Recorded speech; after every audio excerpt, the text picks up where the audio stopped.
On a cloudy day, people who were not afraid of anyone walked loudly through the children's shelter. An agitated man exclaimed that a group of hunters led by Hong Seok-yong had broken into the building. A woman in uniform reported to the others that all the children were there, so they had come to the right place. The glass window behind which the children were locked up was immediately smashed with a fist. The frightened children silently looked at the man, who calmly asked if they were okay. Smiling, the polite Hong said that from now on, no one would keep them locked up anymore.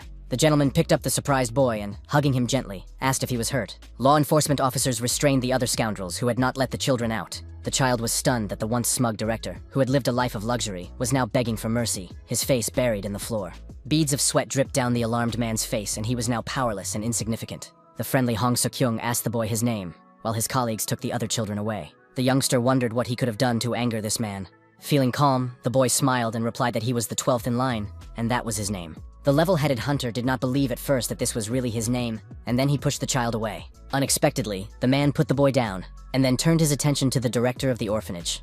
In a state of rage, the fighter began to kick the scoundrel for allowing himself to treat children so inhumanely. He landed a few more punches on the scoundrel's face, which was already bleeding from the nose, and one of his teeth flew out. The surprised 12th silently watched the boundless power of Hong Seok-yong, which no one could resist. Seeing the inspector, the man asked what had brought me there, and the angry woman ordered him to immediately leave the arrested man alone. The lady said she appreciated his help, but his reckless behavior was causing them problems. The puzzled boy asked if she was the boss of the uncle he was standing next to. Smiling, the lady replied that this was not the case, but that she scolded him when he misbehaved, and the boy said that the laboratory director always scolded his subordinates. Smiling slyly, the woman promised to make sure the old man got what he deserved. Looking her in the eyes, the calm boy said that she looked weak, and asked if it was true that she was not a hunter. The lady confirmed that she couldn't be called strong, but advised the child not to judge a book by its cover in the future. The lady said that there were many other ways to punish bad people besides the brute force that Hong Seok-kyung had used. The 12th asked what he needed to do to become like that, and the inspector replied that he needed to study hard and pass the exam.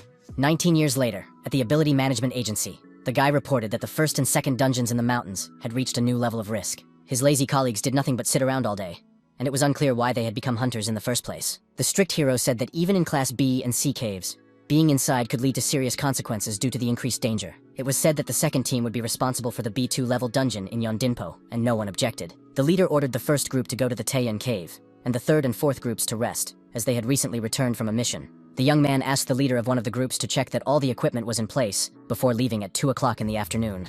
Looking at his watch, the young man asked if anyone had any questions. Then he let the second group go to lunch, but asked them to be ready, while their commander simply yawned, stretching his arms forward. Walking down the corridor, people complained of feeling very hungry because they hadn't eaten for quite a long time.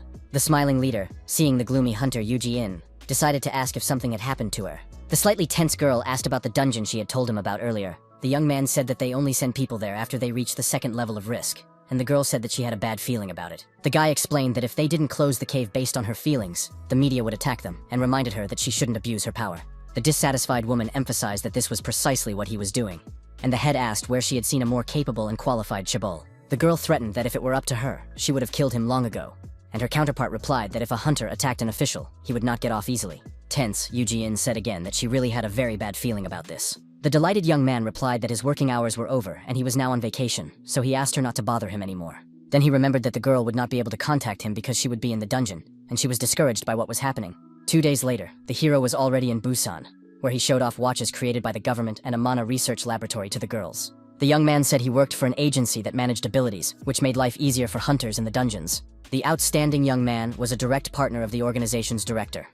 And upon hearing this, the fair-haired beauty was delighted. They were talking about the best hunter in the country, Hong Seok-yeon, who was also the young man's father. The surprised girl asked if this was true, and the hero, smiling slightly, replied that he was his adoptive father. As a child, the young man lost his parents in an accident, which he did not like to remember.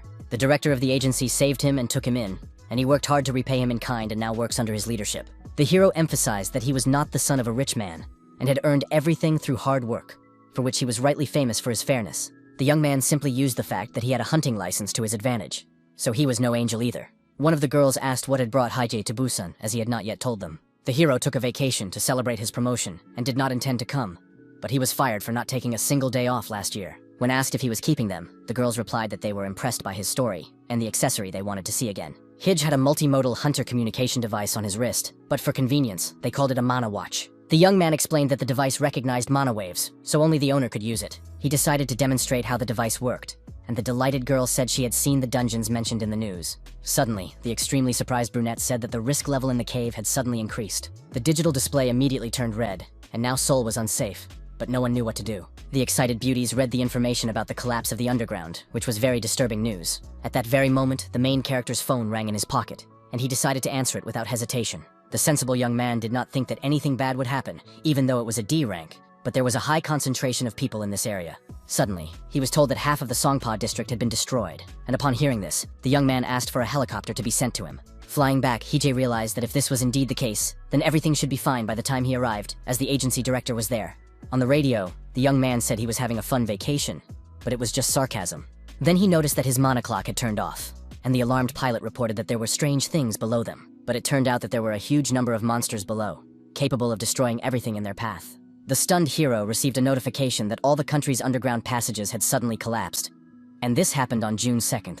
Continuing with the latest news, the phenomenon of cave destruction occurred not only in South Korea, but throughout the world. Calm Hee-jae understood that they would not be able to return to Busan and suggested looking for survivors, as there were no flying creatures on the way yet. The brave man considered it his duty to find the survivors and return to headquarters, which was very noble. Very soon, the fearless fighter brutally dealt with the monsters, which did not have time to do anything to him. Dead bodies of creatures were scattered everywhere, as well as debris from buildings and burned-out civilian vehicles. The nervous young man really wanted his digital device to work, but it was malfunctioning badly. The system suddenly informed him that no signs of life had been found for the agency's director, Hong Seok-kyung. The shocked guy couldn't believe that South Korea's strongest hunter was dead. The hero always wanted to put an end to his problems and live a peaceful life, so he worked hard and was very close to his goal. The young man needed someone to give him a glimmer of hope, which is why he had to find the survivors. At one point, the alert young man turned around when he heard strange sounds behind him that caught his attention. He saw his aunt bleeding profusely and was very frightened, but she asked him once again not to call her that. The alarmed young man asked what had happened, and the girl replied that the centipede that had come from the Bangidon dungeon was the beginning of this nightmare. Without thinking twice, Hee-jae opened a bottle of healing potion to give his comrade first aid. The beauty said that she had the monster's poison in her, so it wouldn't work.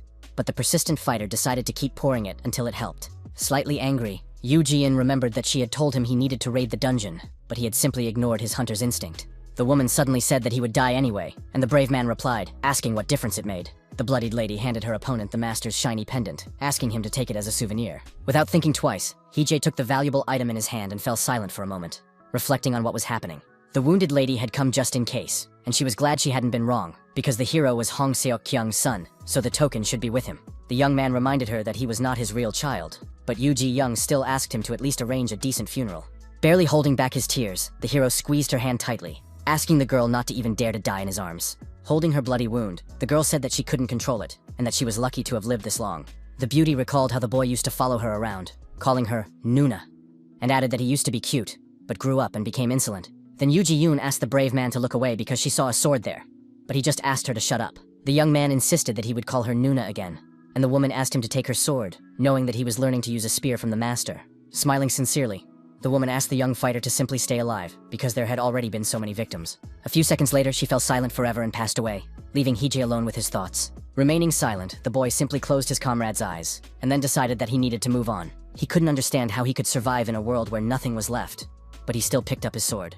A huge centipede lay dead on the grounds of the Ability Management Agency. Hee-jae couldn't believe that even as a hunter, a job where even bodies don't remain, so many fighters had died to kill one monster. The hero didn't know what to do now and wondered what would happen if he went after at least one survivor. At that moment, it was completely unknown whether anyone was left alive and unharmed. Suddenly, the sword of the dead Yuji began to be imbued with powerful energy, which was very difficult to control. The shockwave was directed at the remains of the huge centipede, which looked very impressive and even eerie. Looking around, a surprised Hee-jae noticed that the mutant's body had simply disappeared into thin air. Feeling tense, he wondered where it had gone, but no answer came to mind. Ahead, the alert young man saw a metal object with a bright yellow beam coming out of it. Picking up the object, the young man said that he had never heard of loot dropping from a monster before. Looking closely, the hero wondered what kind of watch it was, and suddenly a system check began. A voice said that the authorization procedure had been postponed, after which an emergency download began. The artificial intelligence continued to ask questions, but the bewildered young man could not understand anything. The system began loading an automatic sequence and asked if Hee-jae wanted to execute it. A while ago, the voice asked him to set a date, but now it was demanding that he do something, and that seemed suspicious. The tense hero asked what it wanted from him, but he never received a clear answer. Suddenly, a huge shadow loomed over him, and the system issued a critical warning. It said that a danger had been detected, but the brave man knew that it wasn't the centipede, because it didn't have anywhere near that much energy. It was this thing that had turned South Korea into a single entity, and the probability of surviving a battle with it was close to 0%. The excited young man asked the artificial intelligence to do something, and the identity was confirmed at that moment. Then an emergency protocol was initiated, but there weren't enough rights to identify the monster's identity. The confused hero began to think about escaping, but doubted that it was even possible. The voice continued to drone on, and the angry fighter shouted at it to shut up and just get him out of there alive. Suddenly, the transfer began at a random time, and a few seconds later, Hije opened his eyes because someone was hitting him in the face. A crowd of school children gathered around him, one of whom said that they had treated him a little, but asked him not to move too quickly. The shocked young man didn't understand anything, and the girl asked if he was a hunter because there was a sword lying next to him. Without answering, the brave young man wondered to himself if everything here had been destroyed before. He also couldn't understand where people had gotten the old Hunter Academy uniform, and the girl continued to ask about his health. Then the guy saw an ancient computer on the table and wondered what he was doing there at all. The calendar was set to the year 2024, which surprised the main character even more. The harsh Hyunuk abruptly pushed the frightened nerd away, telling him to leave him alone immediately. Hearing his name, the already surprised Hije was even more shocked, as he had not expected this encounter. The guy said that they could no longer waste time waiting for Mr. to come to his senses. With a dissatisfied look on his face, he folded his arms across his chest and asked if the young man understood everything. But the brave young man simply stood up and turned his back on everyone, ignoring those around him. Being wary, the young man wondered why he had suddenly been transported so far into the past. On April 5th of that year, a herd of black buffalo rampaged through Seoul, and of the 46 people in the building, only 5 escaped death. At that moment, the main character just stood there and thought about what was going on. He was also tormented by the question of what had happened before he lost consciousness. But he remembered that the highway was littered with bodies, and that Yuji Young and the director had died. He also remembered the strange object that appeared after the centipede disappeared. But the young man couldn't believe that he had really been able to travel back in time. While still a student, Hije had thoroughly studied the history of this incident, as he was writing a thesis on the destruction of underground passages. This happened back when all dungeons were managed manually, and it was right in the middle of Seoul, so it was being watched. The management of the governing guild, not wanting to miss out on a tasty morsel, announced that this dungeon was rank B, even though it was level 5. The high school students who were training to be hunters did their best to protect the civilians, but they were just kids.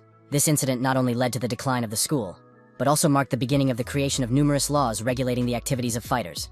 The brave man believed that he could handle all of this on his own, because he had the sword of the late Yuji In. He decided to ask the students how much time had passed since the cave was destroyed, but they didn't understand. The hero asked if they hadn't covered this topic in class, and an excited girl said that they were supposed to study it today. Hearing that the destruction had occurred about 4 hours ago, Hije said he needed to know the exact time. The brown-haired girl said that they had lost contact 2 hours ago, but it was known that the hunters had gathered to fight the boss. The director was also on that team, and the young man remembered that his conscience tormented him because, focused on the monster attack, he had not noticed the death of the students. The hot-tempered eunuch interrupted the conversation.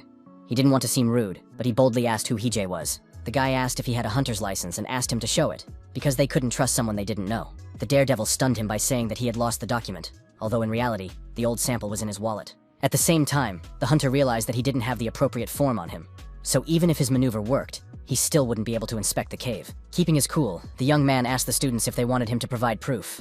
Unexpectedly for everyone, the fighter swung his sword, endowed with powerful energy, which was already surprising. Now, everyone was convinced that he was a hunter, and the students even began to hope that they would be able to get out of there. Someone said that the precious heir to the Daeun company was stuck with them, so it was reasonable to assume that someone had already been sent to rescue him. This was the youngest son of the owners of one of the world's largest conglomerates, who was acting as if nothing had happened. The Lee Sun Young family cherished him, and after his death, they helped preserve the hunter school and then founded an agency to manage abilities. The cunning Hije decided to change the young man's unfortunate fate and create a new scenario for his life in which he would protect him from danger. Suddenly, the hero said that they were going to the city hall, and the dissatisfied old man shouted, asking if he had gone mad. The young man remembered that the survivors' testimony said that they were not listened to simply because they were considered too young and inexperienced. The brave man asked if they were tired of living, and the angry man asked how he dared to threaten him. But in response, he was told to shut up. The young man said that it would be much easier to just save his own skin, but he couldn't leave the children to their fate. He added that if they wanted to act on their own, no one would stop them, and the agitated girl said that you couldn't abandon people. The brave young man said that he was trying to save even such nasty old men, after which the gentleman calmed down a little. The young man asked if anyone knew the Myeongdong area, and one of the girls said she could draw a map of the area. Soon, pointing to the canvas, Hije said that the hunters had gone to the boss 2 hours ago, so they had probably already managed to drive the Minotaur up the mountain. The young man assumed that the buffaloes had followed their leaders, which meant that only those who had strayed from the herd should remain on the road. Pointing to one of the places on the map, the thoughtful leader asked the students if they could tell him anything about it. A student said that it was a cordon where hunters were going to set up a line of defense to prevent the creatures from escaping the area. One of the students suggested simply waiting it out in the building, because if the boss was defeated, the destruction of the dungeon would stop. The hero explained that the buffaloes were completely obedient to the Minotaur, but now they had fallen behind their leader, so everything had become much worse. Then Hyjay asked the discouraged foursome if they had any further objections, but heard no response. Smiling politely, the boy asked if there were any mages among them who could draw runes. The skilled boys began to run their fingers across their comrades' foreheads, and the observant hunter asked them not to mess up.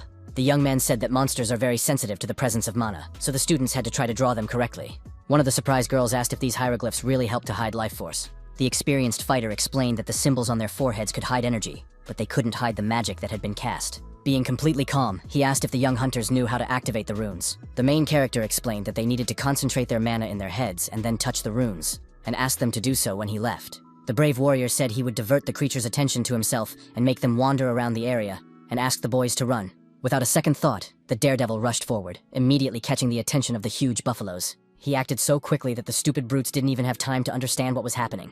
Running at tremendous speed, the young man found time for sarcasm, and said that the only thing he was missing was red rags. Meanwhile, the surprised student wondered who the man was, and the nervous Hunok asked if that was all she was concerned about right now. The nerd assumed that he was just one of the hunters who had arrived here, and the girl added that he was definitely privy to many details. Shatton said that the gentleman could have simply fallen behind his group, and perhaps he was one of those who was supposed to take the boss to the mountain. After thinking it over, Hunok said that they had no choice but to trust Hyjay, who had managed to lead the buffaloes away from the building. The tense man in the green cap turned to the boys, and the young man asked if he had finished his preparations. The old man said he would run as fast as he could, and asked them to be careful, and the young man replied that they had no other choice. At one point, the boys noticed the main character running towards them, who proved himself very worthy. The huge monsters were not far behind and continued to flash their heels in order to catch the boy. The brave man stopped abruptly and swung Yuji's sword, gathering all the creatures in one place. The powerful energy affected the enemies, and now the students had a chance to run away. Nervous Eunuch told his confused comrades that they needed to move forward while they had the chance. The melee fighters had to go first, and the mage's task was to protect the others on both sides. The leader assigned the healer and swordsman to bring up the rear, and ordered them to take care of those who had fallen. Suddenly, a ferocious monster appeared behind Li Xiongyan, staring at him with eyes red with rage. At the last moment, Hyjay came to the boy's aid, managing to attack the enemy from the side. The kick landed squarely on the brute's head, which greatly stunned the confused student. The highly tense hero asked the young man to run away as quickly as possible, but he froze in place out of fear. The panicked boy almost cried because he didn't want to abandon the man who had reached out to help him. The cool-headed fighter silently looked into his eyes, gradually focusing on the remaining buffaloes. All the monsters around him were enveloped in a wing of his magic, from which it was very difficult to escape. In an instant, all the thugs remained below and began to look around in confusion, trying to find their target. Hyjay, who had climbed onto the building, could not understand where these vile freaks were coming from, but he knew he had to fight them. He had to work hard to break away from them, even though he himself had suggested gathering all the thugs in one place. First, the daredevil deliberately drained almost all of his mana reserves to lure the monsters to him, and then he lightly smeared the wound that concealed Li Sungyan's energy. When the horned creatures sense his life force and gather to attack the boy, Hyjay appears and, with a touch of drama, becomes the new hero of the world. The boy hoped that no one would die and wondered what his next step would be. He understood that he might meet his 10-year-old self here, but hoped that the continuum did not work the same way as in time travel movies. The young man remembered the magician's predictions that their world was doomed, and believed that all this was somehow connected with the Bangdan dungeon.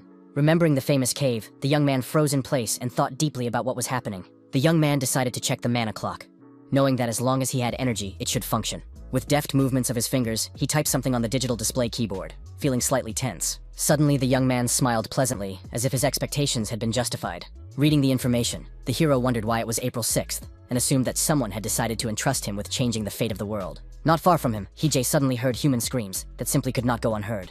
A hunter running in panic shouted, asking why these huge cows were chasing them, while the monster swung his hammer.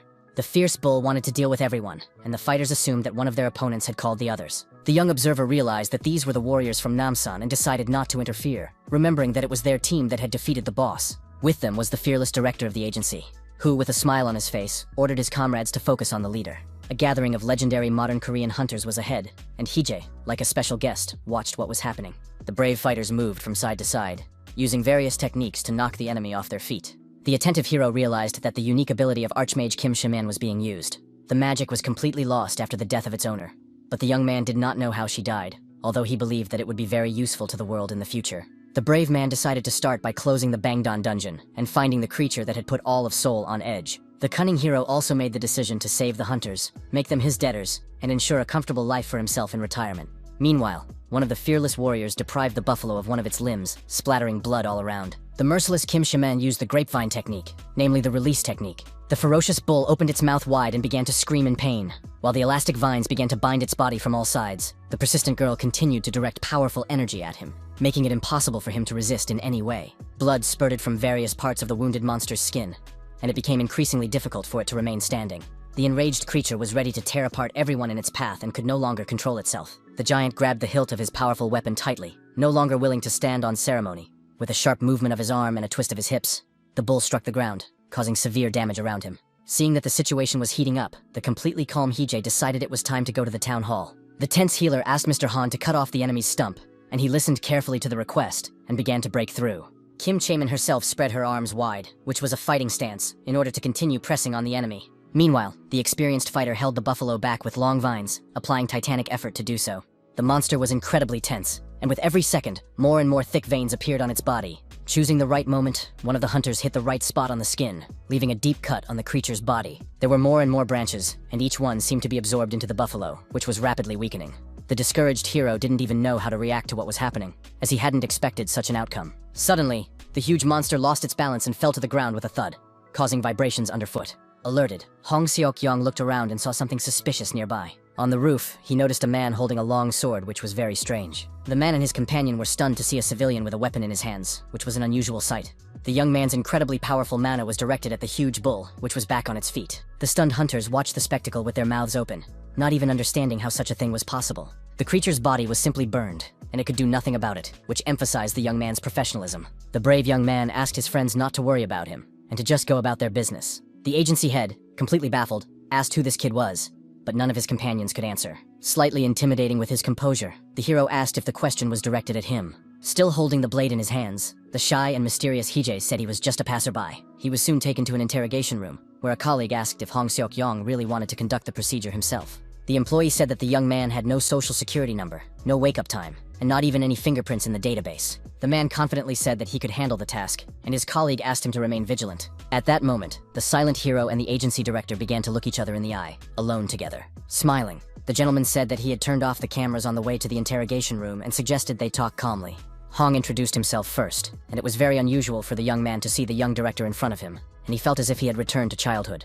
A year later, the brave hunter saved little Wu Hije, and then 2 years later, adopted him. Holding out a slightly torn piece of paper, the calm gentleman asked if the young man knew what it was. Slightly surprised, the young man remembered that this image was painted on the wall of the laboratory. His face changed dramatically, and he looked puzzled at his counterpart, who said that was what he thought. The friendly Hong Soken asked the boy not to panic and said again that they would just talk. The hunter said that the young man had made them nervous, and the confused Hije wondered if he really knew him. The gentleman realized that he didn't need their help, and the conversation turned to his blue mana, fire, and sword. The man said he was the teacher Kim had mentioned, and the young man suggested that he had mistaken him for an informant from Bangju. He added that contact with the boy had been abruptly cut off after the incident with Kim, and the hero realized that the insider had died along with the healer. Hong Seok-kyung added that they also wanted to catch the scoundrels as soon as possible, and had already prepared a cover story for the young man. The hero realized that now he would not have to hide the details of his past, but he knew that the director would not trust him so easily. However, the brave man was also an insider from Bangju, and since all of this was true,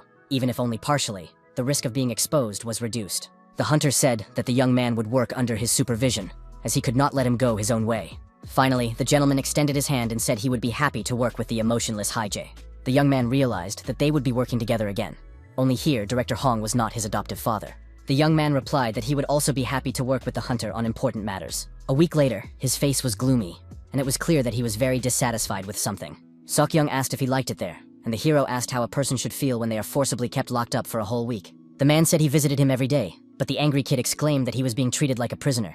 The positive hunter emphasized that he had managed to escape and preserve his freedom, and that was already a reason to be happy. The young man thought that the gentleman had much more ambitious plans, but his counterpart asked him to just call him uncle. Deciding not to waste any more time, Hong Seok-young asked if the boy remembered the guys he had managed to save in Myeongdong. The boy doubted that the hunter had only just found out about this, and he realized that he had passed his test. The gentleman said that thanks to the brave man, the boys had escaped the trap unharmed. He also noted that if it weren't for the brave fighter, the students would have had a hard time, and the hero realized that his opponent had seen what had happened. The hunter still did not know where the bulls had come from, but he was grateful to the young man for saving the children, and the young man felt slightly awkward. At one point, the man said that he had thought about something, and the tense Hije understood that nothing good was to be expected. The serious director knew perfectly well that if it weren't for the main character, All his best students would now be dead. The gentleman added that it would be wrong not to thank the young man, and then reached into his envelope. Unexpectedly, the leader announced that the brave young man would become a mentor to his students, which greatly surprised him. The strict Hong said that if the young man entered the dungeon as an escort, his appearance would not arouse suspicion. The calm young man at first did not even believe that his counterpart wanted him to teach children. There weren't many people at the agency who liked the director, so Hije decided to try to establish contact with them. The nervous guy said that he couldn't even use mana and didn't know what he could teach the kids. Smiling, the uncle asked him not to worry, explaining that battles could be fought using not only energy but also magic. Then he smiled slyly and suggested talking about the runes that hide life force. The gentleman asked if the hero had created them himself, and the young man wondered why he couldn't just keep quiet. Then Hong Seok-young admitted that they just needed to learn as much useful information about these characters as possible. The fighter thought he would be teaching how to capture the dungeon, but it would be suspicious that a hunter who had escaped from the organization knew so much about them. An angry Hije exclaimed that runes were not magic, and that he was not suited to be a mentor. But the director was confident that he would be an excellent teacher. Putting this picture in his head, the hero thought about simply saying that he had come up with the use of the symbols himself. All he had to do was tell the others how to use them, and he would save many lives. With an irritated laugh, the agency leader said that the boy had no choice. Mentally stepping over himself, the youngster clicked his pen and said discontentedly that he would only do it for the sake of the children. The uncle said that he had already taken care of the bank account and added that the school was fully funded by him, so Hije would be a member of the guild. The gentleman stunned the boy by saying that he had set a minimum salary for him, since he would not be going on raids as a hunter. Laughing, Hong added that during the probationary period over the next 3 months, the teacher would receive 90% of the amount. He also warned that sometimes they trained children even on non-working days, and the hero could barely contain his anger, realizing that he had been cheated. 2 days later, the young man was driving down the highway with the director, who emphasized that his sword was really cool. The man said that the weapon had sent many people to the hospital in its time, but the young man replied that it belonged to an acquaintance of his. The brave man felt that the blade hated him, but it seemed that he somehow understood that Yuji Young had given it to him before her death. While driving, Hong Seok-kyung suggested that the boy was angry that he had not returned the weapon to him.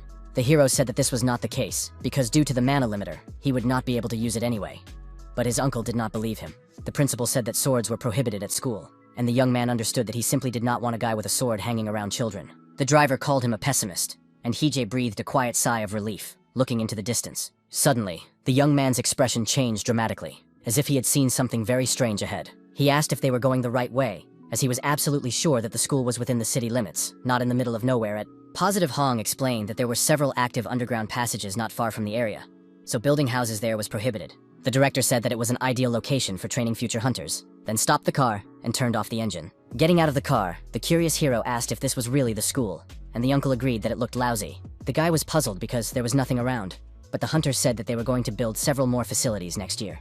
The emotionless Hije asked if he would be teaching children here for a whole year, and the enthusiastic gentleman said that you have to start somewhere. The cheerful man smiled incessantly, clenching his fist and thinking about his grand plans for the future. Soon, the director led the young mentor into the classroom, where he introduced him to the children, saying that he would teach them how to use runes. The gentleman asked the children to be gentle with him, knowing that some of them were already familiar with him, and Hyun-wook immediately raised his hand.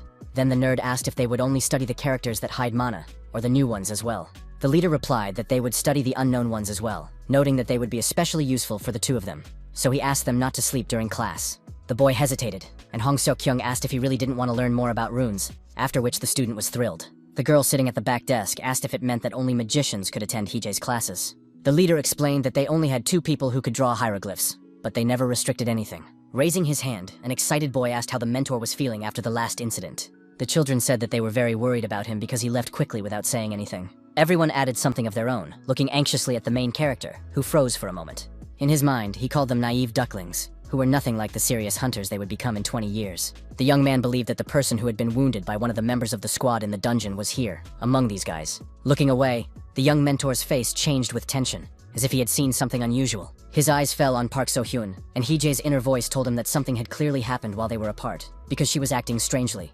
On April 5th, in the Myeongdong dungeon, one of the students asked So-hyun to evaluate the rune he had drawn. A classmate said that one of the lines should be shorter, and the nerd confirmed that she was right. The boy noticed that the girl found symbols easy to draw, and she said that her grandfather had taught her to draw them in early childhood. The beautiful Park said she would draw the rune for Lee Seong-yeon, and her counterpart asked her to do it on Hyun-wook's forehead. The girl also asked him not to overwork him, because it was quite possible that they would need his shield later. Her grandfather often told her not to look up, otherwise she might stumble, and she remembered the moment when Seong-yoon's rune didn't work. A close friend once asked her to remember that pride rarely leads to good. and hammered these words into her head. Stressed out, Park So-hyun was biting her thumb hard, and blood was already flowing from the small wound. In the year 2044, a young woman stood in the ability management agency, laughing hysterically. Two shocked men decided to leave quickly, so as not to attract the attention of the crazy woman. A strong man entered the room, scratching his stomach, and asked what Ms. Park was doing there. The girl with disheveled hair greeted Hyun-wook, and he asked if she was waiting for Director Han. The beauty replied that this was not the case, while behind her, a dissatisfied man tried to squeeze through. The stranger said that he had not called them here because he had no one to talk to, and the burly man asked who he was. It was Woo Hee-jae, an advisor from the Strategic Planning and Raid Coordination Department of the Ability Management Agency. He added that his job was to assess the safety of the dungeons, supervise the hunters, and do everything possible to ensure their survival. Puzzled, Hyun-wook had no idea what the eccentric man was talking about when he smiled and said he worked at the organization's headquarters. Sok-young asked him not to complain about his apartment, and the hero said that he was glad he didn't have to sleep on the street. Slowly and creakily closing the door, the director smiled as always and wished the young man a good night.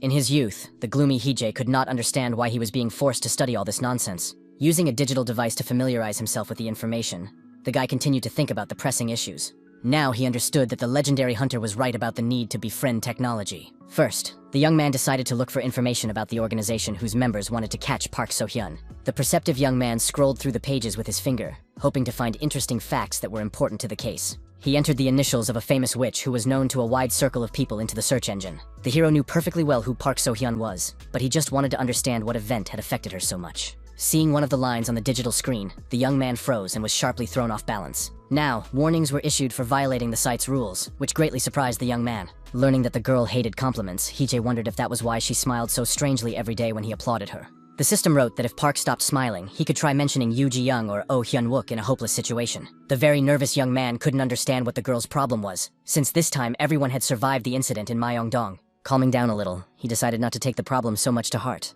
Then the process of adding Hong Seok-kyung began, which the young man watched attentively and silently. Information about the Paju Research Center appeared on the screen in an instant. The next day, the hero was unhappy that Lee Seung-yeon woke him up early in the morning, made him come to the clearing, but showed up very late. The guy understood that there was really nothing here, just like in his future.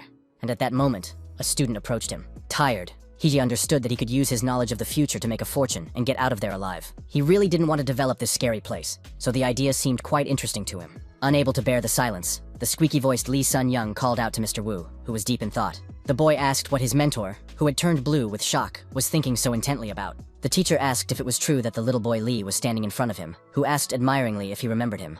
The youngster asked where his mentor's sword was, and then said that his aunt was very interested in the hero's weapon when she heard about it. The polite young man did not want to brag, but his close relative was a well-known huntress. The teacher realized that he was probably referring to the youngest daughter of the chairman of Daeon Group, Guildmaster Lee Myson. The boy remembered that in his time, the girl adored Seung-yoon, and if nothing had changed, he would be rolling in money in the near future. Suddenly, Hong Seok-young called the teacher, which was very untimely, because he was missing a great opportunity. Entering the room, the hero asked if something had happened, and the man said that he had found a room for his classes. The gentleman added that they were using this room as a storage room and promised to clean it up, but a little later. With a dissatisfied sigh, the young man turned to his colleague, who was all ears. Calm Hee-jae said that something was wrong with Park So-hyun, but the agency director didn't quite understand what he was talking about. The hero said that she looked unhealthy, and the man agreed with him, and said that her style had suddenly changed. Smiling, the head said that every hunter has to face moral difficulties at some point. Turning his blue face away, the young man remained silent, and his counterpart asked if he was worried about his studies. The young man thought to himself that Hong Seok-kyung was overly confident, and that his health was not a concern,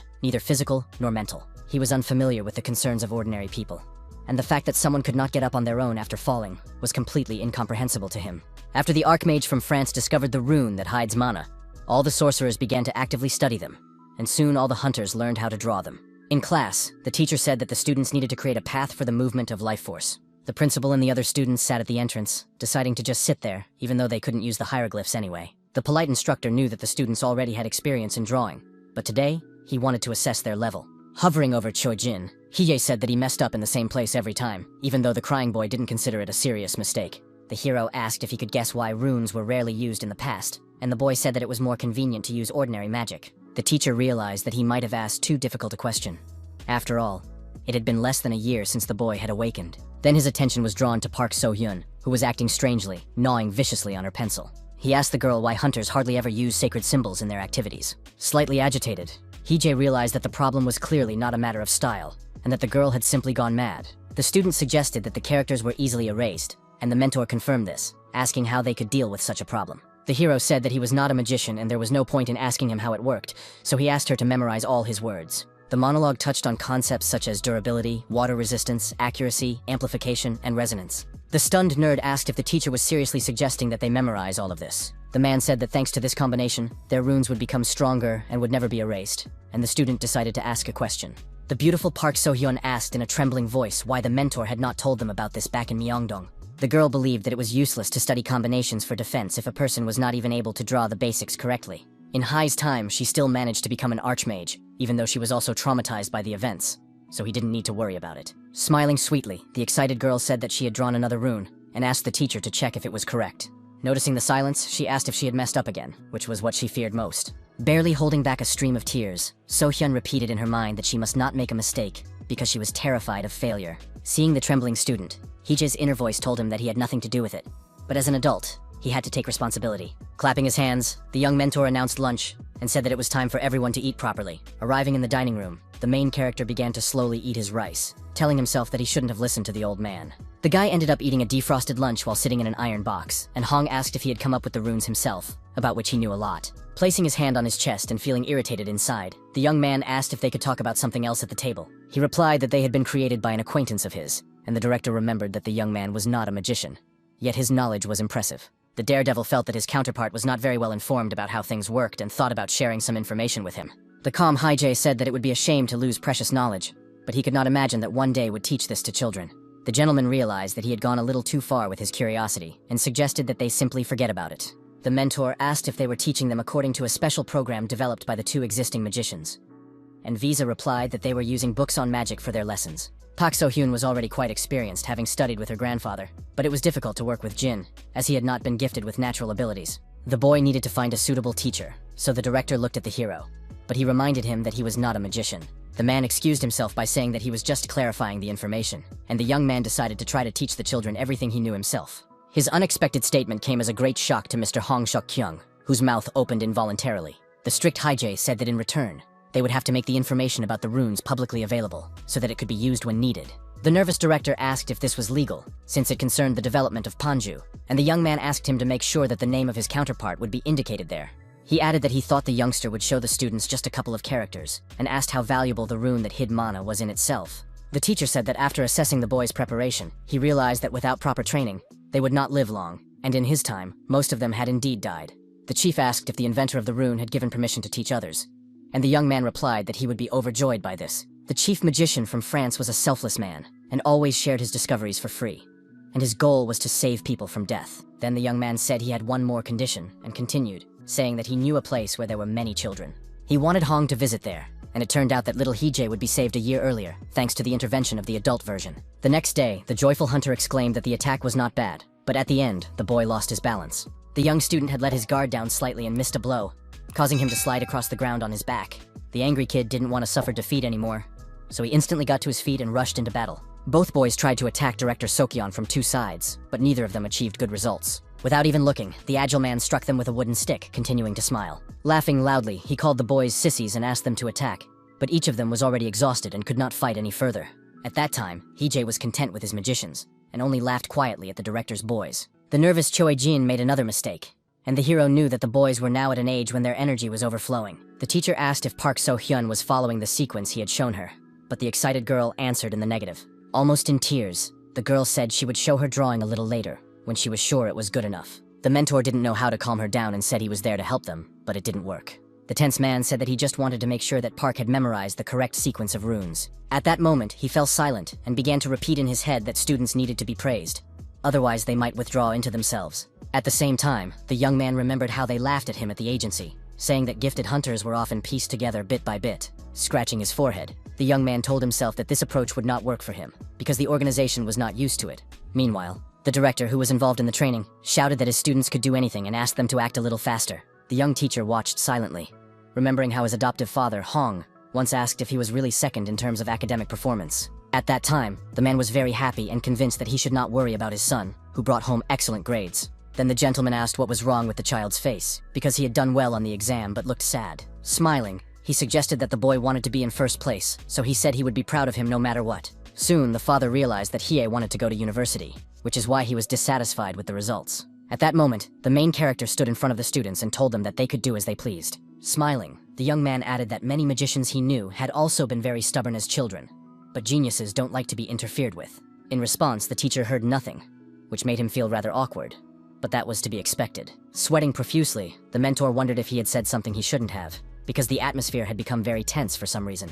Suddenly, he noticed that Park So-hyun had started crying and was silently wiping away her tears. Holding out her drawing, the student asked him to check it, and the tense guy said that she could do as she saw fit, and no one was forcing her. The flustered beauty apologized, and the young man said she could take her time and work at her own pace. Still holding the sheet up, Park, who was looking at the floor, suddenly admitted that she was at fault. Hija, who was blue with shock, couldn't believe she had messed up again, but simply said, that was enough for today. The silent Choi Jin thanked his mentor, and the shy girl silently got up from her chair. The main character had no idea what kind of sketch had taken place, but he doubted that his words had moved her so much. Exhaling heavily, the exhausted young man couldn't figure out what he had done wrong. In the evening, Lee Seong-yeon got into the car, the door of which was opened for him by one of his subordinates, who called him young master.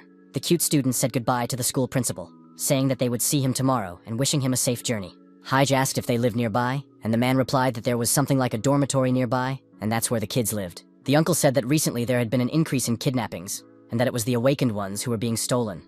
But the witnesses were not concerned about what was happening. Being serious, he asked if it was true that the place mentioned by the hero, where there were many children, was the Panju Research Center. The guy asked if his counterpart was convinced that all the children there had been stolen in this way. The brave man's condition was that Hong Seok-kyung would rescue the poor children from illegal shelters, and that he would also participate in this operation. Looking into his eyes without much emotion, the stern director asked if the young man was taking on too much. The smiling boy asked if he really didn't want to take a walk around one of the best research centers in the country. The gentleman said that there were enough people in the search team, but the daredevil assured him that they lacked someone capable of bypassing the security system. Kalm Haye said that he would like to find a child he was very worried about. At the same time, he wondered if it was right to play the role of a noble man willing to give his life to save innocent children. The uncle did not object and admitted that they could indeed use the help of someone who knew the laboratory well. The director said that he had to choose the most capable people, and added that when children's lives were at stake, negligence was unforgivable. One day, the hero was admiring the blue sky, thinking to himself that Park So-hyun was gloomy as always, while Cho Jin-woo had his head in the clouds. Suddenly, he was approached by an admiring Lee Seong-yeon, to whom, in his words, he would always be grateful. The boy introduced the shy Sun Jin to the teacher, who asked if they didn't have any classes at the moment. The boy asked why the kids didn't even go out for recess, and the mentor replied that they had decided to cut back on their breaks. The youngster suggested that it was because they were magicians, since he himself could not sit in one place for so long, and Hije asked if he was a swordsman. The boy confirmed this and asked where his teacher's sword was, to which he replied that the principal had forbidden him to carry it within the school grounds. The brave boy realized that there was a younger version of himself here, which meant that there was also a second sword belonging to Yuji. Somewhere nearby, a yellow car stopped with a very loud screech, its tires almost worn out. The car door immediately swung open, and a woman's high heels stepped onto the ground, which looked quite pretentious from the outside. The director greeted the guest, while the stunned mentor couldn't understand the reason for her visit. The arrogant archmage Kim Shaman adjusted her glasses, and said that she would have come in a different car if she had known that the roads here were so terrible. The main character was stunned because this had never happened before, and it was impossible for it to happen now. The girl said she appreciated Hong Seok-kyung's offer, but thought that the only thing she could teach was the basics of using mana. Her magic required a high level of compatibility, so she doubted that the students would be able to handle it. Seeing the withdrawn Park So-hyun, the girl asked if she was really No-gyon's great-granddaughter, and was sure that she had basic knowledge. The dissatisfied beauty reminded him that the man had said it was related to the hull, and he smiled and pointed somewhere. Stunned, Kim Chae-min immediately recognized Hije, who was the man on the roof, and then they took him away. The polite young man introduced himself as a teacher of magicians, and bowed respectfully to the lady. The stunned girl couldn't believe that the young man was a magician, as she remembered seeing him with a sword in Myeongdong. The sarcastic director said that he was not a sorcerer, but that he knew something better, and the girl asked if he was talking about a special kind of magic. The hero also couldn't believe that he would have the opportunity to meet Kim Chae-min, and he was very grateful for that. The excited brown-haired girl said that the young man and the hunter Hong were not wizards, so they couldn't know. The guy assumed that the beauty considered runes to be nonsense, and decided that it would be quicker to just show her. Outside, he said that Choi Jin needed to make one of the parts longer, and asked her not to let it become a habit. The shy Park So-hyun was getting faster, but as the teacher had said in the morning, she needed to draw the lines more confidently. Stressed Kim couldn't believe that this complicated thing was a rune, and the hero suggested testing the final versions. Placing a sheet of paper on the ground, the student put his outstretched hand on the characters, and then the reaction began. Out of nowhere, a strong fire flared up, which greatly frightened the archmage, who had not expected it. Then So-hyun took the rune in her hands, maintaining complete calm and concentration at that moment. In an instant, the two elements merged, which looked very impressive and amazed the young spectator. Speechless with surprise, Kim Shaman was now convinced that it was magic. Angry, the girl exclaimed that she could not feel any mana, and asked how the boys had done it. Hai, laughing, was pleased with his students, because even the Archmage could not detect the life force. The young man explained that this was the power of the mana-concealing rune. The brown-haired girl began to study the symbols, and carefully examined the overlapping lines that gave them a different meaning. Clenching the paper in her hand, she smiled slightly menacingly and asked her mentor to accept a new student. Grabbing the shocked Hong Seok-yong by the collar, the girl asked if it was true that she could also learn this rune. Kim Chaemin simply asked to be allowed to study as well, and the delighted headmaster asked if he could really do that. Then the Archmage suggested that Haijay simply draw the runes for her, and the hunter did not refuse her, which surprised the boy. With a sweet smile, the delicate beauty said that she would be under the teacher's care. But this was no cause for joy. Barely holding back tears, the young man turned away, very unwillingly, but he had no choice. A few days later, the trio approached one of the buildings where there were people who, judging by their movements, were hunters. Alerted, Hong said that they were trusted members of the staff, and when it came to such matters, they did their job very thoroughly. The man said that they would block the exit, and if they managed to get important information and make sure that the children were there, that would be good too. The bewildered Hee-jae asked if that meant they had to do everything, and the gentleman replied that it was improvisation. One of the team reported that his abilities could not detect anything, and there were no surveillance cameras around. The hero watching this became very alarmed and muttered quietly that this was impossible. The guy suggested that his comrades go inside, but the head of Hong Seok-kyung did not quite understand his intention. With a powerful blow of his sword, the brave man cut through the steel chains, rendering them useless. The excited director asked what he was doing, because he was wearing a mana limiter, but that did not stop the fighter. The daredevil said that special conditions were needed for the experiments, and the opponents created a sterile environment that would not allow any intrusion. Approaching the digital console, the young man began to type in various numbers, while his comrade stood behind him. Most often, his finger pressed the numbers 6 and 9, and each time it was accompanied by a sound, and soon the authorization was complete. The boss said that he could have told him the code earlier, but the young man replied that he also needed to have some tricks up his sleeve. Seeing that the young man had selected the 5th floor in the elevator, the gentleman said that it was quite high, but his counterpart noted that it was quite the opposite. It was said that they were going to the lowest 5th basement level, and it sounded mysterious. Soon the door opened, but it was empty again, which was alarming, because the enemies couldn't have known that the hero would come here. Hee-jae said that they had initiated an emergency protocol, and since they had left the room, they were ready for an invasion, calling it the Pompey Project. The guy added that the rivals had drawn runes that reacted to magic in hidden places, and made it so that the place would explode when forces were detected. Judging by the lack of dust, it could be concluded that the opponents had left not long ago, and were gathering, because the place had definitely been used for 2 years. The main character was curious about what had happened, since they had all decided to flee in the middle of the night, and Kim Chaemin noticed that the door ahead was locked. The sensible young man explained that this was the main research laboratory, which could not be bypassed. The brave man was sure that the most important scientific materials were inside, so it was worth going in. Moving forward, the daredevil said he hadn't expected anything less, but his rivals had indeed cleaned everything out. There were lots of children's toys lying around, which now belonged to no one and were just gathering dust on the floor.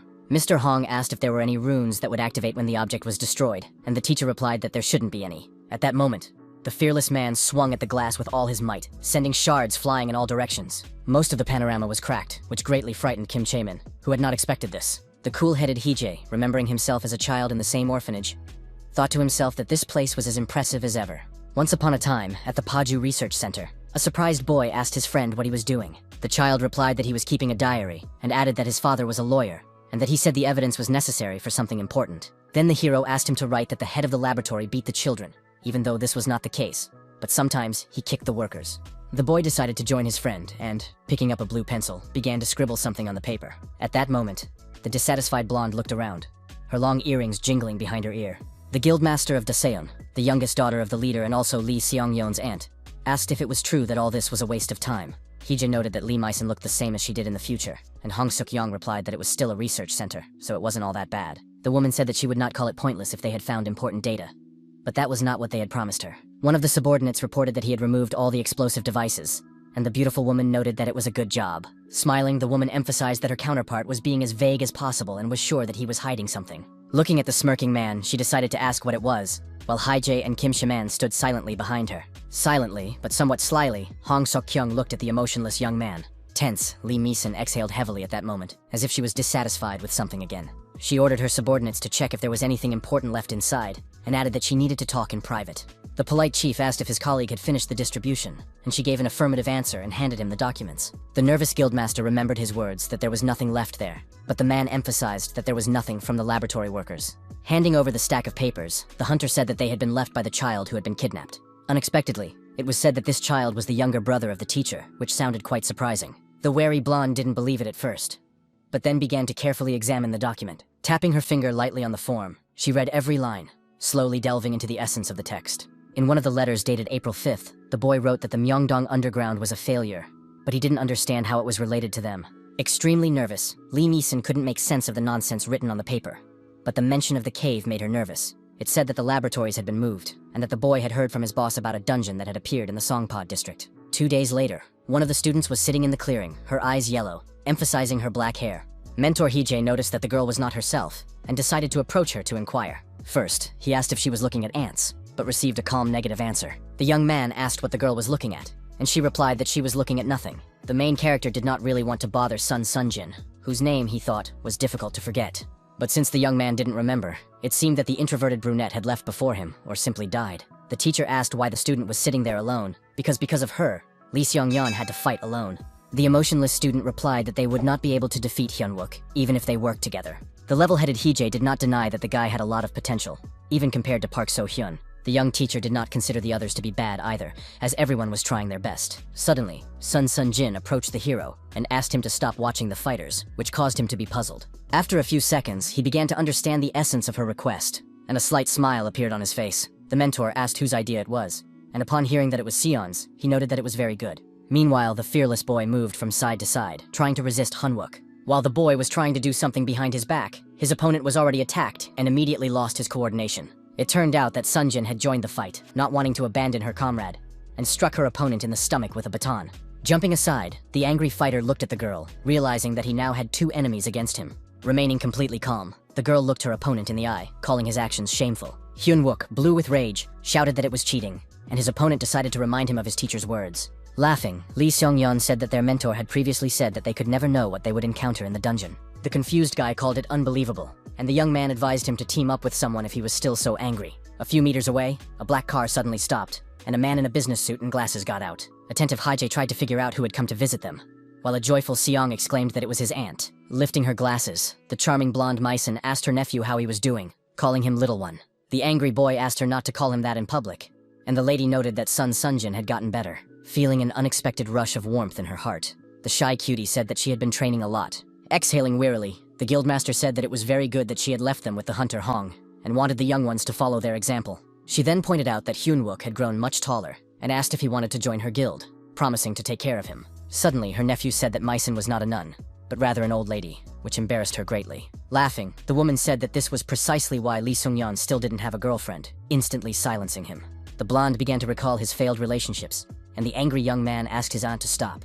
Madam added that everyone in the family found love easily, but something was wrong with the young man, and he said that he was following her example. His aunt pointed out that she was not in a relationship of her own free will, but he was because he was constantly rejected. The main character had certainly heard that Lee Mi-sun doted on her nephew, but he thought they would have a warmer relationship.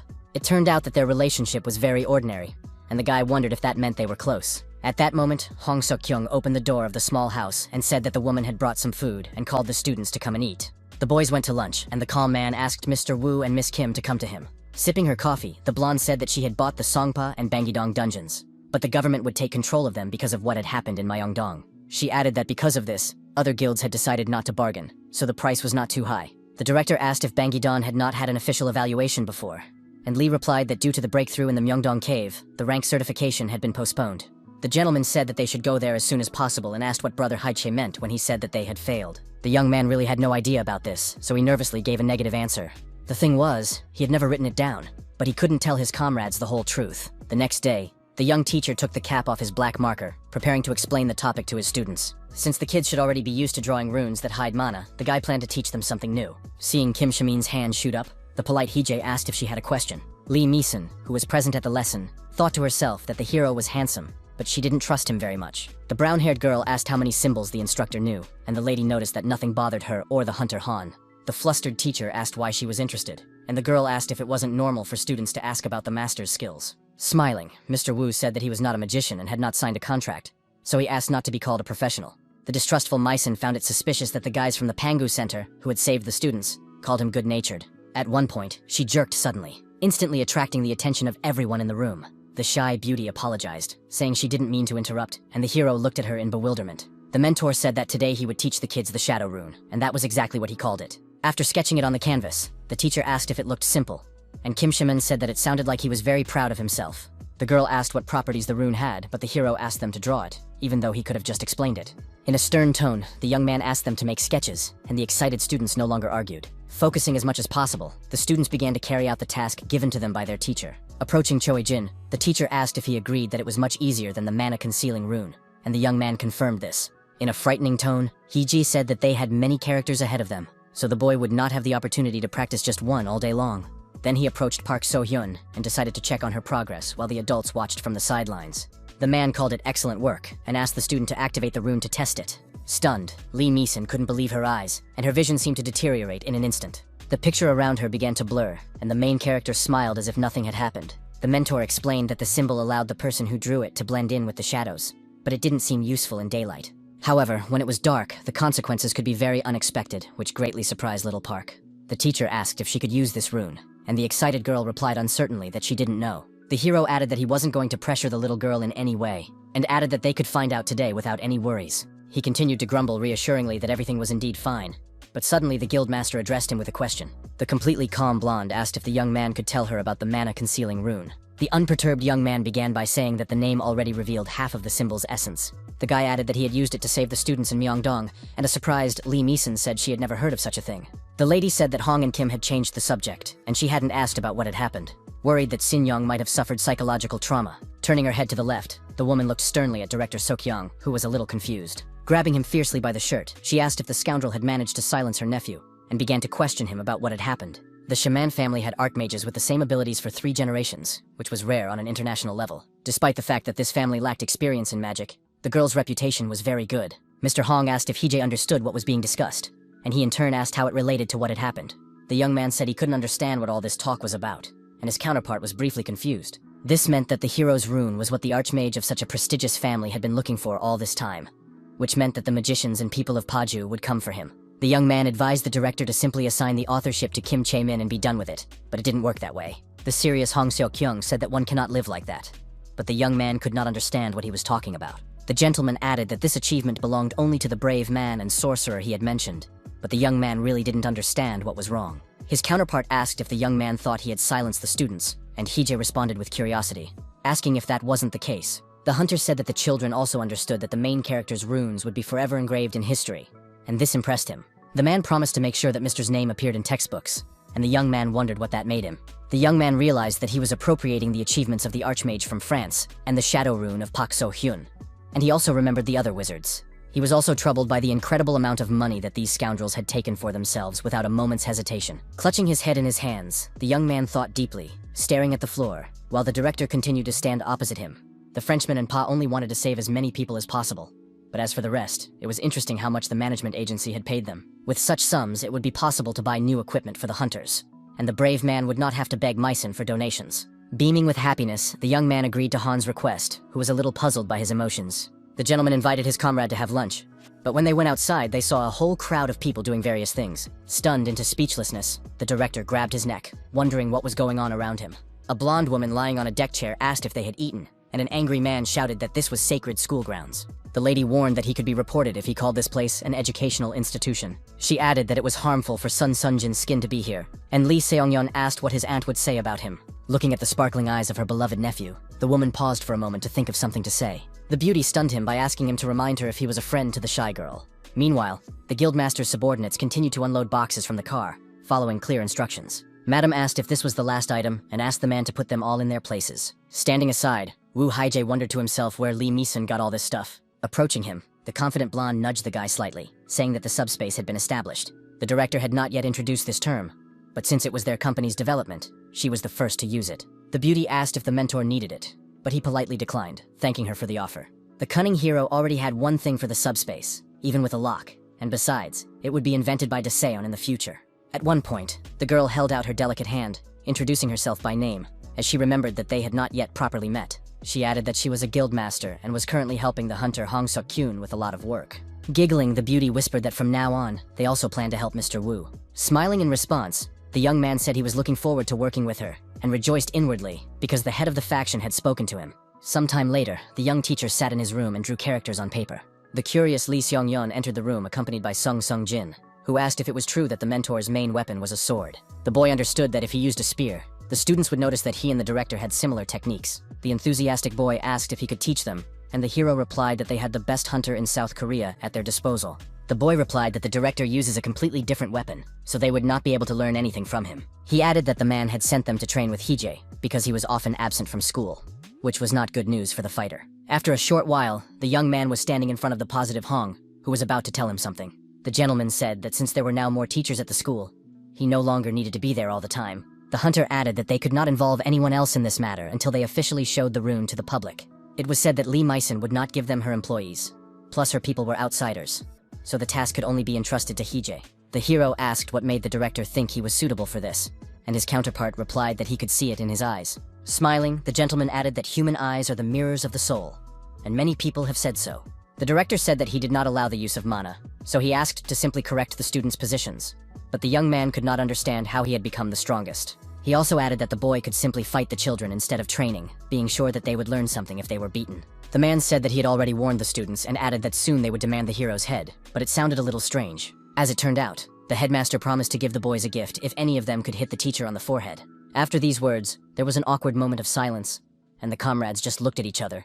The principal said that he had left Yoo Ha-yoon in Miss Kim's care because she wanted to try it, since magicians and healers are somewhat similar. Fastening his beige bag, the gentleman said it was time for him to go, and the young teacher asked where. The hunter replied that he wanted to see the dungeons of the Songpa district, and the young man asked to be taken with him. The smiling Hong Seok-young said that it was unknown what Panju might do, so he should go in first and see if it was safe inside. The conversation ended with the man patting the young man on the right shoulder while he remained silent. With a heavy sigh, Woo Hee-jae resigned himself to the fact that he would not be able to go with his friend, so he stopped arguing. The next morning, there was a large white truck parked near the house, filled with all sorts of things. The surprised mentor wondered when the coffee truck would arrive, but decided not to dwell on it. Coughing into his fist, the young man sternly asked his students to remember one important thing. It was said that the one who survives is the strongest, and Lee Seong-yeon noted that it didn't sound cool when a teacher said that. Maintaining his seriousness, the experienced man asked if any of the kids had ever been to the dungeon. After hearing this, the children became a little agitated and swallowed hard, silently looking at the teacher. Suddenly, a daredevil from the crowd raised his hand, calmly implying that he had already visited the cave. It was the completely cool-headed So Hansen, who didn't really like to remember what had happened. The mentor immediately asked what it was like, but at first the young man couldn't even form a sentence. Still, he replied that it was completely different, and the spellbound kids listened intently. The experienced teacher confirmed that there were indeed theories that it was another dimension. The main character began to recall the stories of the late Yuji, who touched on similar topics. It was said that there were no people in the underground, and that in order to survive there, one had to stop being human. The mentor advised the students not to attach much importance to who they were, because in the cave, one had to act only on instinct. Then Hee-jae asked if the director had suspended real fights, to which he received an affirmative answer from the guys. Gripping his sword tightly in his hand, the boy said that he was going to teach them, and it would be similar to the headmaster's method, only he was not so gentle. With a sharp swing of his blade, the hero declared that he planned to awaken the children's abilities and asked them to try their best. Meanwhile, Hong Seok-young and his team were approaching the D-rank dungeon in the Banggi-dong area of Seoul. The man said that, according to rumors, all the caves would soon be re-evaluated, and Lee Mi-sun added that the hunters should have arrived long ago. The lady believed that many things were accredited incorrectly, and the gentleman asked what about her. The self-confident madam replied that she didn't need to engage in fraud to get rich. She seemed to feel a moment of glory and asked her companion to apologize, which he did, maintaining sarcasm in his speech. Closing the box, the woman looked intently ahead, where she saw something interesting.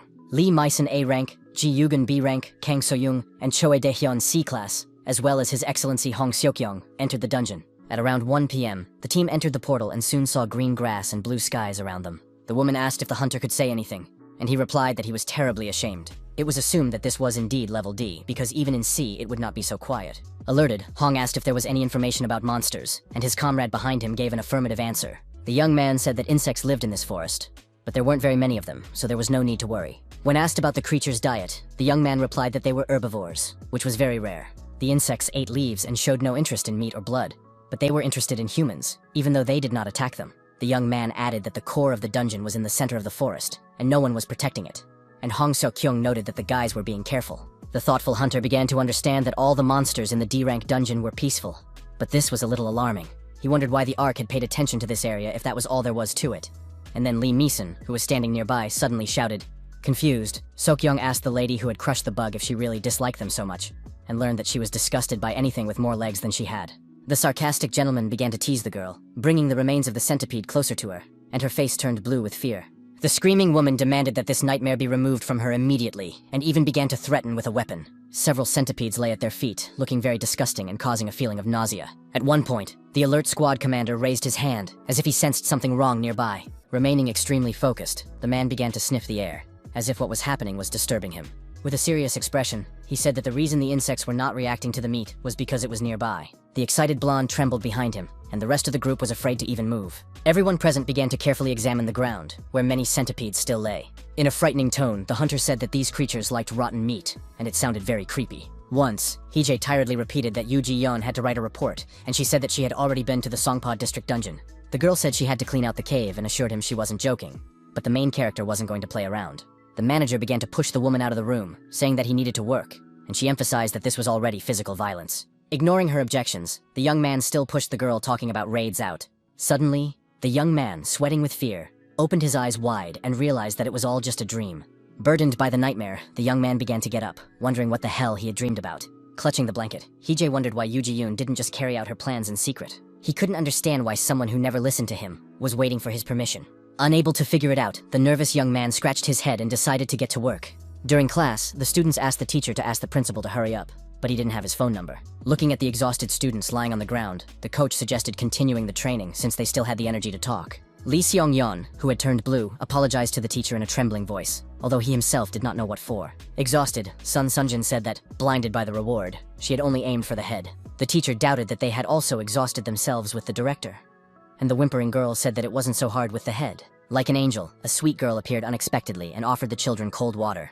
The students, almost crying with happiness, began to drink the wonderful beverage, and one of them even poured it over his head. One of the girls said that the healer had saved them, and she replied with a smile that she felt awkward resting alone. At that moment, the students noticed a yellow taxi rapidly approaching them. Opening the door, the girl thanked the driver, who did not understand what urgent business she had here. Holding a cooler with water, the healer was stunned and even turned pale, because she did not expect to see her. The enthusiastic brown-eyed girl was very happy to see her sister, whom she had not seen for quite a long time. The girl had come because she wanted to see her, and for this reason she had asked to leave school early. The slightly excited healer apologized to Hije and said that this was her sister. The healer asked the little girl to say hello properly, and she immediately bowed respectfully to the new teacher. The schoolgirl had heard that the brave man had saved her sister's life, for which she was immensely grateful to him, while he kept thinking about the strange dream. The enthusiastic girl introduced herself as Yuji In and was incredibly happy to meet the hero. The hero had a bad feeling, because in his time she had never treated him with respect, and there was no sparkle in her eyes. The guy asked the girl if it was true that she had come to see her sister, but she wanted to know if Hije could go with her to the district office. The girl added that the organization had told her that she needed a guarantor with a C rank or higher. Unexpectedly confident, Yuji-in firmly exclaimed that she had awakened, which came as a huge shock to her sister. She said that today, during gym class, she tore a soccer ball to shreds, and it sounded astonishing. Her relative asked if that was why she had been let go, and the girl replied that she had been told to talk to her senior and register.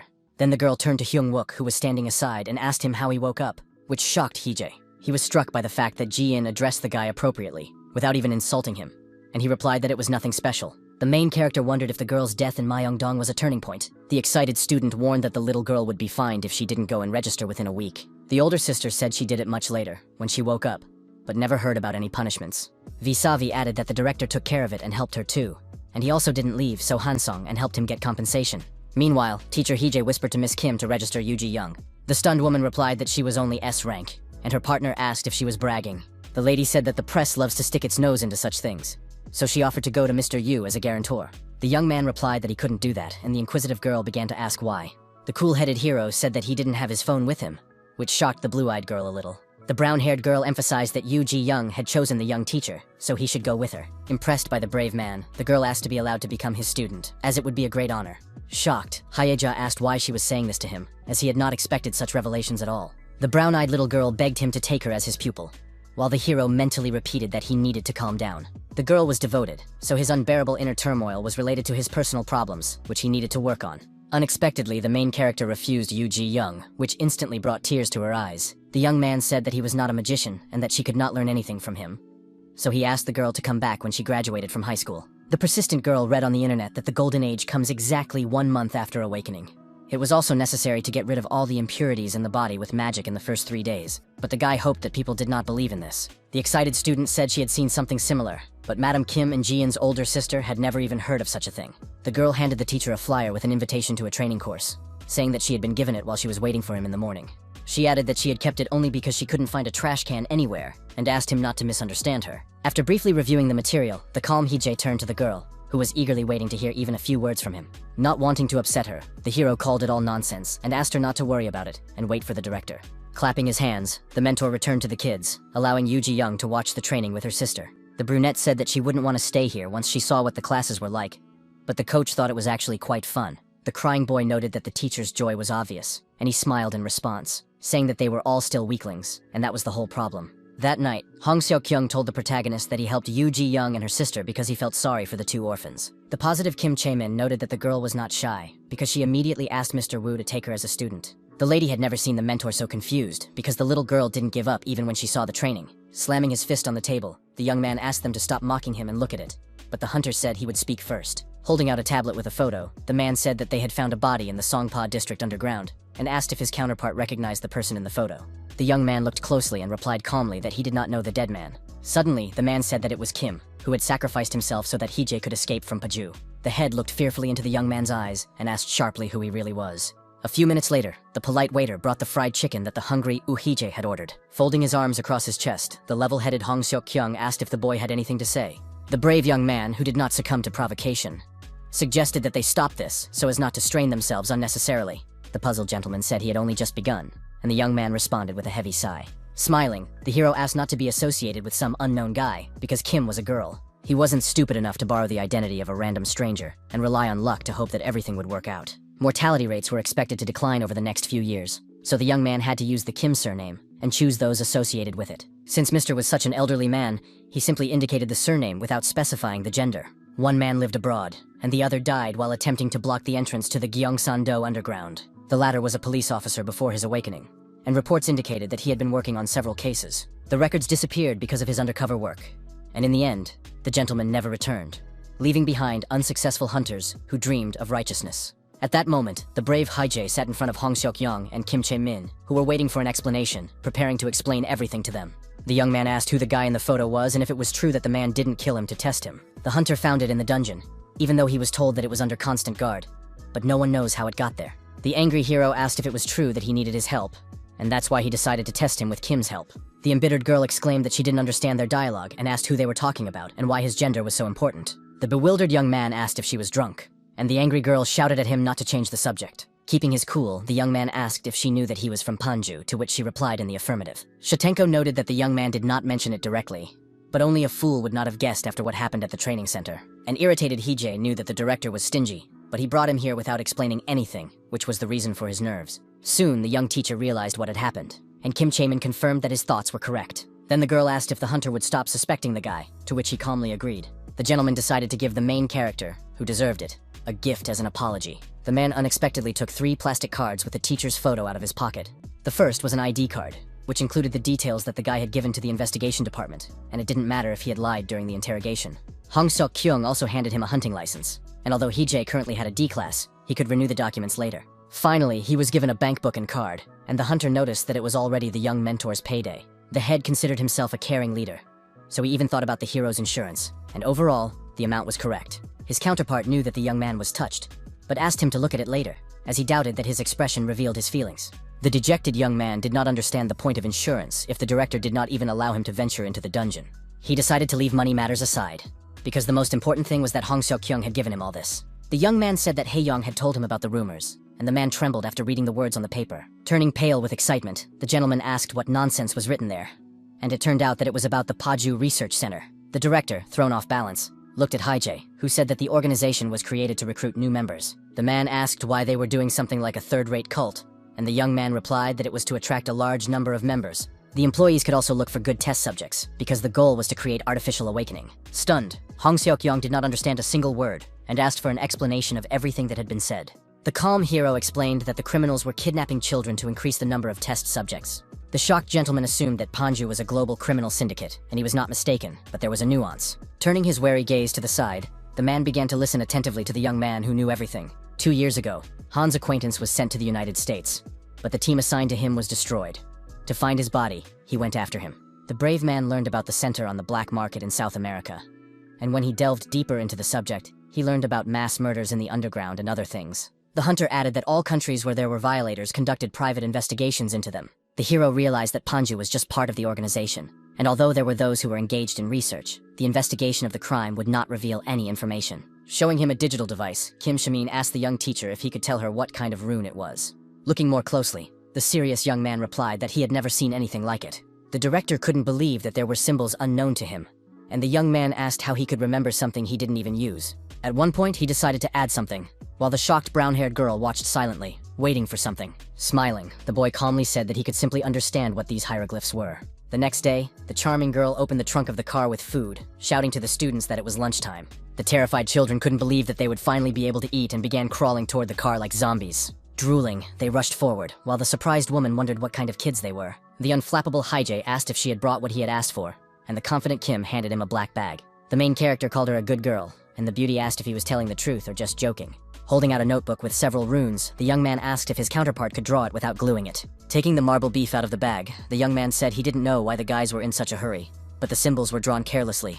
The brown-haired girl asked if it was true that the guy had failed, and he asked her to stop talking nonsense and start drawing. Meanwhile, the tired students finished their lunch and talked among themselves, calming down a little. The observant Choi Jinu was drinking water from a plastic bottle when he suddenly heard Miss Kim Chaemin's voice. The lady thought it would be more grandiose, since they were conducting tests, but it turned out to be simpler, and the boy asked what the teacher had in mind. The astonished boy asked why the rune they had not studied was drawn on the meat, and the teacher replied that there was something that needed to be checked. The bespectacled boy wondered if he was working on creating new symbols, and suggested that this was why they were all the same. Hai said that the lady wanted them all to eat, so he asked them not to worry and to go rest, and the girl agreed with him. When asked if the sandwiches were tasty, the student replied that the director's dishes consisted only of meat, so they were very pleasant. The boy asked if the chief hadn't returned yet, and at first the woman couldn't even answer. However, Kim Chaemin said that Hong was still a little busy, although in reality he had decided to go to the dungeon again.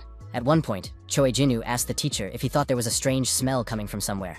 The wary hero remained silent, but agreed with him, and decided to take a look around. He soon realized that the scoundrels of Paju had used a rune to cleanse the dungeon of meat. Before traveling through time, Heejae's teenage years were spent as Hong Seok-kyung's assistant, so he often solved his problems. A long time ago, he told the gentleman that he would like to get a hunting license, and asked if he thought it was a good idea. The gentleman, lying on the sofa, was slightly surprised, because he thought that the boy did not want to learn such a craft. The man sat up and asked if someone was bullying the young man at school, and exclaimed that he would go to the principal right away. Picking up the TV remote, the hero said that there was a lot of competition for positions in the civil service. An enthusiastic Hong was ready to give him his job, but Heeja noted that it sounded like someone was trying to change the subject. He asked because he wanted to know if he could earn extra points on the exam if he got a hunting license. The young man asked if the gentleman was not the most influential person in the management agency, but the fact was that he was not involved in recruiting newcomers. The head promised to find out more information, and asked the young man to first obtain a license and the highest possible rank. The young man stunned his father by saying that he wanted to become a D rank, but his father was categorically against it. The hero assumed that he had not inherited his abilities because he was adopted, and the man sighed heavily in response. Patting his son on the head, the positive Hong Seok-kyung admitted that he had won this argument. At that moment, the serious hunter said that there was a man in the dungeon. The wary Hiei did not quite understand him, and the gentleman added that besides the dead man, there was definitely another person in the cave. Daseon told the director that they would not be investigating the case, so all that remained was to wait for the results, but this caused the young man some concern. The chief suggested preparing for a field trip to the dungeon, and the hero asked if he was really going there. The young man noted that, given the hunter's abilities, even a B-rank cave would be a piece of cake for him, and asked where it was located. The polite comrade stunned the guy by saying that he would be the one going there and handed him a training plan for field preparation. The daredevil immediately said that the director should raise his salary if he wanted him to work so hard. Mr. emphasized that running a school was very expensive, but Heejae reminded him that there were very few students here. Snapping his fingers, the cheerful Hong Seok-kyung added that they needed to build a building, and his counterpart asked when that would happen. The hunter said that because there were many caves around this place, construction companies avoided working there unless they were offered a lot of money. The hero advised him to simply clear out the dungeons, and his counterpart pointed to the preparation plan, saying that this was why he was needed. The young man asked if it wouldn't be faster for him to do it himself, but his friend replied that it wasn't. Leaning his hands on the table, Hong said that in the end, they would need the results of their work. The man built the school under his own name, and although many said that hunters didn't need it, they simply read it because he promoted the idea. The gentleman noted that this was why he needed progress, and if he or Sis Kim had gone, people would not have accepted it as good work. Pouring water into a glass, the gentleman added that the number of awakened ones is increasing every year, but incidents with caves are not far behind. Hunters were in no hurry to share skills that were already becoming obsolete. And if the school did not live up to expectations, they would not be able to protect those who had just awakened. Taking a sip of hot coffee, the man paused briefly while a surprised Hije stared intently at him. The head said that there was an easier way to do it, and the young man with sparkling eyes asked what it was. According to the director, they could say that they teach runes that are only known at their school, and the hero promised to do everything in his power. Upon learning about the upcoming test in class, all the students were surprised. Principal Hong said that it was time to test their skills, and added that Mr. Wu would go to the cave with them. The hero said that they would go to the C-rank zone right behind the school, and added that he would accompany the students to evaluate them. From that moment on, the students had to form groups that would clear the dungeon, as well as understand 4 things. Only after they learned the rank, environment, monsters, and core location could they begin to make a plan and form teams. The ecosystem in the place where the students would go was similar to that on Earth, but due to the distortion of space, there were some oddities. The mentor asked them to think about the caves they had seen on the internet, or even visited, and the alarmed Park So-hyun began to hesitate. At one point, the girl remembered herself as a very small child in her grandfather's arms, rejoicing in every little thing around her. The cheerful man smiled as he held the baby in his arms and turned to her to say something. The gentleman was sure that his granddaughter would be fine even without him, and would become a magician who would outshine her grandfather. His words stuck in the beautiful Pak's mind, so she remembered them every day and was afraid to make mistakes. After briefly explaining the essence of the matter, the teacher suggested having lunch and conducting individual interviews in the evening. The experienced Hije advised the students to think about their weaknesses in front of the pixies, even though it might ruin their appetite. Soon, the students began to leave the classroom, and the sun's rays hit their faces, pleasantly warming their bodies. Dressed in a tracksuit, the hero noticed Park So-hyun, who had joined the others and was sitting on a chair. The slightly tense man asked the withdrawn girl if she was going to lunch. At that moment, he noticed that tears were streaming down the beauty's cheeks and dripping onto her notebook. The alarmed mentor asked if his lecture had been so difficult and offered to call the principal. Wiping her eyes with a trembling hand, the student tried to say something, and her counterpart listened attentively. Suddenly, the crying girl said she wanted to leave school, which was a shocking statement. Discouraged, Hije was speechless at that moment, while the beautiful Park tried to explain the situation to him. She considered herself untalented and said that she did not have what it takes to become a magician, and before she became a burden, she decided to leave the school. The hero, who was experiencing a headache, asked if someone had put this idea in her head, but the embittered girl replied that this was not the case at all. The girl couldn't even use magic properly, and her mentor asked if she didn't know that she cast spells faster than many agents on missions. Tears were still streaming down the charming beauty's cheeks, but she listened attentively to her teacher's soothing words. The young man asked if she thought Choi Jin also couldn't do magic, but the shocked Park exclaimed that he had nothing to do with it. The saddened student said that the boy had awakened less than 6 months ago, while she had awakened more than 10 years ago. The beauty even knew a special spell, and it wasn't about the formula, which she also fully understood. Nervous So-hyun couldn't understand how he could call himself a magician when he couldn't even use the rules she knew perfectly well. Her hands trembled violently with anger and self-hatred, and her fists clenched involuntarily, which looked frightening. Calm Hije asked where she had learned the special magic, which caused a little surprise in her opponent. The charmer replied that it happened before her grandfather's death, not understanding why her mentor was interested. The young man asked what her relative's attribute was, and Pak replied that he usually used guiding magic. Upon learning that light was his main weapon, the protagonist smiled slightly, which was a little strange. Smiling sweetly, the guy gently grabbed his student by the shoulder and sincerely told her that she was very talented. Looking into the eyes of the wary So-hyun, the confident Hije promised to make her an archmage. Going to the principal, who wanted to have lunch, the teacher reported that Park wanted to drop out of school, which greatly surprised him. The young man said that he had spoken with her, and the tense man immediately asked why she had made such a decision. The hero replied that the girl considered herself incapable of anything, and the gentleman calmed down and smiled slightly in response. Breaking the chopsticks, the headmaster said that the charmer had set the bar too high, because her grandfather was incredibly great. The old man always got straight to the point, so the dungeons were defended very quickly. But this was very dangerous for the mind. The boy asked if Hong Seok-kyung knew him, and he replied that he knew his son, the father of the beautiful Park. The last time the gentleman saw her grandfather was right after her father's death, and then he left the guild to take care of his granddaughter. The headman couldn't put into words how strict the old man was with his son, but it seemed that he was kinder to Seok-kyung. It was about the father who wanted his child to achieve such success, and the child who did not inherit his ancestors' talents at all. The man wanted to pass on the secret of a special magic to his son, but he ended up dying during a risky raid on a dungeon. Only after the death of his heir did Nok-young regret his parenting methods, and his granddaughter grew up in peace and tranquility in her family home. After the death of the hero who helped evacuate civilians during the destruction of the cave, Park was cared for by another guardian until she began her studies. The imperturbable Hije asked when the old gentleman had died, and his counterpart replied that it had happened when the child was 10 years old. Hunter Hong Seok-young heard that the guardian was a lawyer from the Nogyo Guild, who was prepared for something like this, since the girl had no other relatives. The young man asked if it was true that So-young had learned magic only from her grandfather, and as far as the director knew, that was indeed the case. The man asked if something was bothering him, and the young man felt that the old man was no less strict with her. It was common among magicians to force children to follow in their parents' footsteps, even after losing one child. The main character asked his comrade to take good care of the girl, and he began to silently wipe his mouth with a napkin. Looking at the gentleman clearing the table, the slightly angry teacher asked what kind of answer that was. Smiling, Hong replied that he simply felt that the young man would look after Park So-hyun anyway, even if he didn't. Finally, lunch came to an end, and before leaving, the principal wanted to say something to his young colleague.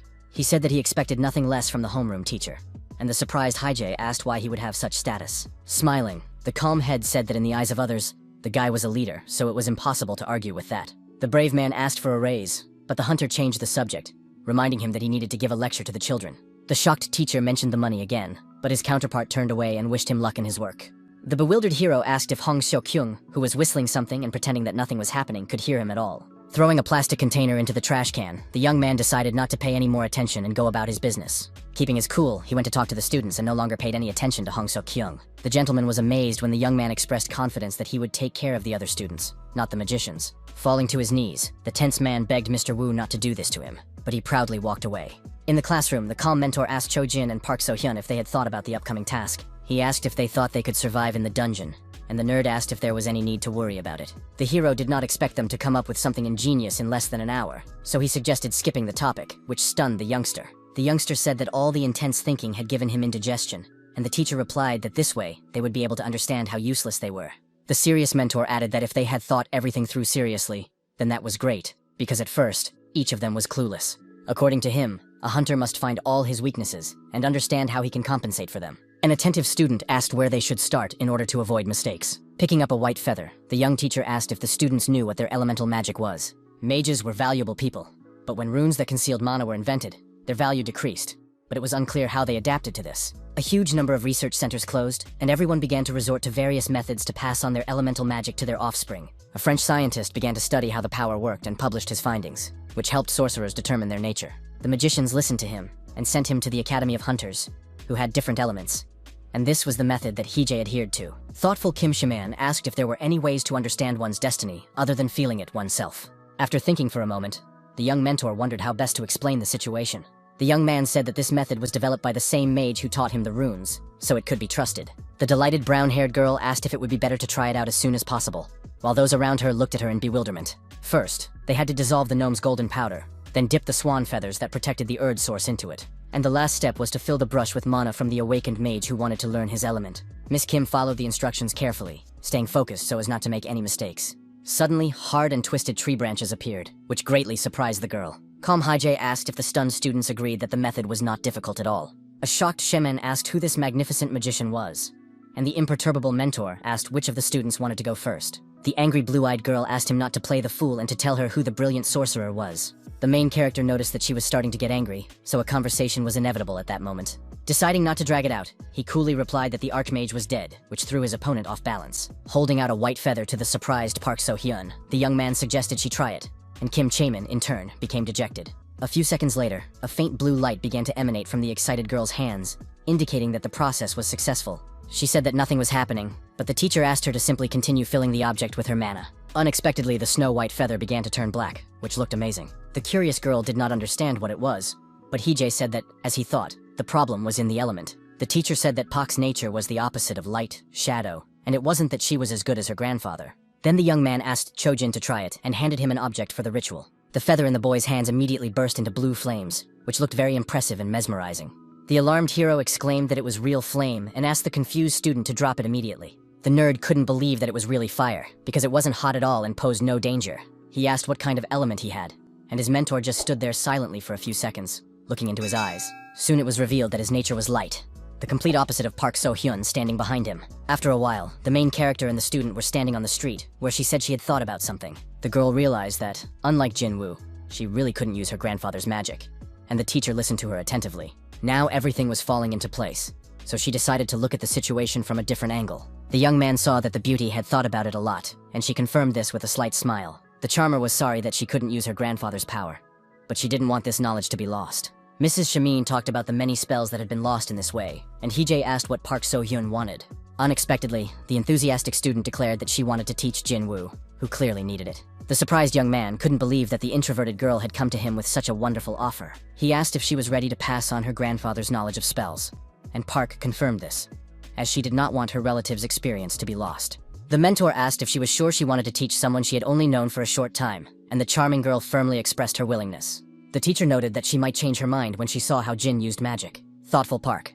So-hyun agreed that she would need to observe and assess the situation in any case. Noticing that she was not particularly mentally exhausted, the guy suggested that this was either one of the advantages of youth or that her psyche had grown stronger. Running his fingers over his chin, he also considered the possibility that he was simply a brilliant teacher and had helped her. He couldn't understand how the old man had managed to cope with her when her mood changed with the wind. The teacher was sure that Jinwoo would play along, but soon the nerd rejected the offer. He stunned Hyeja and Kim Chaemin by saying that he had nothing against Park So-hyun, but he did not want to become her student. The angry woman immediately shouted, asking why he was backing out and didn't want to study. The lady thought that the guy did not fully understand the situation, but he realized that this was a good opportunity for him as a magician. Keeping his cool, the young man said that he really didn't want to learn from his classmate. Mr. Wu didn't want to pressure the boy and simply asked him why he didn't want to learn. Scratching the back of his head and smiling, the young man said that he couldn't treat his friend as a teacher. After these words, an awkward silence fell over the room, but the elders continued to look into the student's eyes. The blushing hero thought this was a silly reason, and wondered if that was why the boy was giving up the chance to become an archmage. Jinwoo assured them that he knew perfectly well that such an opportunity only came once in a lifetime. But he realized how much magic meant to So-hyun. Most mages awoke at a young age, and some even at the moment they first stood on their feet. The nerd, however, did it too late, so he didn't consider himself smart enough to master the new power. It was assumed that this was why he was so naive and did not want to see Park So-hyun become disappointed in him or herself. It is very rare for wizards who spend their childhood away from everyone else to develop emotional intelligence. The boy said he had no ambition to become an archmage, so he was content to be an ordinary wizard. Deciding not to waste any more time, the imperturbable Hee-jae let Jinwoo go, which made Kim Shaman a little nervous. The excited girl couldn't believe that her comrade would give up so easily and let the student go. She exclaimed that he should understand the value of Mr. Park's unique magic. But the young man did not succumb to her provocation. The mentor asked if it was true that Jin was as untalented as he considered himself to be, but the woman couldn't say. The lady noted that talent in magic is a multifaceted thing, and difficult to explain to someone who is not a sorcerer. Madame added that one could only master the basics by spending a certain amount of time, but that would not work with unique magic. Someone who already uses standard spells might have a sudden flash of inspiration and become an archmage, but someone else might just be unlucky. Visavi said that it all depends on luck, and the main character asked again what about Jinwoo. Spreading her arms wide, the brown-haired girl replied that they wouldn't know anything until they tried. The young man put up barriers and limitations within himself, because the thought of mastering the magical legacy was very difficult. This became a huge burden for the boy, and Kim Chaemin understood him perfectly. The blue-eyed lady asked if Park So-hyun herself had chosen her shy and insecure friend.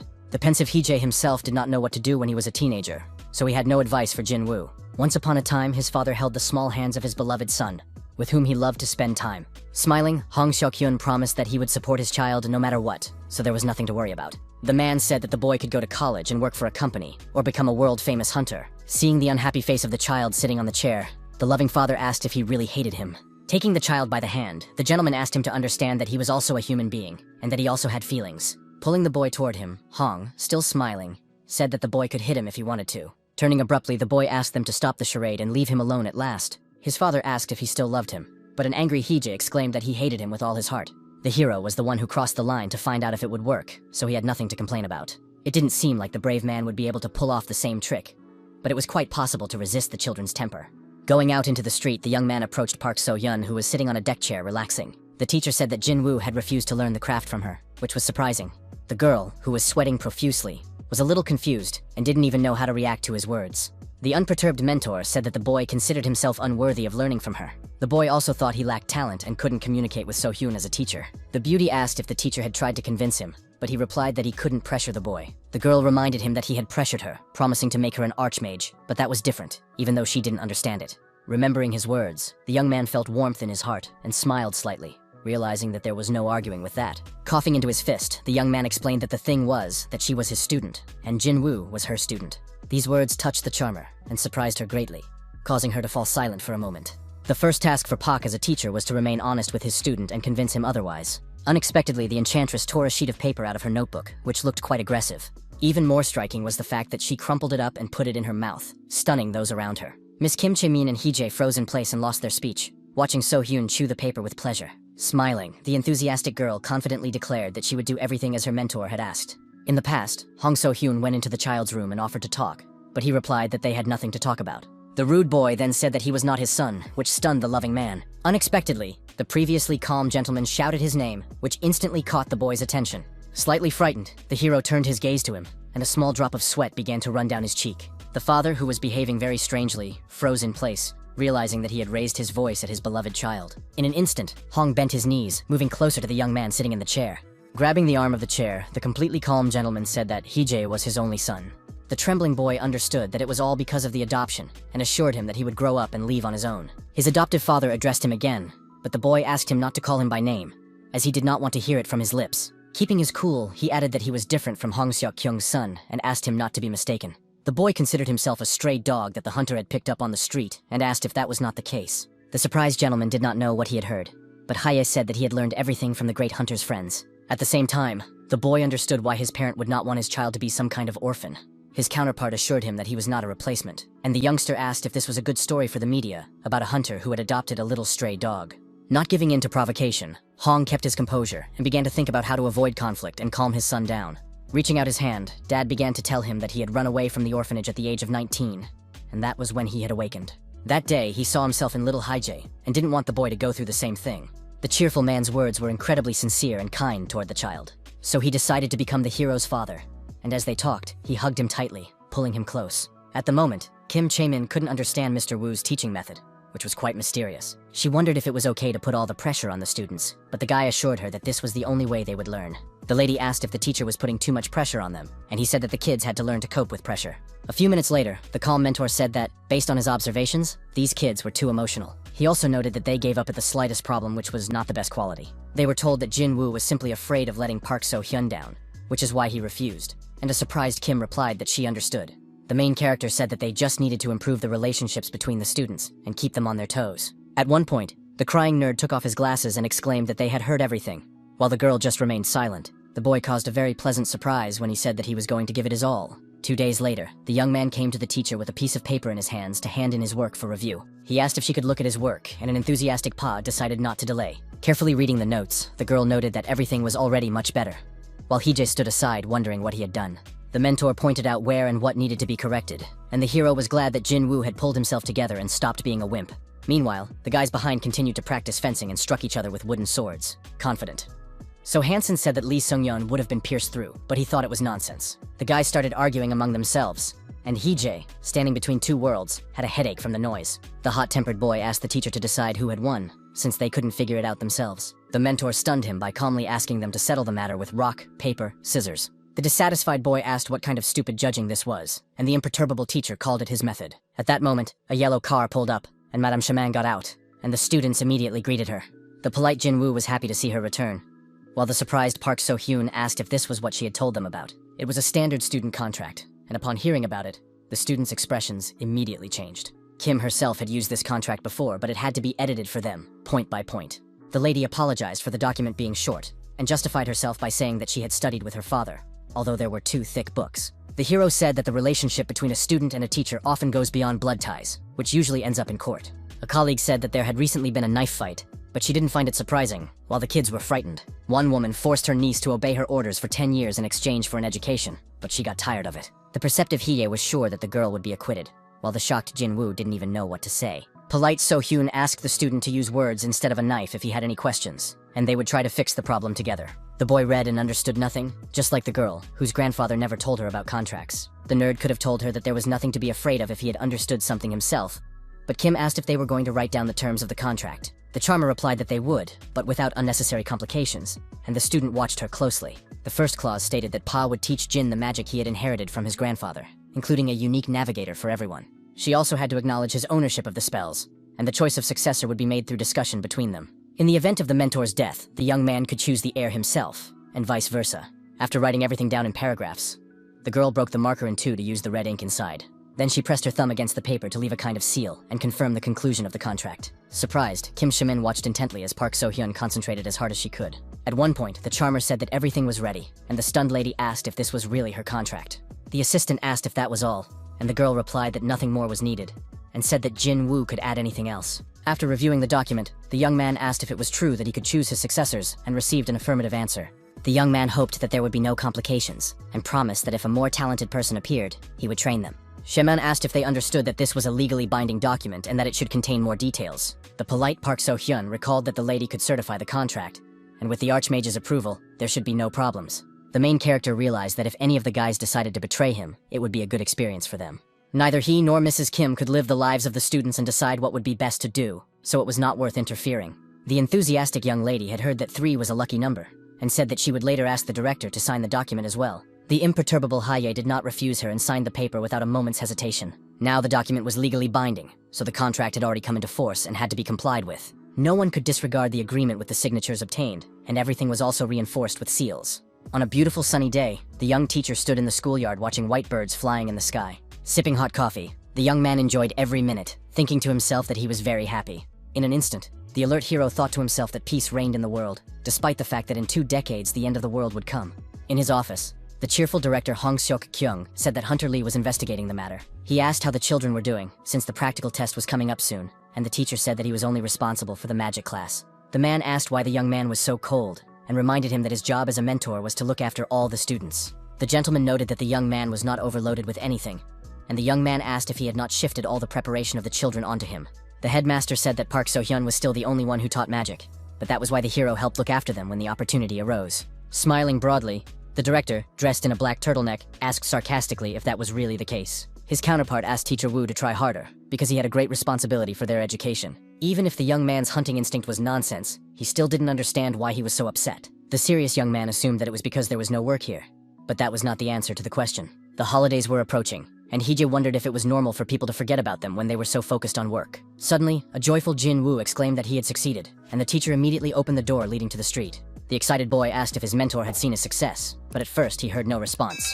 An equally happy Park So-hyun said that this was the magic of her late grandfather, and green leaves began to fall around them. Surprised, Mr. Wu couldn't believe that the unique magic had come to the botanist so quickly, and it seemed that he was a genius. The girl replied that this was not the case at all, after which the teacher thought to himself that he might be wrong. Her grandfather used his granddaughter's power to bring light to dark places, but it was also useful for revealing traps. Lowering his head, the main character saw a white light near his feet that took the form of a ring.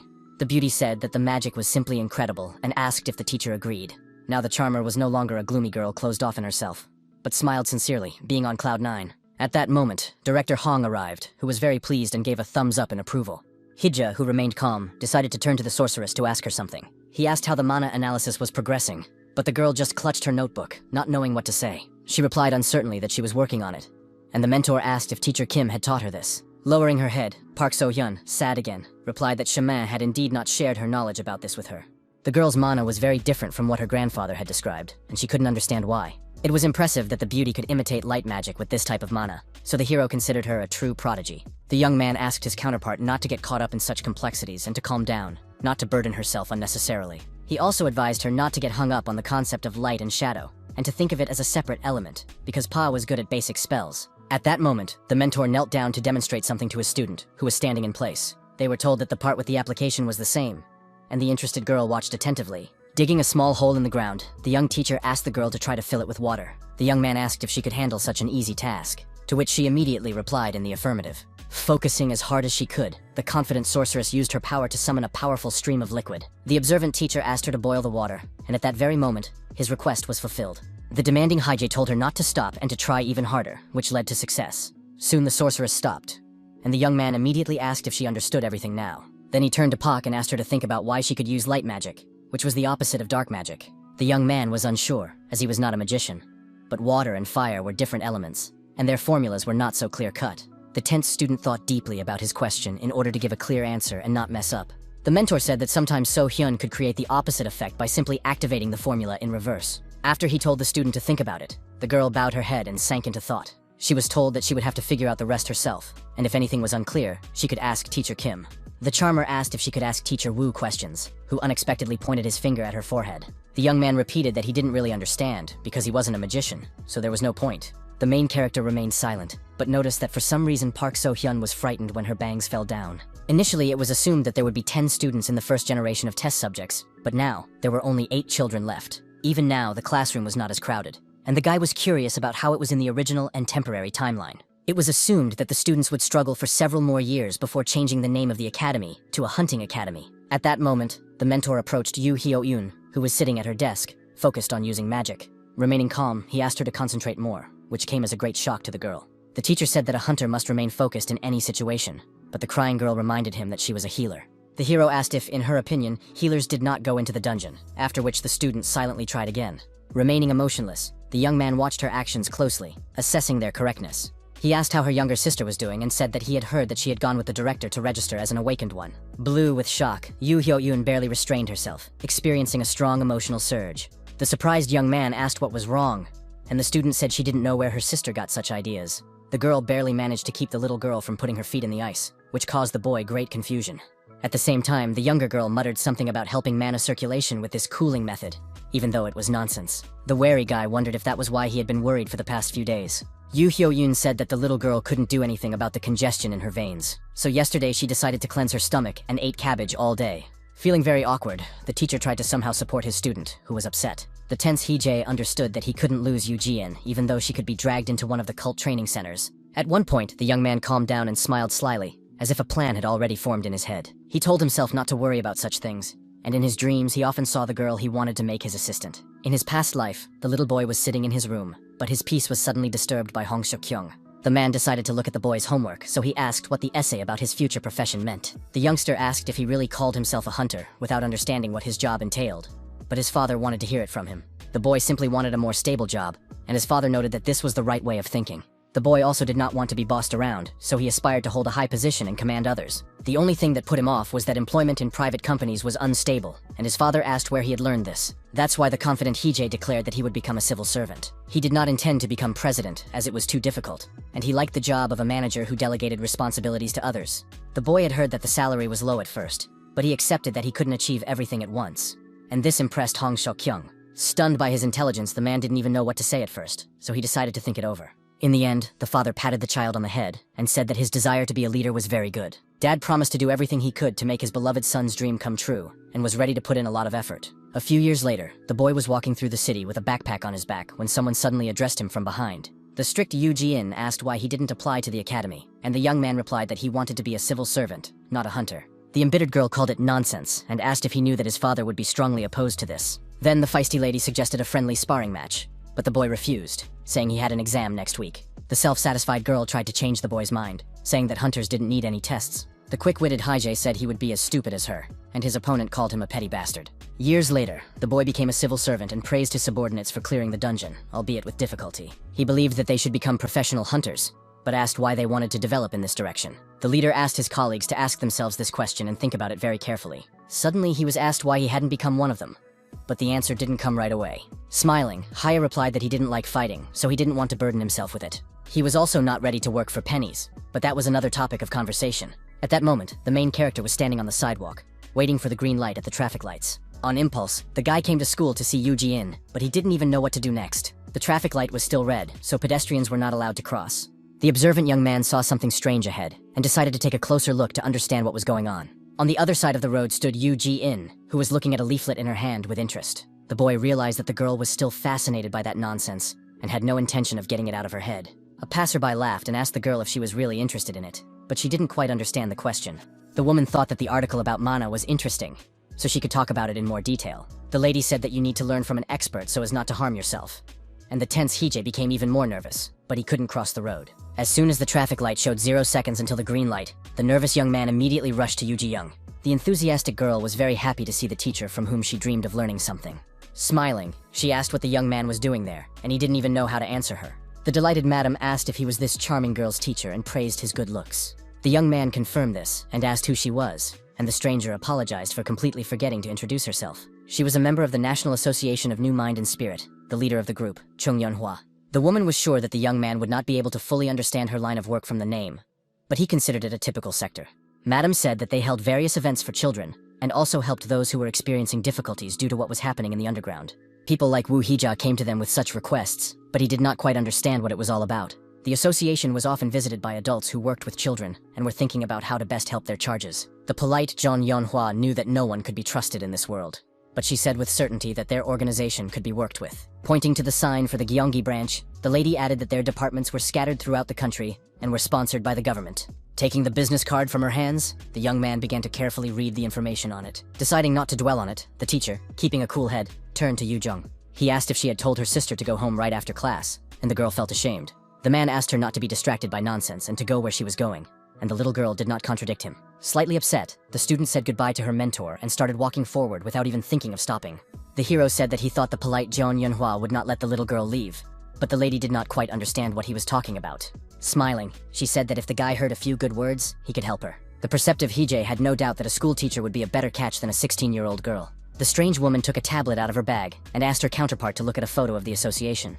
She added that all companies sponsor them because they believe they work for the good of the people. The silent hero showed no emotion, just silently looking at the fragments on the digital device. Unexpectedly, he said that he was not really a teacher, after which the smile disappeared from Yunhwa's face. The cool-headed young man admitted that he had become a mentor by chance, but that he had originally been a different person. He asked if the lady had heard about the preparatory school for future hunters, which made her anxious. Realizing that he was talking about a place where young awakened ones were trained, the woman asked if the young man was teaching there. Without hesitation, the young man answered in the affirmative and noted that it was not an easy job, considering how much responsibility he had. The woman knew this very well, and assumed that the young man had been through a lot. She asked if Hee-jae was also a hunter, and he replied that he was, but his rank was not high, while the lady believed that the most important thing was his devotion to his students. Putting her digital device aside, the lady suggested having a cup of coffee at a local establishment. As they walked forward, Chung said that the young man should listen to her and learn more about how to teach his students. The main character was just a novice and a young hunter of low rank, so he didn't have much to boast about.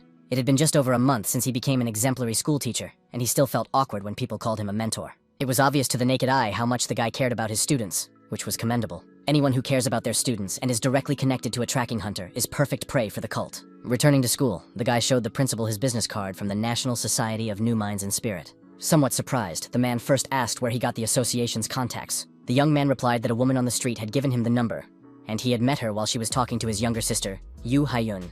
The gentleman asked if it was Yuji Yoon, and the young man noted that she needed to be watched closely and asked if Hong should be monitoring her. The gentleman replied that technically, he was more of a trusted guardian, but that did not change the essence of the matter.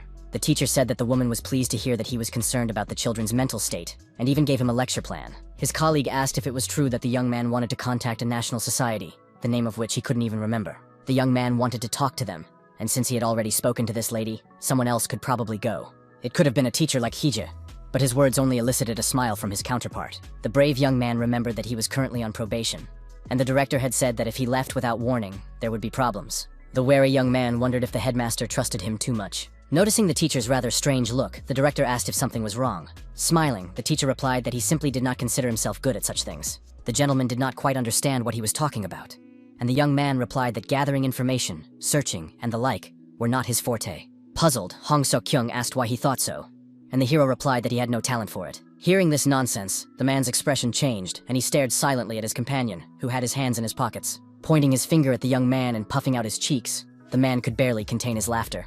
In an instant, loud laughter rang out across the entire neighborhood, its ringing sound scaring away the birds flying overhead. His emotions were so uncontrollable that tears were already streaming from the man's eyes, but he couldn't stop laughing. An angry Hee-jae asked what he was laughing at, and the director was amused by the fact that the boy would not be able to cope with such a task. The cool-headed teacher replied that he had done a lot, but he was still not particularly confident. The smiling Sokyeon asked if he had ever infiltrated locations to gather the necessary information.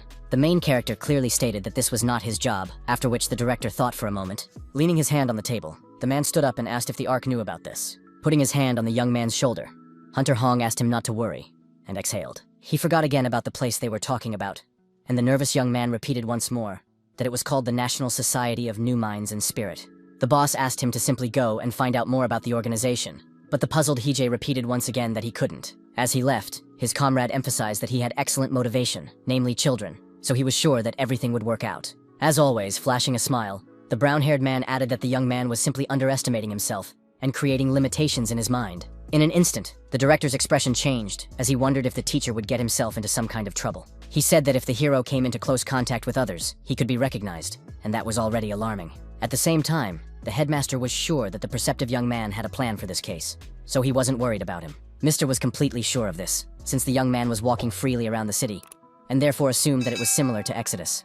In response, the young man just smiled, about to say something, but it seemed difficult for him. The young man admitted that he wore a mask and not many people knew his face, so there was nothing to worry about.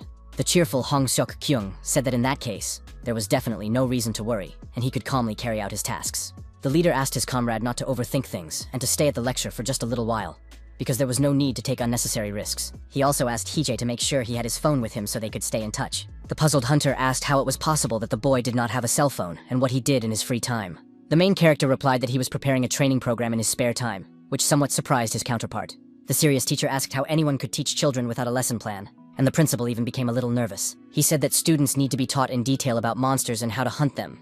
But the headmaster was not good at this. With a frightening smile, the teacher asked if the man thought that others were so good at it, and he was slightly confused. The gentleman quickly left the room, even though the unperturbed Hee-jae had not yet finished the topic. On June 15th, organizational issues were discussed during a training sweep in the dungeon. Kim Shamin, who was helping to put on shoes and was tense, asked why Mr. Wu was as calm as ever. She noted that he was not wearing any armor at all, only a leather breastplate patched in various places. The strict madam immediately suggested talking openly, as some questions were bothering her.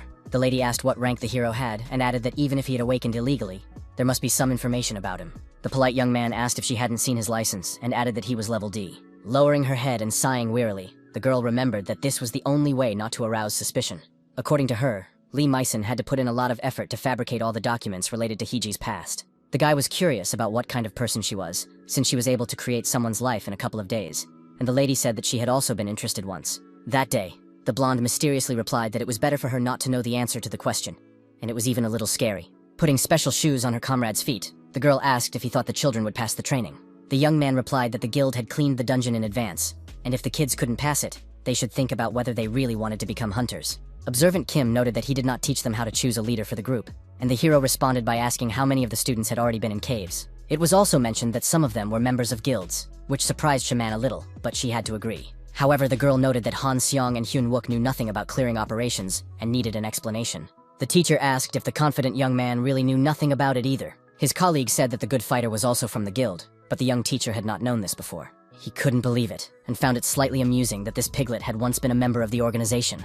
Despite the fact that Hyun Wook was a victim, he behaved like a fool and was wounded for it, which the brave man found amusing. At one point, the cheerful girl said that the equipment process was complete and everything had gone well. With a sweet smile, the beautiful Kim Chae-min said that she was leaving the children with Mr. Hee-jae. In response, the young man also smiled at his counterpart, but did not say a word, as it was unnecessary. The team standing nearby paid attention to the gentleman, whom they treated with respect. In the crowd, the main character immediately saw a little piglet, Hyun Wook, looking at him a little suspiciously. The boy brought a smile to the face of his mentor, who had decided to make sure he behaved like a human being and not like an animal. After a while, Kim So-yeon, representing the South Korean Ministry of the Interior and Safety's Underground Management Department, approached Hee-jae on the street.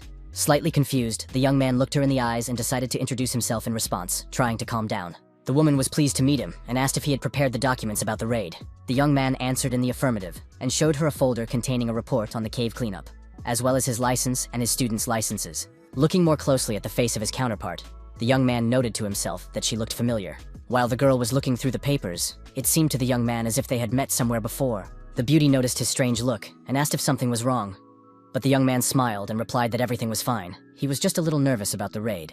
And the lady noted that Hunter Hong had praised the skills of the trainees. The hero believed that this did not mean they should let their guard down, and Kim So-yeon smiled and agreed with him. Suddenly, a disgruntled Sok-young appeared behind her and asked why she always yelled at him, but talked nicely to Hee-jae. The angry woman exclaimed that she wouldn't have to scold him if he did everything right, and her voice seemed even more familiar to the young man. Finally, the young man remembered that she was the lecturer who was present on the day of the attack on the laboratory. The daredevil would never have thought he would see her like this again, and he understood that Kim had gone through many difficulties during this time, although you couldn't tell by looking at her. The delighted young man considered her a role model, and the girl said that if necessary, the team should evacuate. The director asked if this was necessary since he was standing in front of her, and the lady replied that these were the rules. The man did not understand why all these rules were necessary, and the department representative asked him not to ask stupid questions. Looking at the excited students, the main character mentally noted that they would soon cry out of fear. Turning around, he calmly said that it was time for them to go, and Kim So-yeon apologized and did not delay any longer.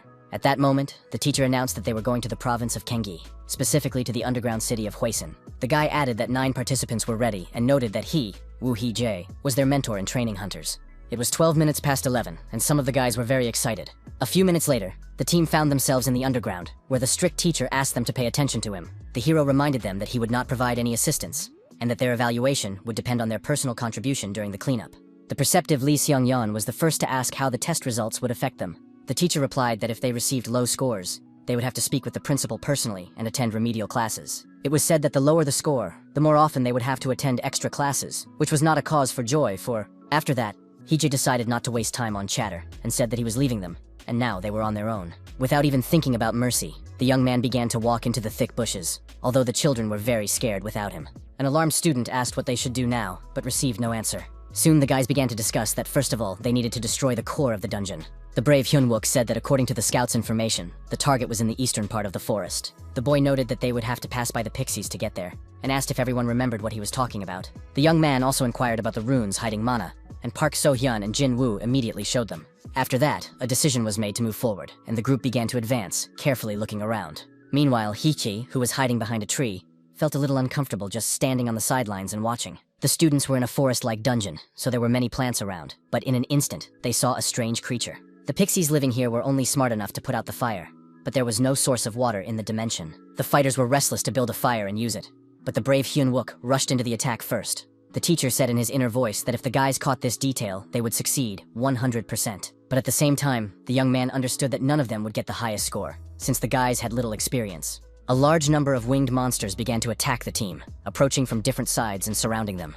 The cool-headed Han Seong did not let the vile creatures get close to him, swinging his sword. Tense Hyun-wook exclaimed that they were surrounded, but the swordsman tried not to panic. Grabbing a flying pixie with his hand, the stern fighter ordered the mages to use their shields as soon as possible. Confused Jin-woo couldn't collect his thoughts, while Park So-hyun seemed calmer at that moment. Focusing as hard as she could, the girl took a deep breath and began to fill the surrounding environment with her mana. The ruthless young man ordered to finish off the pathetic bugs that stood in their way and blocked their passage. Coming up from behind, the nimble Han-sun aimed his sword at the pixies who had hit their heads on the barrier. The cold-blooded guy didn't even think about showing them mercy and soon killed the rest. Trying to catch his breath, Hyun-wook asked his comrades to double-check that all the creatures were dead.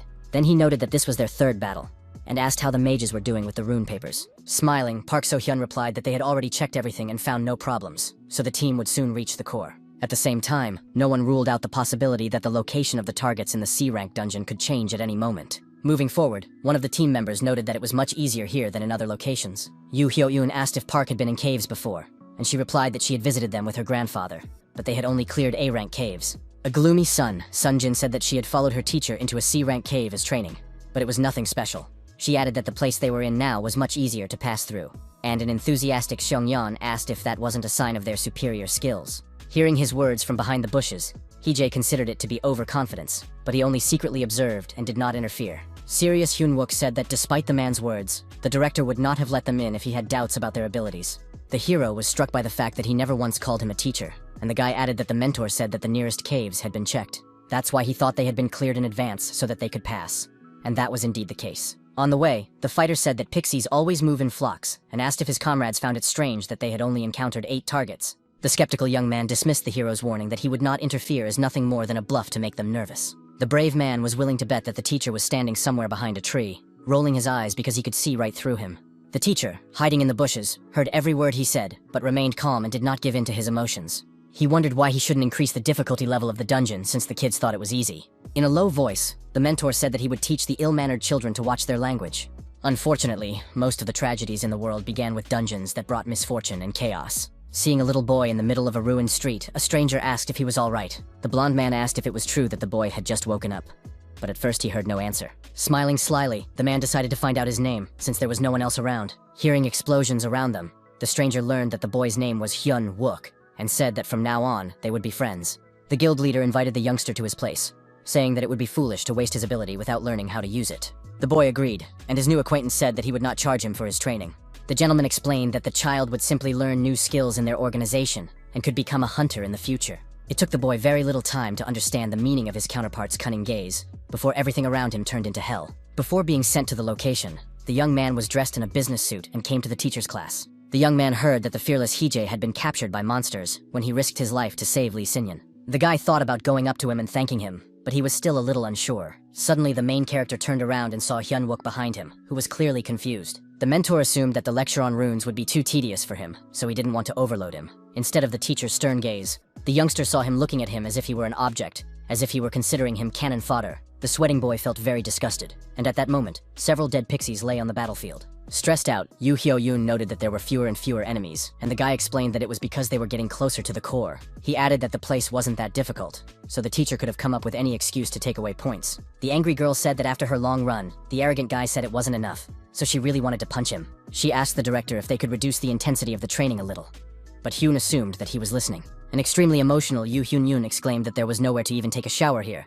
and the guy asked if she had said that too. The young man suggested that the headmaster had not replied that she was not going to the dungeon to live in luxury, and the girl confirmed this. Hong Seok-kyung also clearly said that the student would see worse things when she became a hunter, so there was no need to make a fuss about dust on her clothes. The girl, barely holding back her tears, cried out that this was indeed the case, and the alarmed Park Seok-hyun asked her to calm down. Noticing suspicious sounds nearby, the mage asked if the others had heard it. It turned out that an unexpected attack by pixies had begun, and there were now several times more of them. The squad leader covered Yu Hyo-eun with his back and ordered everyone to take up their positions in order to repel the attack as quickly as possible. A vile monster suddenly appeared behind the crying girl, eager to sink its teeth into her skin. Hyunwook, who was repelling the attacks, asked his comrades to help the defenseless girl, who was very confused at that moment. The tense young man did not understand how to get out of there and whether it was worth destroying the core of the dungeon or waiting for the monsters to leave on their own. He was sure that in his place, the faction leader would have made someone the main target of the pixies, a decoy, and continued the sweep. The young commander understood that his ruthless mentor had turned someone into a sacrificial lamb. The fighter understood that healers were just dead weight and could be used. But then Hyun remembered that he himself had recently been a burden. He needed to make decisions as quickly as possible, as the situation was heating up with every passing second. The leader put his hand to his face and began to think, maintaining a serious expression, but nothing came to mind. Someone from the group suddenly shouted his name, and in the eyes of the boy who stood frozen in place, a pixie's face was visible. The creature was instantly killed by the cold-blooded Haije, who emphasized that the guys were already very exhausted. The completely calm teacher noted that this happened during a routine raid, so the results were not very encouraging.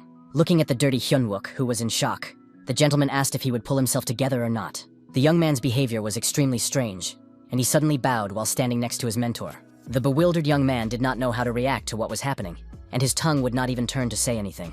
The pixies continued to rage around and pull the magician's hair, who could do nothing about it. The tense Choi Jin was ordered to use the shield, and Lee Seon-eun was ordered to take the 11 o'clock position. The brave Han Yun-yeon had to protect the terrified Yu Hyo-yeon, who couldn't stand up for herself. The fearless Han Seong had to pay attention to the 8 o'clock position, and Park So-hyun had to prepare the barrier. Counting down from 3, the level-headed teacher ordered everyone to take their positions again and follow his orders. The shocked hero realized he had gone too far, even though he had only lit a fire in the back of the dungeon to scare the kids a little. If he had known that they would not be able to handle it, he would not have done anything, because even now, they were fighting well, taking their places. There was no need to fight everyone. They just had to hold out until the pixies ran away and deal with the dungeon break-in. From the moment they entered the location, Hyunwook gave instructions, and the others followed his example because even during regular training, he was the leader. Although the commander's abilities influenced the success of the squad, they couldn't depend on him for everything. It was for this reason that the expedition to the dungeon failed miserably, which was not easy to accept. After some time, Director Hong Seok-kyung found out about this and became very nervous while driving. He inquired about what the inspectors had to say about the success of the raid, even though the area had been destroyed. It was decided to discuss this a little later, and soon silence reigned in the long minivan. Upon reaching their destination, Teacher Haije said that the assessment results would be known tomorrow. Some of the team were curious about the importance of the marks, which seemed meaningless at that moment. At the same time, the teacher said it was time to disperse, as evening had fallen and the sun was setting on the horizon. There was still an awkward silence in the car, and no one even knew how to start a conversation. The unperturbed hero asked if Hyunwook would not be going to the dormitory, but received no response. With a weary sigh, the teacher asked to speak with the student, after which the principal and Kim Chae-min got out of the car. Left alone, the man, ready to listen, asked the boy to talk, because something was clearly troubling him. Serious, he said he wouldn't ask any questions, but if there was a problem, it would be better to solve it quickly. Suddenly, the young man burst into tears and said in a trembling voice that he couldn't become a hunter. In his past life, the boy had been very rude and tried to avoid communicating with people unless absolutely necessary. Looking at the small brunette, he said that he had come because, according to the director, it was urgent. The tense man said that only he could look after him, and the young man asked who this kid was. The gentleman replied that he had been his son for several years, and Hyunwook initially assumed that he had stolen him from somewhere. The hunter promised to try to return as soon as possible after the cleanup, and asked the young man to take care of the child. He also said that Ji-yeon was also in the dungeon, and Lee was abroad, so things were bad, and the confused young man didn't know how to react. Remembering that he had recently cleared a rank A location without fear, and considering his character, the boss thought he could handle the youngster. Hong Seok-kyung added that his credit card was on the table, and asked him to spend money on whatever he needed. But the guy was not going to agree. Smiling, the cheerful director said that he had no choice, so the conversation was over. He asked to take care of his child and then quickly left, throwing his colleague off balance. Left alone with the child, the young man didn't know how to behave or what to say for the first few seconds. Soon, the fighter introduced himself as the head's apprentice and asked the silent child his name. 2 years after graduating from the academy, Hyunwook founded his own guild, which soon became the talk of the town. As much as he didn't want to admit it, the young man was incredible and proved himself very worthy.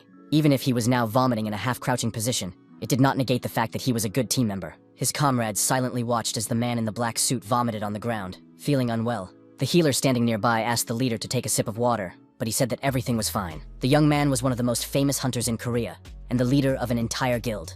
In his past life, Woo Hee-jae found it very unpleasant to watch such a famous person simply vomit in front of everyone. Wiping his mouth, the gentleman asked if it was true that the main character was from the management agency, and inquired about his name. His counterpart asked if they had met before, and the young man replied that he was pleased to meet him, but had never seen him before. Feeling very ill, the leader swore that he had heard of him somewhere before, but couldn't remember anything.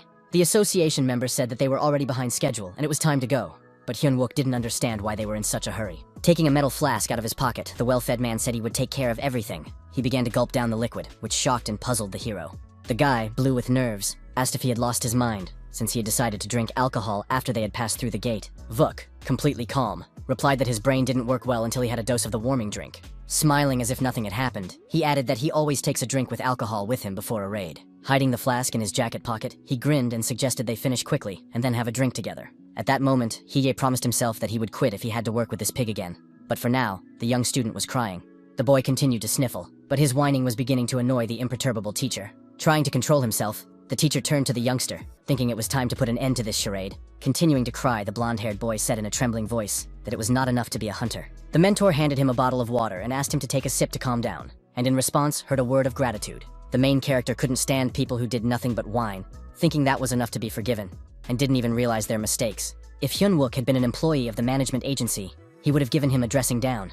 But there was a reason why the teacher was being gentle with him now. Keeping his cool, the young teacher asked why the boy thought that way, wanting to raise him to be a human being, not an animal. His counterpart said that Hee-jae had obviously heard something, and he immediately asked if it was true that it was about his membership in the guild. Gradually calming down, the student said that when he said it, it sounded like he was a professional. Suddenly, the boy declared that he had lived as bait for 3 years and had acted in the same way, and that it was very unpleasant for him to remember this. The judicious mentor had a rough idea of what the young man had been through, so he did not condemn him for anything. It was a typical story of how a young person gets drawn into a fraudulent scheme, but no one should have to go through that. Hyunwook once vowed to become a true hunter and gather like-minded individuals around him to form his own guild. He wanted to help people and prevent bad things from happening. But when they were attacked by a swarm of pixies, something happened in his mind. A terrible thought arose in him that those who were useless in battle could be used as bait. The boy said he hated the faction leader, but that was how he felt before he did the same thing.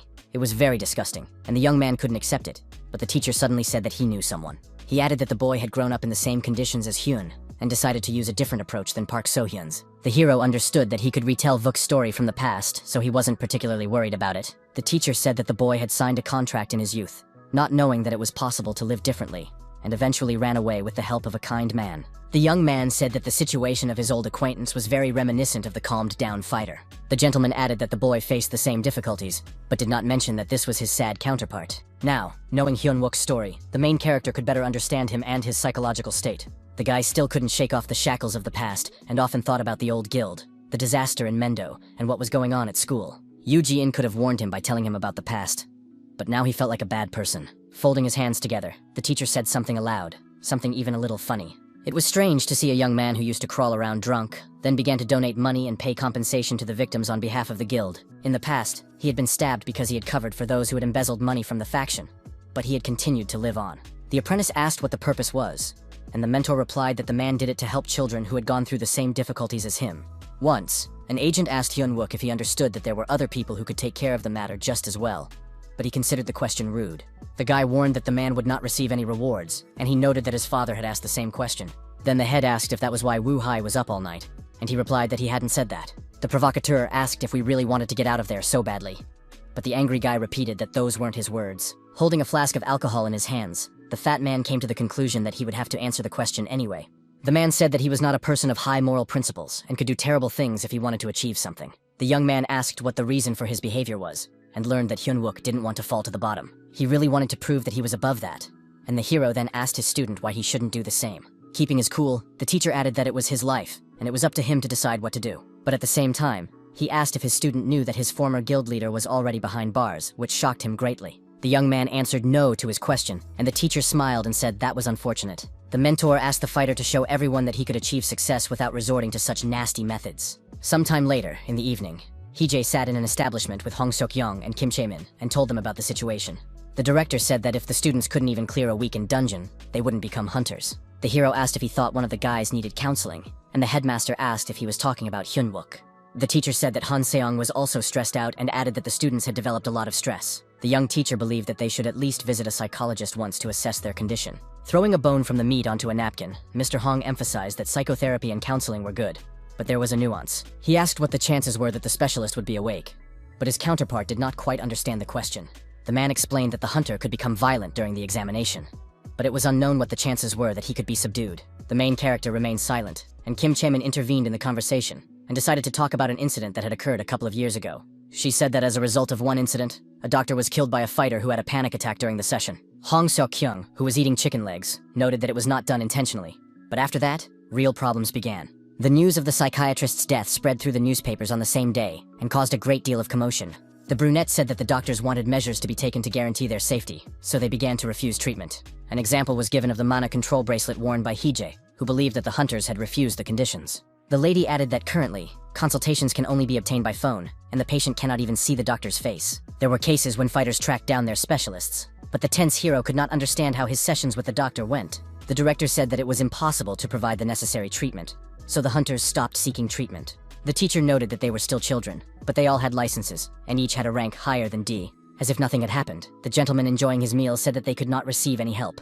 Hong added that if it were incredibly shocking, he would not have followed him, so there was no need to worry so much about it. The teacher was still concerned about the issue, and the head assured him that he understood his feelings. Taking a sip of beer, he remembered that he needed to discuss something with the organization they had talked about earlier. He asked if Hee-jae hadn't said earlier that the National Society of New Minds had tried to lure him in using child psychology. The hunter asked him to try to get some important information for himself since he was going there anyway. His counterpart added that he had the opportunity to become a psychologist in the future, but the young man didn't think it was a good idea.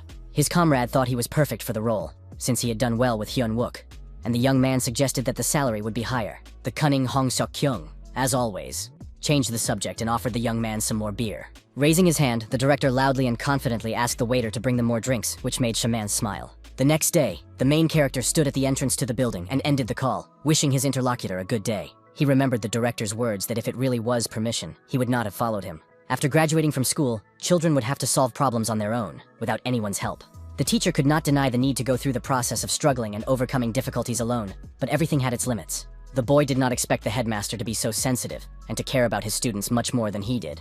There was a lot of news on the internet about how Korea's best hunter, Hong Seok-kyung, had once again saved his country. One website even had an entire column describing his journey from an outstanding novice to the strongest warrior. Leafing through various pages, the emotionless Hee-jae thought to himself that it was all nonsense. Opening his phone book, the young man began to dial the number listed on a small business card. The group leader, Chung Yeon-hwa, picked up the phone, and the young man immediately said that he was the teacher she had met, and the lady recognized him right away. The woman knew that he would call again, as there was nowhere else to find such an experienced person for the children, even though she had only seen him once.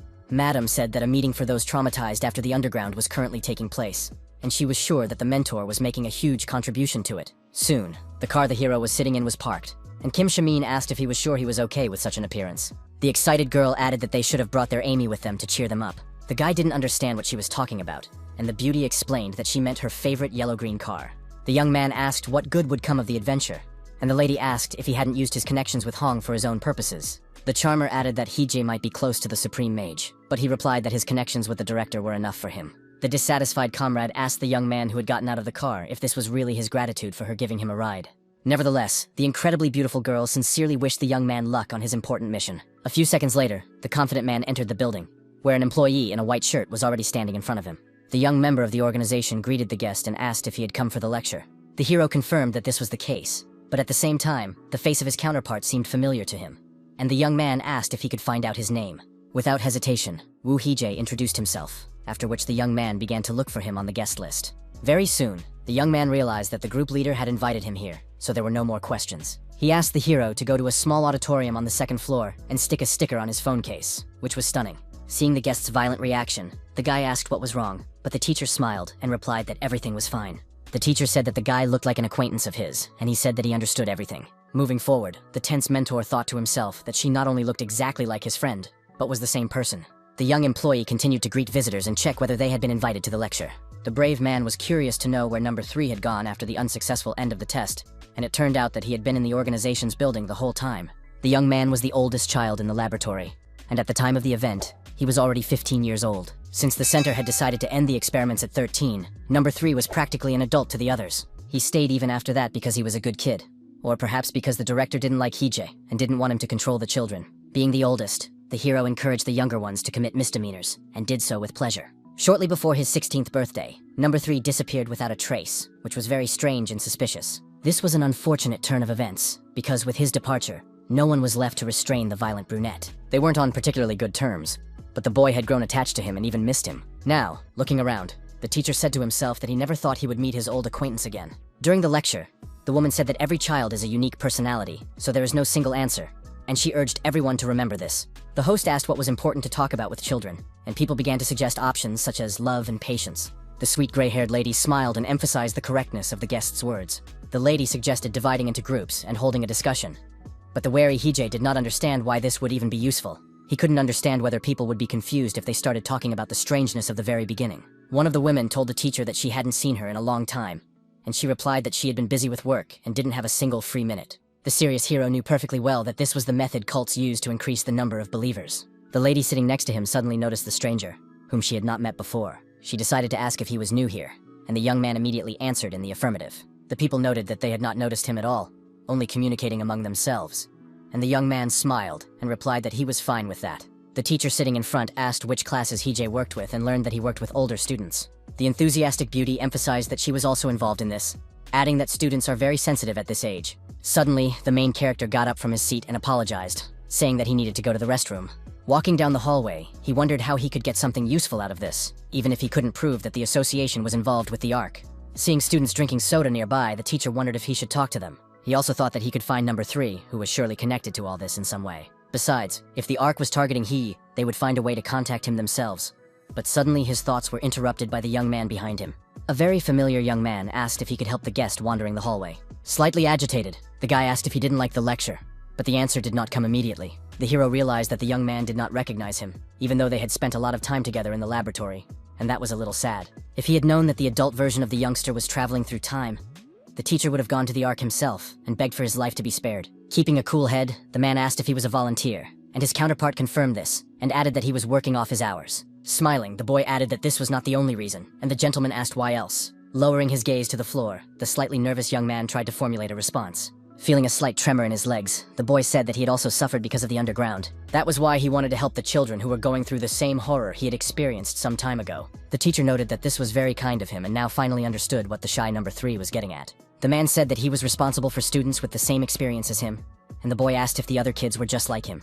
The gentleman replied that outwardly the students were completely normal, but inside, they were in turmoil. After these words, there was a brief silence, but during this time the boy stared intently into his eyes. The main character apologized to the young man, who said that everything was fine and he didn't mind discussing the topic. At first, the boy was disgusted even to think about his experience, but now he spoke freely about it because he could help other children. The polite Hije hoped that his students would become just as strong, and learned that it had taken the young man a long time to get to this point. Looking at his watch, the teacher said that he should not rush in this case. It was already time for Mr. Wu to leave, and he thanked him for the information, even though he assumed it was difficult for the young man to talk about it. Making notes in his brown notebook, the mentor smiled and asked if it was useful for number 3. He was grateful to him for that, then tore a page out of his diary to hand it to the young man.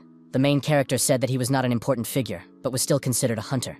So he asked the boy to contact him if he needed help. Encouraged, the boy asked if he was really a powerful and experienced fighter. The brave man was putting himself at the mercy of the boy and walking into the lion's den with his own feet, so he should take advantage of the opportunity. After a while, the boy was sitting in Hong Seok-kyung's office, who was making coffee. The young man said that the targets had no names, only numbers, and the man listened attentively. The gentleman asked about his younger brother or sister, and the young man replied that he belonged to number 12. The tense hunter noted that these scoundrels were worse than animals, because they tormented people in every way possible. The teacher asked him to try to investigate the orphanages, and added that he had heard about their sponsorship project. Since they had hurriedly taken the children away, some traces remained at the training center. If they had been sent to different homes, it would have been easier to avoid attention. The director said that they and Ms. Kim should enter the underground in 2 days, because an urgent message had come from Saocho. He asked the teacher to take good care of the students, and the dissatisfied boy asked how long it would last. The hunter replied that if it was an A-rank location, he could guarantee that it would take a week, but he had no information. The head asked his colleague not to worry, and the hero wondered if it was true that Hong Soken was defending the S-level dungeon at the same time. Fighter Lee mentioned that they could no longer postpone the school repairs, and the teacher asked about the mana control bracelet. The principal asked if he was asking about it because he wanted to use it again, but the stern young man replied that this was not the case. His colleague assured him that a serious teacher who silently glanced at him did not need such items. Winking, the hunter asked if it was true that it was much easier to teach children that way, and the young man reluctantly agreed. The young man asked if he could continue lecturing according to the curriculum, but this puzzled the employee. Looking fearfully at Hong Seok-kyung, the brave young man reminded him that he had given them to him and asked him to look. Looking at the chessboard on the table, the slightly agitated gentleman said that he had read it, but the young teacher did not believe him. 2 days later, the principal and Mrs. Kim went to the basement, and the children were again in the care of Woo Hee-jae. The brave Lee Seong-yun raised his hand and asked about their grades, reminding the teacher. To be honest, the teacher was very picky when giving grades because he took it very seriously. Earlier, Chemin had convincingly asked him not to be too strict with the children, although he often behaved that way. She said that the children themselves knew what they had done wrong, so she doubted that it was necessary to scold them too much. The lady asked him to simply praise the students and motivate them to do even better next time. The dissatisfied hero asked what the next step was, calling her the captain, and the girl patted him on the shoulder, asking him not to mock the students. She also asked him to wear the clothes she had picked out for him, since he worked at an educational institution and couldn't wear sweatpants. During the lesson, the teacher asked the students what they thought should be done first when preparing to explore the dungeon. Being calm, he asked them not to be afraid to make mistakes, promising that he would accept any answer. The very serious Hyun Wook immediately raised his hand and said that it was very important to gather ammunition. Han Yun Young suggested that they needed to train in combat. Yu Hyo Young mentioned gathering information, and Chae Jin Woo agreed with the boy. While the teacher was saying that everything they said was partly true, a black crossover parked near the school. Then the mentor asked who was in charge of gathering information about the location, strategy, and collecting the squad and supplies. The leader took responsibility for this, so the man said that the guys had made 2 terrible mistakes. He added that they didn't have a commander in the group during the mission, and at that moment, Lee Mi-sun entered the room. The mentor also noted that the guys relied too much on Hyun Wook, who was also a student. The gentleman noted that if someone is unable to fight, the leader of the group will coordinate the actions of the others, so the choice of leader is very important. Recalling Kim Chae-min's request to praise the children, the man said that they did not fail the cleaning task. The guy praised the fact that they were able to concentrate in a difficult situation and did not lose their composure. As he was about to sum up, the young teacher continued to recall the words of his colleague. Exploring dungeons was not just about fighting skills, so the teacher wanted to teach the kids to think correctly. The unflappable Hae-jae asked everyone to think about how they would behave in a combat zone if they were the leader. Soon, he sent the students to lunch and remained alone with Lee Mi-sun, who said that they hadn't seen each other in a long time. The hero asked her straight out which dungeon Kim and Hong were in, and the lady replied that she was also glad to see him. The young man inquired if they had indeed gone to the cave of the Howling Sirens, but the answer was not forthcoming. Smiling calmly, the mysterious lady asked where he had gotten this information. At first, the young man didn't even believe it was true, but Lee, who was dragging her feet, continued to smile sweetly at him, looking him in the eyes. After fixing her hair, she finally replied that his comrades were now in the Sirens dungeon off the coast of Sokcho. The woman emphasized that many hunters had fallen in this dangerous place, where not everyone wanted to go. In 2027, with the help of Kim Chae-min, the rescue of trapped soldiers and civilians began. Only one person died during the mission. However, it was the brave madam. All those present fought fearlessly and did not stop even for a second to catch their breath. Smiling, one of the fighters wondered why no one could move in front of this monster. But in an instant, the smirk disappeared from his face when he saw the girl screaming in unbearable pain. The hunters, who didn't have the courage to pierce their ears, instantly succumbed to the siren's hypnotic influence. If they had moved, the magic would have immediately worn off, but it was almost impossible to do so. The valiant Kim Chae-min knew this, so she tried to do something to get around the trap. After creating the skill management agency, the first task was to deal with the aftermath of the tragedy in the siren's nest. Alert Lee Mi-sun noticed the strange behavior of Teacher Woo, who knew that the girl's death had occurred later. Following his heart was not the most rational idea, and he was well aware of this, but his counterpart asked if something was wrong. Hae-jae was worried about this investigation because it wasn't planned initially, so nothing should happen to Hong and Kim. Exhaling, the guy calmed down a little and began to drive away the bad thoughts that were filling his head. The teacher replied to the beautiful blonde that nothing had happened, but she thought he was lying. Nevertheless, the beauty also regained her composure and did not dwell on the subject any longer. Snapping her fingers, Lee Mi-sun remembered something and decided to tell Teacher Woo about it right away. She asked if the young man would like to join the guild, which was somewhat unexpected for him. At first, the lady wanted to talk about the runes, which have less impact. But if everything is in order, then the bar can be raised. The woman promised that in their faction, Hae-jae would be able to control information more easily, and they would also take care of solving problems. Shaking his head, the main character replied that he was not interested and did not want to listen any further. The blonde did not insist and said that she would not force him to join, because he was a human being and had the right to choose. Her calmness even surprised the young man a little, as he had already thought that Lee Mi-sun would cling to him with a death grip. The young man admitted that he thought she would insist, and when the lady asked him if he wanted to, he replied that he didn't really. The cunning and ingenious madam just smiled silently, as if she had her own plans for the young teacher. She said that something had to be done to preserve his reputation, because it was important. The girl added that as long as the teacher didn't kill anyone, they could decide anything, and the young man wondered if that was the right way to lure people to him. Meanwhile, Hong Seok-yong, Kim Chae-min, and 2 other brave explorers were in the dangerous area of the dungeon. A fearless man walked ahead of them, his sturdy brown boots stepping on branches. His face was unusually serious, and a blue pearl glowed pleasantly in his right ear. 2 silver tokens rattled around his neck, reflecting rays of light in different directions. Meanwhile, Haijie was explaining in class that there was no correct way to raid the dungeon, so they had to think quickly to develop a strategy. Keeping his cool, the teacher asked which of the students wanted to go first and began to look around at everyone. Looking at the wall clock, the young mentor heard only silence in response and realized that no one wanted to. Remembering that the serious Hyunwook was the team captain, he asked who the guy would like to appoint as his deputy. The young man chose Han-san, as they had already worked together and he had some experience navigating dangerous locations. It was said that in this simulation, they would consider the white figures to be members of the raid and the black ones to be monsters. Assuming that the hunters had entered the area where the core was located in the eastern part of the forest, the leader said that they would move towards the center. According to him, the healer Yoo Hyo-un would be in the middle, with the mages on either side of her, while he would stand in front with his deputy. The mentor warned that shortly after entering, they would encounter a fairy, and the captain immediately said that they would kill her. The hero asked why, and the young man replied that these were monsters that moved in groups, but some could patrol alone or in pairs. The leader decided to kill the creature quickly before it returned to its pack and brought someone else with it. The calm Haijie said that there were 3 trees growing between them, blocking the fairy's view, so she had not yet realized that she had been spotted. Hyun-wook replied that if the enemy showed no signs of retreat, they would move closer, and eventually he would attack and kill it. The mentor asked what the guy would do if he got closer to the core, but a huge group of angry fairies attacked his team. The tense young man looked very thoughtful, because he did not want to make any mistakes and was thinking everything through carefully. Reaching for one of the chess pieces, the young man continued to think in order to give a detailed answer. Keeping a cool head, he replied that they would focus on building their team correctly. The young man added that then he and Sun Jin would deal with the fairies flying at them, and hold off the attack until the last moment. Finally, the leader said that those in front would be killed first, and then the rest of the targets would be released. Serious Haijie asked what would happen after the fairies left, and Hyun replied that they would destroy the core of the dungeon before anything else happened. The young man firmly stated that their goal was to clear the location, so there was no need to find out what the monsters were doing. Looking into his eyes without much emotion, the teacher remained silent, which made the young man a little nervous. In the end, the mentor smiled and noted that the young captain's strategy was quite good. Finally, it was announced that the raid had been successfully completed, after which Hyun-wook relaxed and exhaled. After catching his breath, the young leader asked what the result of their work was this time. The emotionless Haijie replied that trips to the dungeon did not result in any grades. It didn't matter whether the participants lived or died, which alarmed Yoo Hyo-un and Choi Jin-woo a little. After explaining this, the main character suggested that the students take turns until the lesson was over. He asked the students if they remembered how Hyun-wook had appointed So Han-sung as his deputy, and asked them to try it themselves. After naming the assistant as the leader, the teacher asked who he would appoint as his assistant. The serious guy replied that he would choose Hyun-wook, as he considered him more skilled and experienced than himself. Picking up the black figure, the mentor praised the students and said that they were all entering the dungeon. Then the homeroom teacher added that the students would encounter 6 fairies wandering around the city, which stunned Hansen. The young man said that this had not happened in the previous cave, and the teacher asked when he had said that this was the same dungeon they had already visited.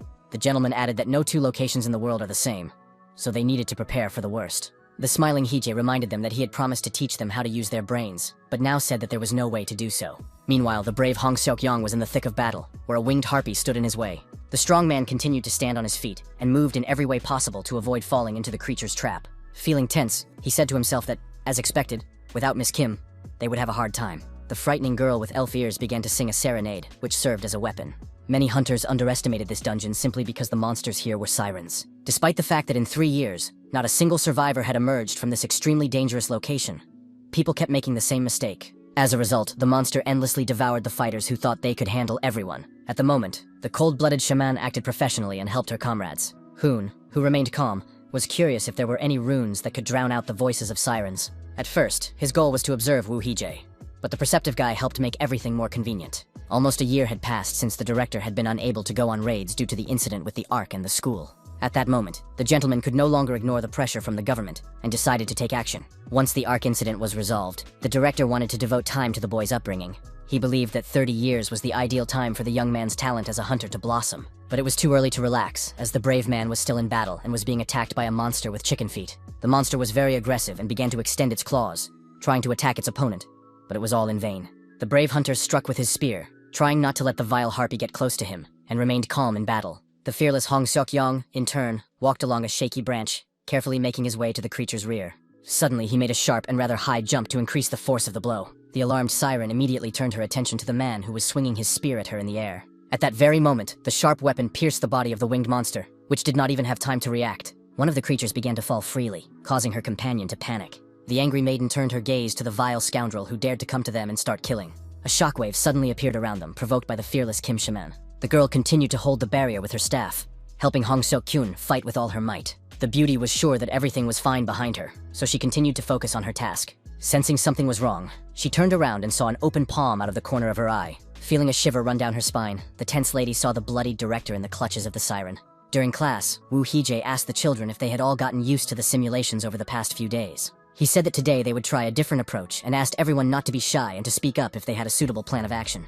The teacher added that they were facing a dungeon, and there was very little time left before the breakthrough, so the goal was to get through it as quickly as possible. It was said that after passing through the gate, the boys would find themselves on a plain with a forest visible in the distance, but at least 10 kilometers away. Raising his hand, the serious Hyun-wook asked if anyone knew the location of the core of the location. The teacher replied that not even a pixie could be seen in the area, and the boy wondered if there were any shelters. The mentor said that as soon as they stepped through the gate, they could assume that all their movements were visible to the monsters, because there was nowhere to hide.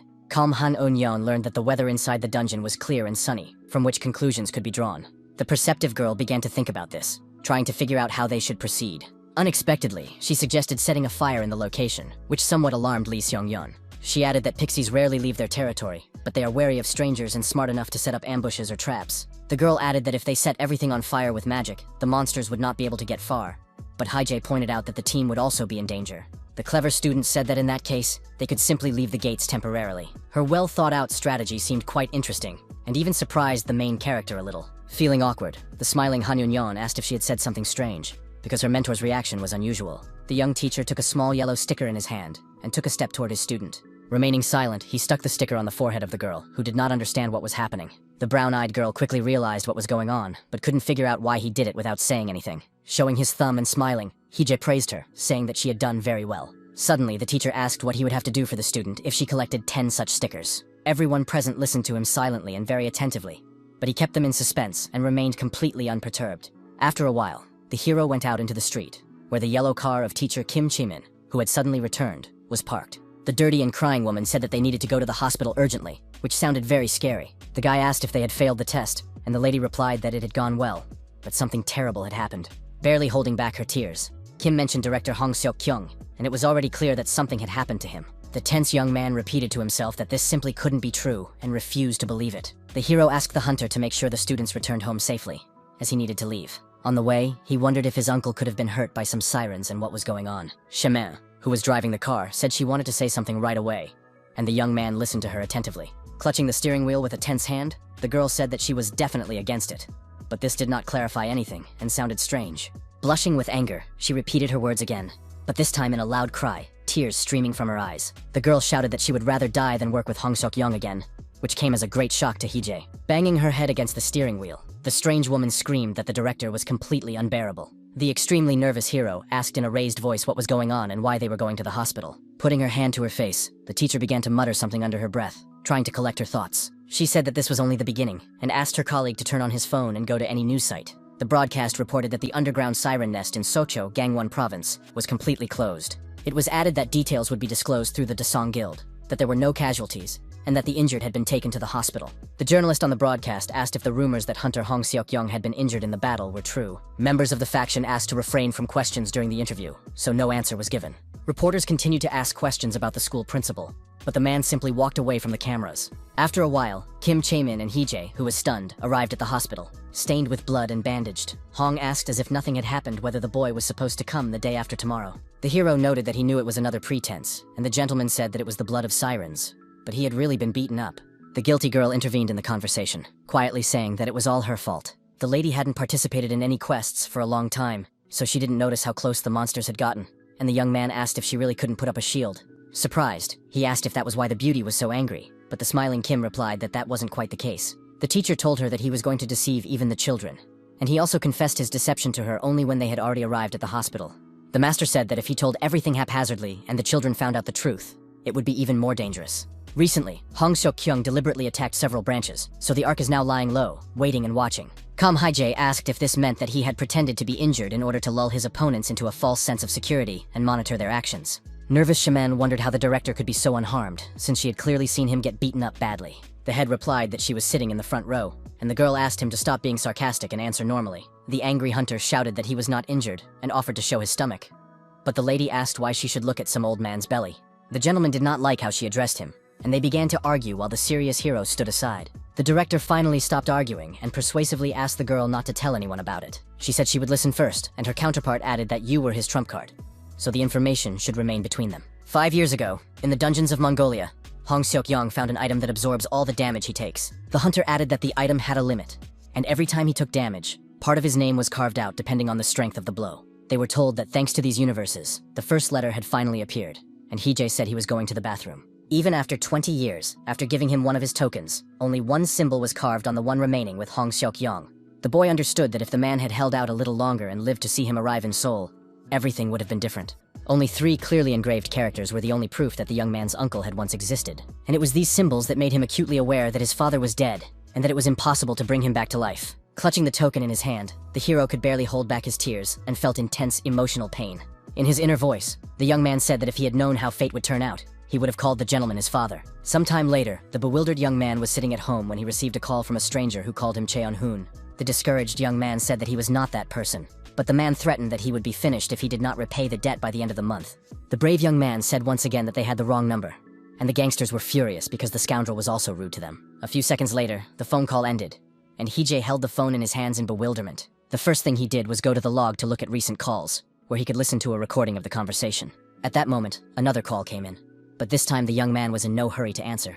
Kim Shamin, who was sitting at the computer in front of him, was surprised and asked why he wasn't answering the phone. The hero assumed that the previous user was a debtor, and now he was being called from new numbers, demanding payment. The confident girl snatched the phone from his hands and answered the call, saying that the teacher had stepped away for a moment. In an instant, the blue-eyed girl was greatly surprised and seemed to be speechless at what she heard. It turned out that the teacher had received a call from his student Kang Tae-woo, whose case was important. The tense mentor asked why his colleague had hung up, but she remained silent. The curious Kim Chaemin asked if it was true that this was the same person from the Ark, and the brave man confirmed that it was number 3. Handing over the phone, the lady noted that in such cases, the person who needs it more should be the one to pursue it. The main character asked if Teacher Hong's pretense had worked, and the beauty replied that it had. But there was one thing. She said that it had also had too much of an effect on their boys, and it was unclear what to do with him now. Not wanting to take on someone else's responsibilities, Hijay replied that it was the principal's concern. Calling his student Tae-woo, the young teacher said he had heard him call him earlier. The sweating young man said he knew how rude it was, but all he could think about was his mentor. Unexpectedly, the boy said that he had awakened, which instantly confused the teacher. Now everything she touched broke, and even her younger brothers suffered, and the hero listened warily. After the third one left the lab, there were no more visitors, but the brave boy clearly remembered that he was an unsuccessful experiment. The calm gentleman asked where he was now, and the boy replied that he would send him the address in a message. The excited boy expressed his immense gratitude, and the mentor asked him to calm down and promised that it would be soon. Very surprised by her awakening, Kim Shaman emphasized that the timing of what had happened was simply amazing. The main character assumed that the boy had simply been hiding his powers since long ago. The blue-eyed girl asked how the teacher would get there if he didn't have a driver's license. The young man looked at her with wide eyes, but silence reigned. The lady asked if this was a hint that she should drive him there, and he just smiled sweetly in response. The angry lady advised him to ask the hunters from Dasong, but the young man said that he needed to show how the great magician would personally take them there. The woman was very unhappy with what was happening, and her words were irritating, but soon silence fell again. At one point, Kim Chaemin smiled slyly and said she had a great idea.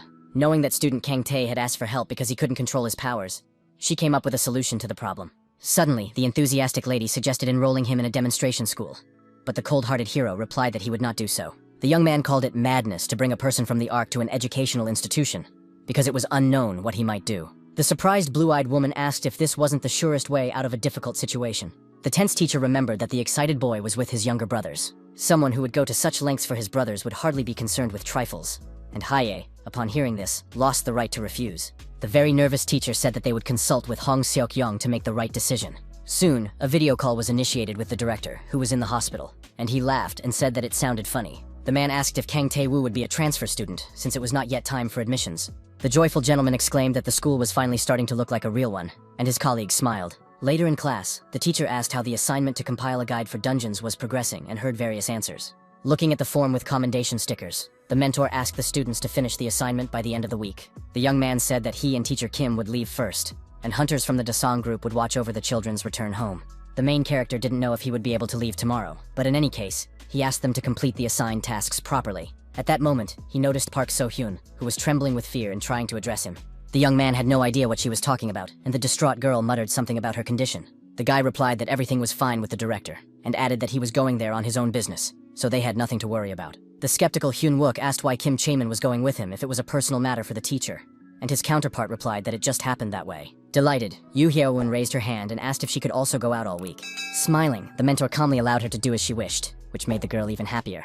At that very moment, somewhere in South Korea, the weather was sunny and tree branches were falling to the ground. A little boy was walking through the forest, crouching down and drawing something on the grass with a stick. The boy was very interested and concentrated while he was writing, and there was no one else around. At that very moment, his mother, who was worried about her child, called him, and he immediately turned his attention to her. Standing up, the boy realized that it was time to go, because he needed to have a snack. Throwing away the stick, he started to walk away as if nothing had happened, thinking about his own business and enjoying the good weather. Turning his head back, the boy saw the hieroglyphs he had drawn on the ground, which together spelled the name Woo Hee-jie. However, the child began to rub out the inscriptions with his foot so that no one could read them and suspect anything. After a few seconds of fiddling around, nothing could be seen on the ground anymore. Somewhere down the street, a white car was speeding along, surrounded by red monsters trying to catch up with it. A very nervous Hye-jae asked Kim Chae-min to just crash into a pole, and she cried out that she understood everything. Kang Tae, who was praying, promised that from that day on, he would live honestly and decently, as well as take care of his younger brothers and sisters. At that moment, the car crashed into the iron fence ahead, causing severe damage to the bodywork. The excited young man assumed that all this happened because he had too boldly declared that he wanted to become a mid-level hunter. The worried girl exclaimed that there was a huge herd of dinosaurs ahead that had already spotted them. The panicked lady did not understand what this monster was, and the nervous Hee-jae ordered her to immediately get her pink vines. Unexpectedly, the daredevil kicked out the windshield to get out and be useful there. Grabbing hold of an elastic branch, he exclaimed that now was their best chance to do something and survive. Keeping a cool head, the young teacher wondered how they had gotten into this situation. 2 hours ago, they were at the service center, where an employee said that all of Kang Tae-woo's necessary documents had been filled out. The main character asked if he still had trouble controlling himself, and the guy replied that it was much better than at the beginning. The mentor said that this was when most accidents happened, so caution would not hurt. The teacher asked if the boy had any younger brothers or sisters, and he replied that the orphanage was full of children. The lady asked him to come over for a photo, and the young man immediately jumped up from his chair. The shy boy looked around with wide eyes, which was obvious to the naked eye. Kim Chae-min suggested that the boy had just woken up because he couldn't cope with the speed. But the serious Hee-jae asked not to believe him. A colleague asked why the teacher was being so rude to the child, and whether he had done something to him. And the other person emphasized that she had almost guessed correctly. No matter how you look at it, at that moment the hero was definitely not yet awakened. Which means that the boy did it now, by a lucky coincidence. The teacher also considered the possibility that an artificial process had been achieved in the ark. He guessed that this was why they could make a river of promises and delved into his own memories. Although the brave men saved children in Menden, changing one thing or another, it did not go that far. So he pushed away silly thoughts. Deciding to distract himself, the gentleman approached one of the workers to ask for something. But at first, he couldn't explain anything to him. Soon, the trio returned to the car, where Kang Tae-woo was holding a strange object in his hands, wondering if it was a liquid monster. The mentor said it was a gift for awakening and asked the boy to simply squeeze it. The curious boy followed his teacher's request and began to touch the object in every way possible, which was entertaining. After a few seconds, the object fell apart into small red pieces, which frightened the student. The youngster became agitated, because the gift had been given with difficulty. But the smiling Hee-jae said that if he put it back together, it would become whole again. The teacher explained that it was a liquid monster for the awakened, and called it a kind of training kit. He said that the balls would stick back together until the magic stored inside ran out. Impressed, Kang Tae-woo noted that there was a lot of amazing things about the object, and began to examine it closely. Kim Chae-min, who was as focused as possible, drove the car without interfering in the men's conversation. The mentor said that at the boy's age, after awakening, everyone usually dreams of becoming a hunter, and asked what he was going to do next. The girl asked if he thought so too, and her colleague replied that this process had happened to him much earlier. Exhaling, the boy smiled and admitted that he did not want to become a hunter at all. And the lady asked how he became one anyway. Initially, the teacher planned to persuade Kang Tae-woo to become a fighter and enroll him in Shibango. He replied that he had unexpectedly discovered that being a warrior was interesting and promised to help if the boy decided to do so. At that moment, the conversation turned to the high school for training hunters, which the student had already heard a little about. The teacher said that it was not yet a fully fledged educational institution, but the director would soon iron out the shortcomings. Then Kim Chae-min said that the head would soon be discharged from the hospital, so she asked the boy not to pay attention to the gloomy rumors. The polite Hye-jae thought this was much better than getting involved with a suspicious guild, so he asked the boy to call if he was interested. At one point, the wary Kang Ta looked away when he saw something strange outside the window. Nearby, civilians were running in a state of panic, as if someone were chasing them. Meanwhile, salamanders were rampaging in the streets, each of them capable of snapping people like sunflower seeds. At that moment, the fearless hero used his partner's pink vines and jumped, wrapping himself around an iron pole. The daredevil planned to use the long branches to try to attack the red-skinned monsters. Very soon, his attack was focused on one of the dinosaurs, which instantly suspected something was wrong. The blow landed squarely on the creature's long nose, which did not even have time to realize what had happened. The brave man moved at great speed in different directions, not allowing the creatures to attack him in any way. The fighter advanced further and further, approaching the salamander from behind, which was alert and heard loud noises. At that moment, the monster opened its mouth wide and roared at the top of its lungs, experiencing severe pain in its neck. With the help of pink vines, the giant's head was bound, which caused it great anger. Showing no mercy, Hije made a small knot and began to pull the elastic branches toward him. The huge creature suffered incredible pain from suffocation, but it could do nothing. A few seconds later, the salamander crashed onto the asphalt with a bang, and its eyes began to roll back. Kim Chaemin tried to keep a cool head so as not to make any mistakes while driving. The blue-faced Kang Tae said that from now on he would truly live honestly and virtuously, and the lady asked if he had succeeded. Suddenly, a man jumped onto the hood of the car, terrifying the people sitting in the passenger compartment. The stunned lady recognized Teacher Wu, who asked if it was really worth being so scared. Sergei said that the large animal was unconscious, and the small ones would not be able to get through because the road was blocked. The driver asked the student which way to go to the shelter, and he replied that she should turn right and then left. It was strange that in such a situation, there was no evacuation announcement, or even any signals. Getting out of the car, the woman asked if it was true that his younger brothers and sisters were in this orphanage. The beauty also asked if that big guy was the boss, and the brave man replied that he was too small to be a leader. They should have been glad that the salamander did not breathe fire, because everything could have turned out even worse. The stern-looking hero raised his head and noticed something strange ahead, but remained silent. The young man noted that something was clearly wrong here, as the smell of blood was coming from the shelter. Suddenly stopping, the teacher asked his colleague to stay outside with Kang Tae, and she did not contradict him.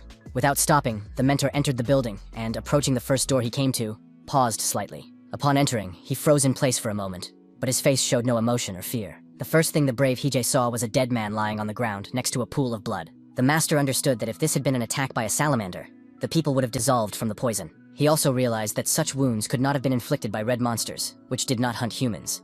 There were a huge number of dead civilians lying around, and their blood was splattered everywhere. The cool-headed hero noticed the absence of any signs of escape or resistance, and he also did not understand where the children were. When he saw the classroom for young children, the hero's face changed dramatically. And stepping inside, he saw the dead again. The horror haunted him and greatly disturbed him, but the brave man tried with all his might to restrain his emotions. A few minutes later, the serious Hije went outside, where his agitated comrades were waiting for him. Keeping a cool head, he said that he had the right to move, and the alarmed Kang Ta asked about the children. The emotionless hero replied that he would tell them about it later. But the worried young man wanted to know the reason for this. Barely holding back his panic, the young man asked what had happened to the teachers and their young pupils. The boy had high hopes that they were all right, but the young teacher was in no hurry to answer. The young man, almost in tears, shouted that these were his brothers and sisters, and Hije wondered if this was all an act on his part. He understood that if they took the boy under their supervision and sent him to an experimental school, it would be easier to find out who from the Ark would try to contact him. In his past life, the emotional Hong Seok-kyung told his beloved son that he knew very well what horrors he had seen. But at the same time, the man asked if the boy had expressed hatred for the director, and he confirmed this without hesitation. The father asked if he really wanted to become like him, since he had acted in the same way, and the child nervously and loudly answered in the negative. The youngster said he didn't want to be like the manager, and the hunter thought that was obvious, because he was much better than that scoundrel. Smiling, Dad asked his son to become better than this man and laugh in his face, expressing his confidence in him. At that moment, the main character unexpectedly hit his head on the car window, greatly frightening Kim Shamin. Until that moment, Hije had always tried to justify the trust placed in him, and could not now abandon his principles. After a while, Kang Ta told the school administrators everything, and Lee Mi-sun suggested that he take a walk while the adults talked. The shy boy smiled in response and began to leave the room, not daring to argue. The lady said that the incident happened on a weekday, and most of the children were at school, and now they were under protection. The youngster's records contained information up to his entry into first grade, but after he switched to homeschooling, the information became vague. The serious Hong Seok-kyung asked if a list of suspects had been identified. The woman said she had checked all the CCTV cameras, but what was happening inside the shelter was not captured on camera. However, in one of the fragments, a villain appeared, dressed in black and hiding his face with a hood and a cap. The man asked if there were any recordings showing the face, but Lee replied that even this image had been obtained by zooming in from a long distance. Not knowing the gender of the villain, Kim Chaemin asked if it was really a criminal and did not understand how he did it. The calm blonde moved the cursor to the center of the screen to start playing one of the videos. In the footage, the person hiding their identity stretched out their arm in front of them, pointing it at the white crossover in front. Suddenly, the car was cut in half, and it took only a moment, which stunned the brown-haired woman. A few seconds later, the vehicle began to break down, and the unknown man simply waved his arms. In the end, the car was deformed and crumpled like paper, which looked very frightening. After that, the video recording became unclear, and the scoundrel entered the shelter, where he continued his rampage. Very soon, he came back out onto the street and continued on his way as if nothing had happened, adjusting his black jacket. When he returned, the scoundrel was covered in blood and left red marks behind him, but he enjoyed it.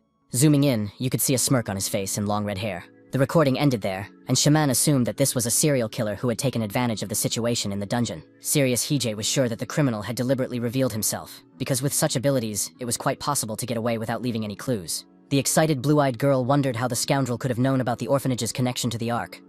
And Teacher Hong was very stern at that moment. Suddenly, the man said that it was a guy he had been tracking down in South America for a long time. Surprised, Li Mi-sun asked if he had been pursuing him, and her counterpart replied that they could have heard about it on the black market. The director had never seen the villain's face, and in the end, he disappeared. And upon learning this, the hero asked how his colleague could be so sure.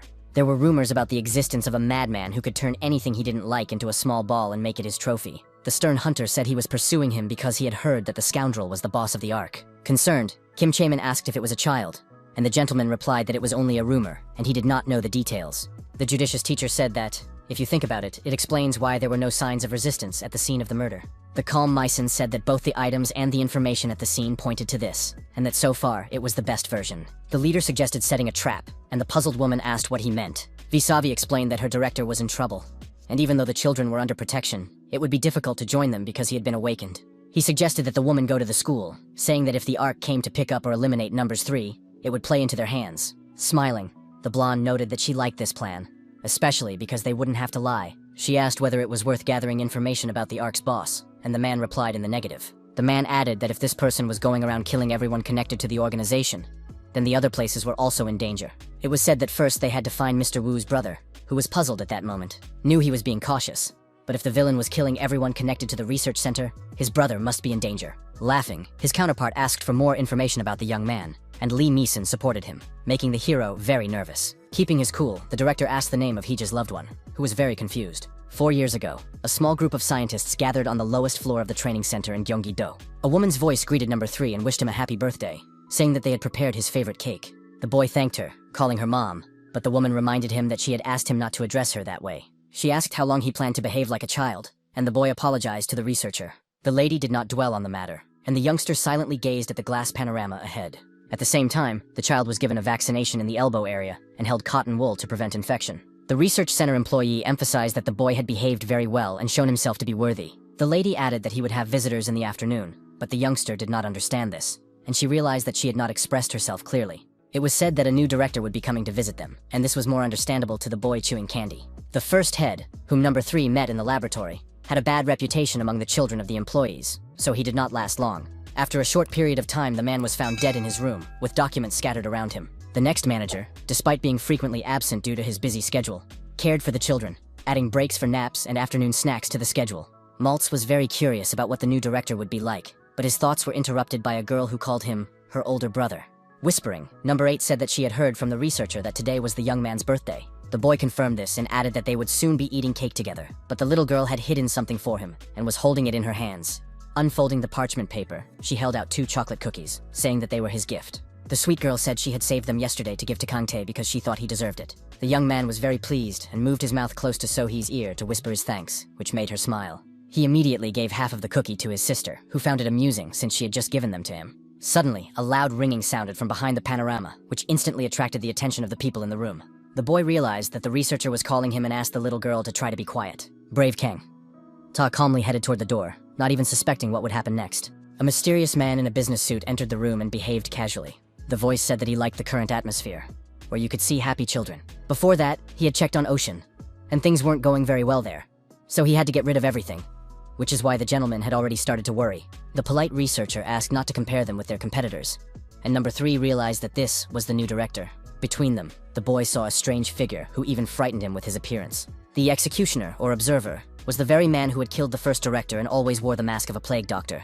The merciless man held a child in his arms, who had fallen asleep for a short time due to exhaustion. Finally, the boy woke up and began to stretch his arms and yawn, but he was still in the arms of the strange man. The first thing the youngster did was ask his mother where they were, and he was completely calm. The lady replied that they were at a research center, and his father reminded him that he would be staying there for a long time. The delighted boy saw it and asked if he could play with it, and his mother allowed him to entertain himself while they looked around. A slightly cheeky woman asked Kang Tae if it was true that he was the oldest here and what his number was. The slightly nervous boy replied that he was the third and tried his best to remain calm. The woman asked him to watch their son for a moment, whom the executioner had put down on the floor and allowed to walk ahead. The boy, who loved children, did not refuse and agreed, because the little boy seemed very cute to him. The observer, wearing a plague doctor's mask, stepped aside and simply watched the situation unfold. The older man approached the child playing with the construction set and greeted him to get acquainted. Number 3 immediately introduced himself with a smile on his face and asked the little brunette his name. The delighted boy asked if he wanted to know his name, holding the Lego in his hands. He reminded him that it was forbidden to ask for initials here and threatened to tell his mother everything, which discouraged his counterpart. But soon the boy said he was just joking, and Kang Tae saw something interesting in his hands. The cheeky youngster immediately smelled cookies and asked for them, and the older boy was even a little confused. The brunette grabbed the treat without warning, promising not to tell anyone if he shared it with him. Then the child began to think about his name and tried to remember what number his father had called him. After a few seconds, the boy replied that he was listed as number 12, and his counterpart looked at him emotionlessly. Since the new director arrived, life had not changed, and the youngster only came to the playroom at the beginning of afternoon snack time and left during dinner.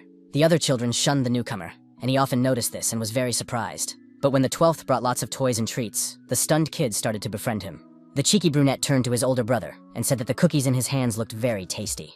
The young man now had to share with the newcomer because he had no right to refuse him. On one sunny day, Kang Tae opened his eyes with difficulty and tried to get up, even though he didn't want to. The guy felt very unwell, and his head was already tired from the constant influx of obsessive thoughts. With a careful movement, he touched his sweaty hand, down which small drops of sweat were running. The sad and tired young man said to himself that everything has a tendency to change. When the third director died, more children came to them, and after the sudden death of the fourth leader, the father of the 12th, something fell into the abyss. The child, who had lost both parents, began to live in a room with everyone else, and that was when the changes began. One day, the boy was sitting at home and noticed a newspaper with a simulator for the awakened lying on top of it. Reading the news about the tragedy at the orphanage, the emotionless young man wondered what would happen to him now. When he saw little Sohee again at the orphanage, he was sure that God was on his side. Surprised, Kang Tae did not even think that he would see her after escaping from the terrible laboratory. Even though the girl had grown up and was harder to lift, she was still as cute as ever. She was the boy's younger sister, who had been taken by heaven, as if they were laughing at the concept of happily ever after. At that moment, the gloomy young man was standing in his living room when he suddenly heard a knock on the door. The calm teacher Haejae was the first to enter the room and asked if his student was awake. The mentor wanted to discuss something with the young man and asked his permission to enter. Smiling, the young man invited them in, thinking to himself that the director was happy that he had received the hero's number. But he was also dead. The cheerful and friendly Hong Seok-kyung also came to visit, immediately introducing himself and saying hello. The surprised boy asked if it was true that he was one of the hunters, because he clearly looked like him. The main character noted that today the man was here as the director of the experimental school, not as a fighter. Putting on a serious face, the gentleman said that he thought he could tell the boy about the situation. First, he said that an unknown person had attacked the orphanage and had not shown even a shred of compassion.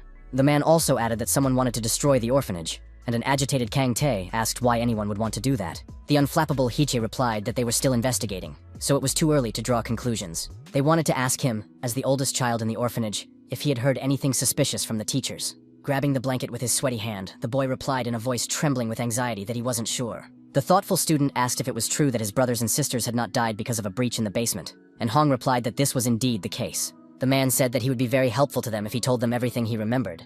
And now number 3 had 2 options. The boy could wait for the ARC to contact him again, but Teacher Yu pointed out that he now had nowhere to stay. Smiling, the young gentleman asked if Kang Ta wanted to visit their school, because he might like it there. The boy also had the choice of confessing everything and hiding from the organization, which would find him anyway. 2 days later, on July 7th, Haejae was teaching a class at the Hunter School in Hwasun, Gyeonggi Province. The teacher collected the students' homework sheets, carefully reviewing each one. The students were asked to design a plan for a raid on the dungeon in order to assess their analytical skills. First, the instructor asked who they had chosen as captain, which was an important question. Slightly alarmed, Han Yun-yeon immediately raised her hand and said that they had not yet decided. The teacher asked them to make a plan, so they thought they were not a raid group, but an advance party. In his mind, the hero noted that the kids had skillfully avoided the trap, and asked who they were hypothetically fighting when they came up with their strategy.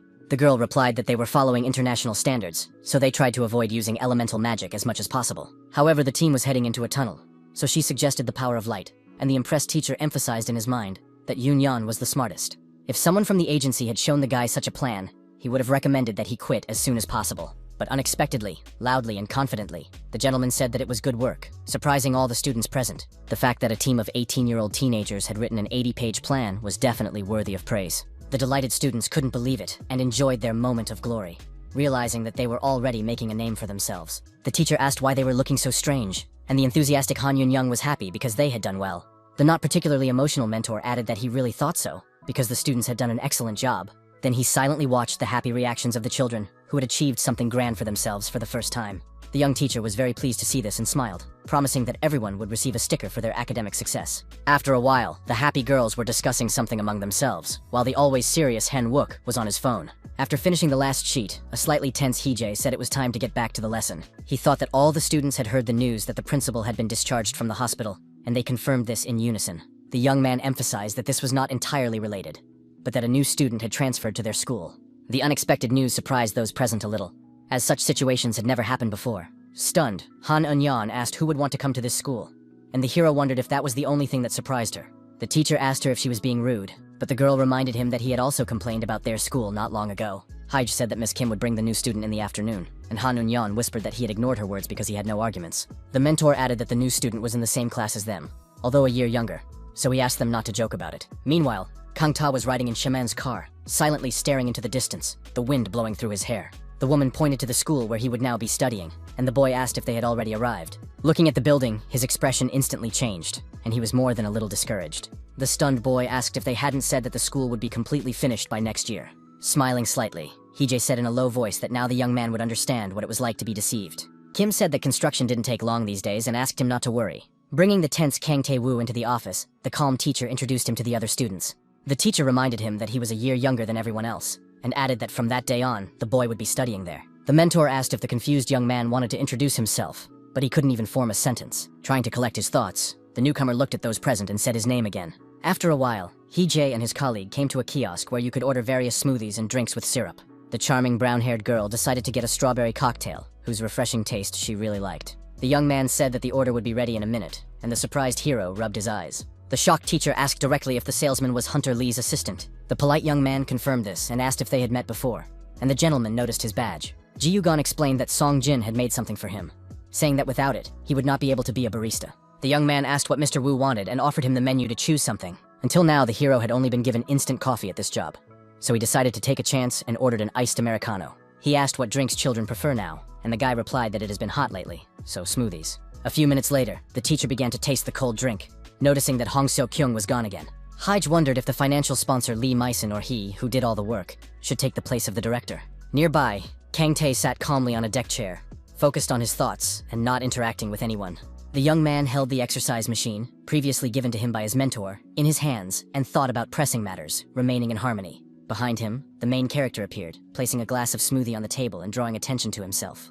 The teacher asked how things were going at school for the newcomer, as he did not look very happy. Taking the refreshing drink in his hands, the young man decided to answer the question, since his interlocutor had asked. He replied that he wasn't sure about anything, and the young man asked if it was true that it was all because of the awakening. Smiling, the boy confirmed that this was true, but there was something else that was troubling him. Very soon, the smile disappeared from his gentle face, and a slight excitement and sadness returned. The young man began to tell how the director of his former orphanage had a son, and they spent a lot of time together, playing and having fun. However, Kang Tae honestly admitted that he did not like the child very much because of some of his character traits. The thing was, he fought with other children and took their snacks away, making himself annoying in his eyes. The angry young man added that the boy made a lot of noise when the others were sleeping, and the tense Hee-jae realized that he was talking about him. The student said that the child was annoying, but he couldn't hit children, and the nervous mentor tried to agree with him.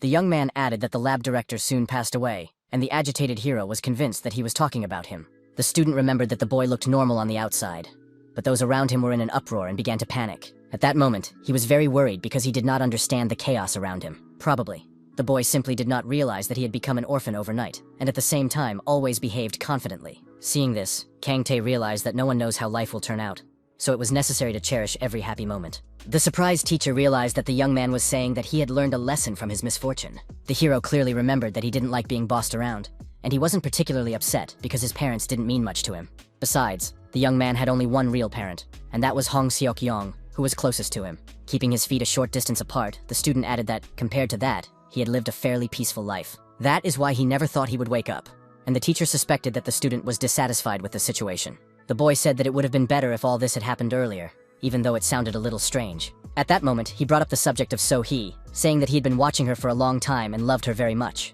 The young man wanted to live with her after leaving the orphanage, and if he had awakened earlier, he could have become a hunter and earned money.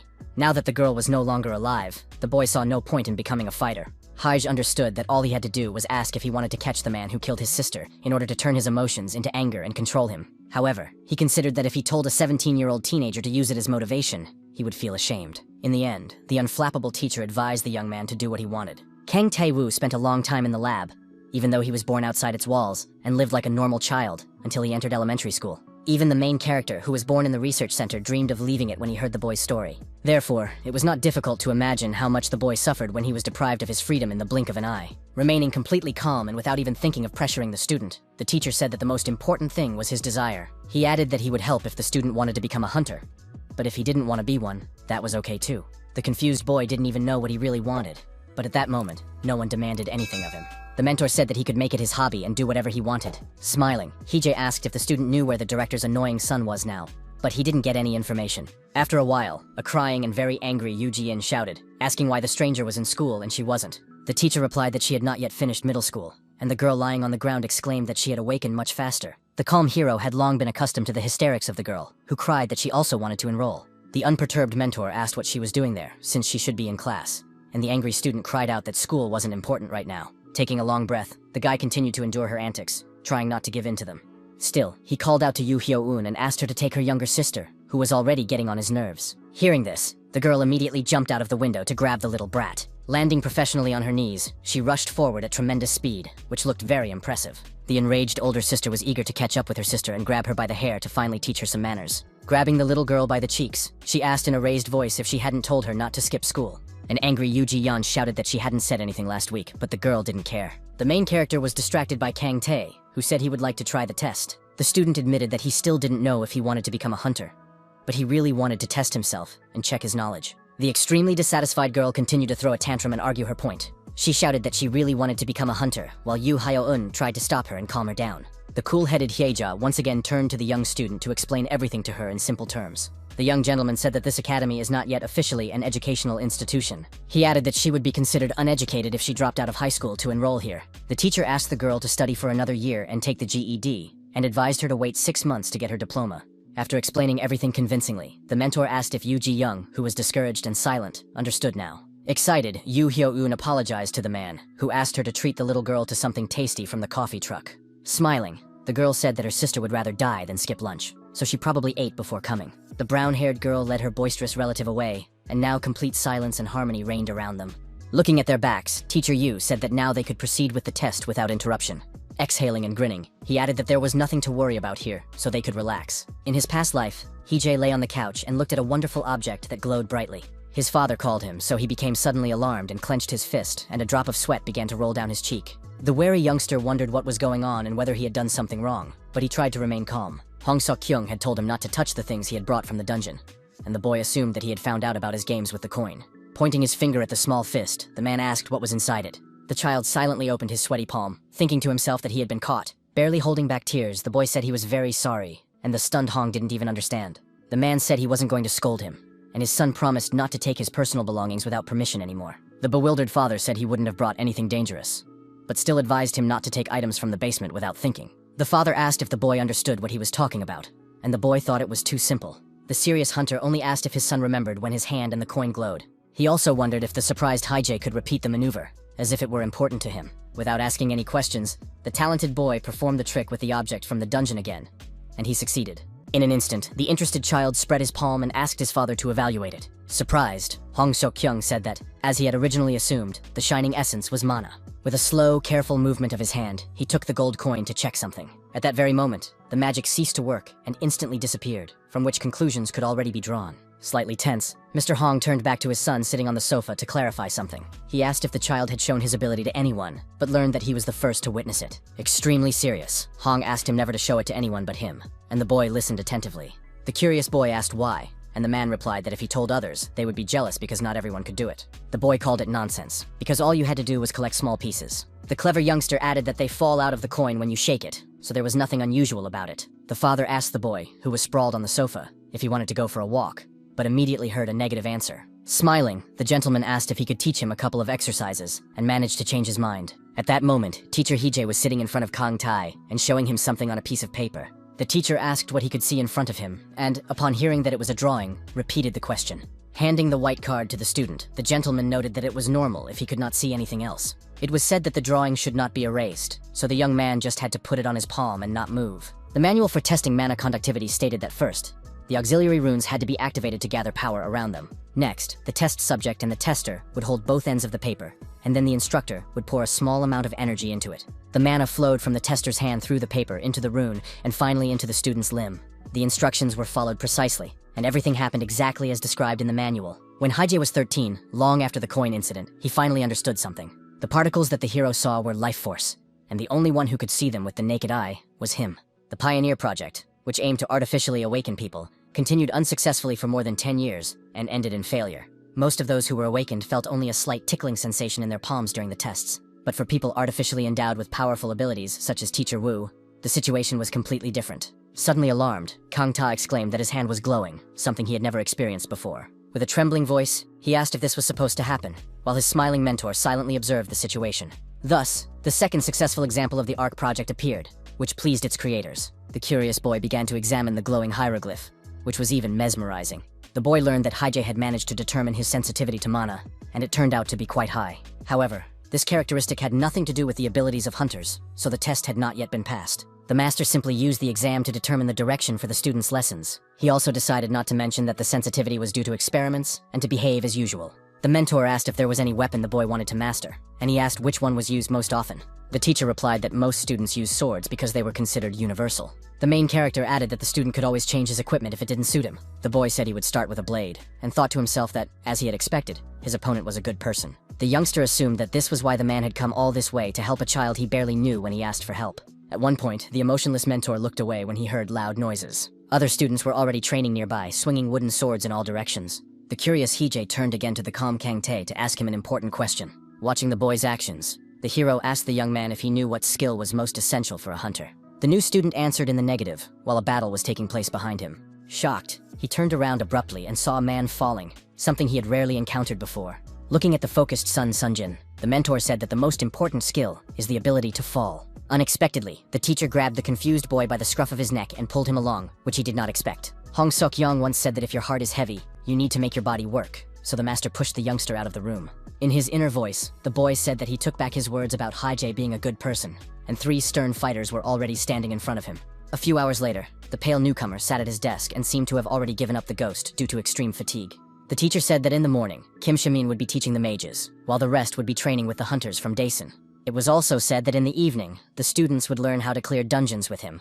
The confused Shung asked if the transferred student would follow the same schedule, and the teacher confirmed that this was the case. Nervous Chui Jin asked about the new runes, and the mentor replied that they still had a lot to learn about magic. Then he asked how Park So-hyun's classes were going, but the tense girl didn't even answer. The main character calmly asked the student not to be arrogant, and to review his work. Holding a stack of papers in his hand, the teacher suggested talking about the raid guide they had provided earlier. Smiling, the mentor recalled that last time he had praised his favorite students enough. The gentleman said that now was the time for criticism, which made the silent students a little nervous. Making corrections on the sheet, Haijie said that the students had written that it was recommended to destroy the goblin guards first. It was said that the mistake was made because they did not understand the habits of these extremely cautious creatures well enough. Kang Tae thought to himself that he would consider the hero a security guard if he wore a suit, and decided that he could trust him. For some reason, the young man did not tell his mentor everything, but something about him seemed vaguely familiar. The teacher explained that the goblins would regroup into a defensive formation, and the boys would not even reach the core. He also added that retreating to the gate would be very difficult, and asked what they would do next. The focused Hyun-wook knew that the terrible monsters were sensitive to sound and smell, and this could be used against them. Since starting a fire was dangerous, as the fire could block the retreat route, it was decided to use smoke to dull their sense of smell. The young man added that after that, as captain, he would run in the opposite direction to eliminate the combat units. Trying to understand his words, the teacher asked what the commander's purpose was in doing so. The brave man replied that it would be done as a diversion, and the main character asked what about the other hunters. The young man explained that since clearing the dungeon was no longer an option, they would have to head for the gates and get out. The extremely serious mentor asked how he would escape himself after buying time. The brave young man replied that it was his problem to solve, and there was nothing that could be done even if he failed. The perceptive Hiei understood that the young man would act as bait to give the others a chance to escape. When asked why he would do this, the brave fighter replied that he was the captain, and the teacher asked if the others agreed. Han Yun-yeon, who was looking at the situation soberly, said that Hyun-wook was the strongest of them all. The teacher suggested that the young leader imagine that So Han-seong was the captain, not him. The hero asked what the guy would do if his comrade played the role of bait to buy enough time for the others to escape. The tough and determined fighter replied without hesitation that he would stop his comrade and take on that role himself. His confident words even alarmed Teacher Wu, who rarely encountered such a courageous position. Taking 2 steps forward, the cool-headed Hije noted that this was rather foolish, which surprised the students a little. He was very patient because he knew about the students' lack of experience. And since Kang Tae was there, he really didn't want to do it. After these words, the gentleman asked Hyun-wook to get up from his seat, and his request was immediately fulfilled. The mentor remembered the day when the captain said he wanted to leave, and that was when they tried to pass through the dungeon with the fairies. The man regretted that he had stopped him then, and now he asked him to leave, saying that the young man was not one who should go on missions. The brave man led enough troops that had been destroyed by people like the inexperienced commander, so it was difficult to surprise him with anything. The merciless teacher asked if the boy, whose face had turned pale, knew about this. The hero noted that it didn't matter whether the leader sacrificed himself or others. He turned lives into expendable material in any case. Once at school, Hije was seized with a desire to grow beans and tried everything he could to do so. Every morning, the boy checked for sprouts, but was constantly disappointed when he did not find any in the pot. After a while, the bud sprouted, and the curious child realized that watching something grow is a difficult task. Even beans took a long time, not to mention people who were even more difficult to raise. Hong Seok-young was able to grow it, so he also decided to patiently watch over the children, who would surely grow up to be adults and independent people. The young man thought this way for a long time, but he couldn't understand what kind of regression had occurred in his absence. He couldn't understand why the students couldn't just do everything right if he had taught them the basics, step by step. Nevertheless, the teacher exhaled to calm down and gather his strength to continue the lesson. One of the students asked if the dungeon would disappear if the raid failed, while Hyun-wook stood there, still looking dejected. The teacher asked why they would risk their lives to avoid goblins if the location wasn't even S-level. Since healers usually don't need to enter the cave themselves, the 7 fighters, except for Yu Hyo-eun and Kang Tae-woo, had something important to do. Their task was to find a way to leave the dungeon without leaving anyone inside, which sounded amazing. The strict mentor said that everyone had to come up with a plan and noted that it would be their homework assignment. The hero had access to information about the master of the Memorial Guild and the president of the association for helping the families of fallen hunters, the exterminator Hyun-wook. His level of access to information was updated in an instant, but the document was censored for diplomatic reasons. A few days later, a serious-minded Sun Sunjin approached the mentor and said that they would set off fireworks. The man did not quite understand her, but the girl said that the fireworks should be heard throughout the area to dull the goblin's senses. The teacher asked how she was going to make the fireworks, and the student replied that there were 2 magicians in the group, so it was possible. Brown Eyes asked if it was a good idea, and the young man really liked her confidence. It was much better than Hyun-wook's behavior, who seemed to have turned into a zombie and was catching puzzled glances. The young teacher asked who the girl got the idea from, and suggested that it was from the hunter Im from Dasong.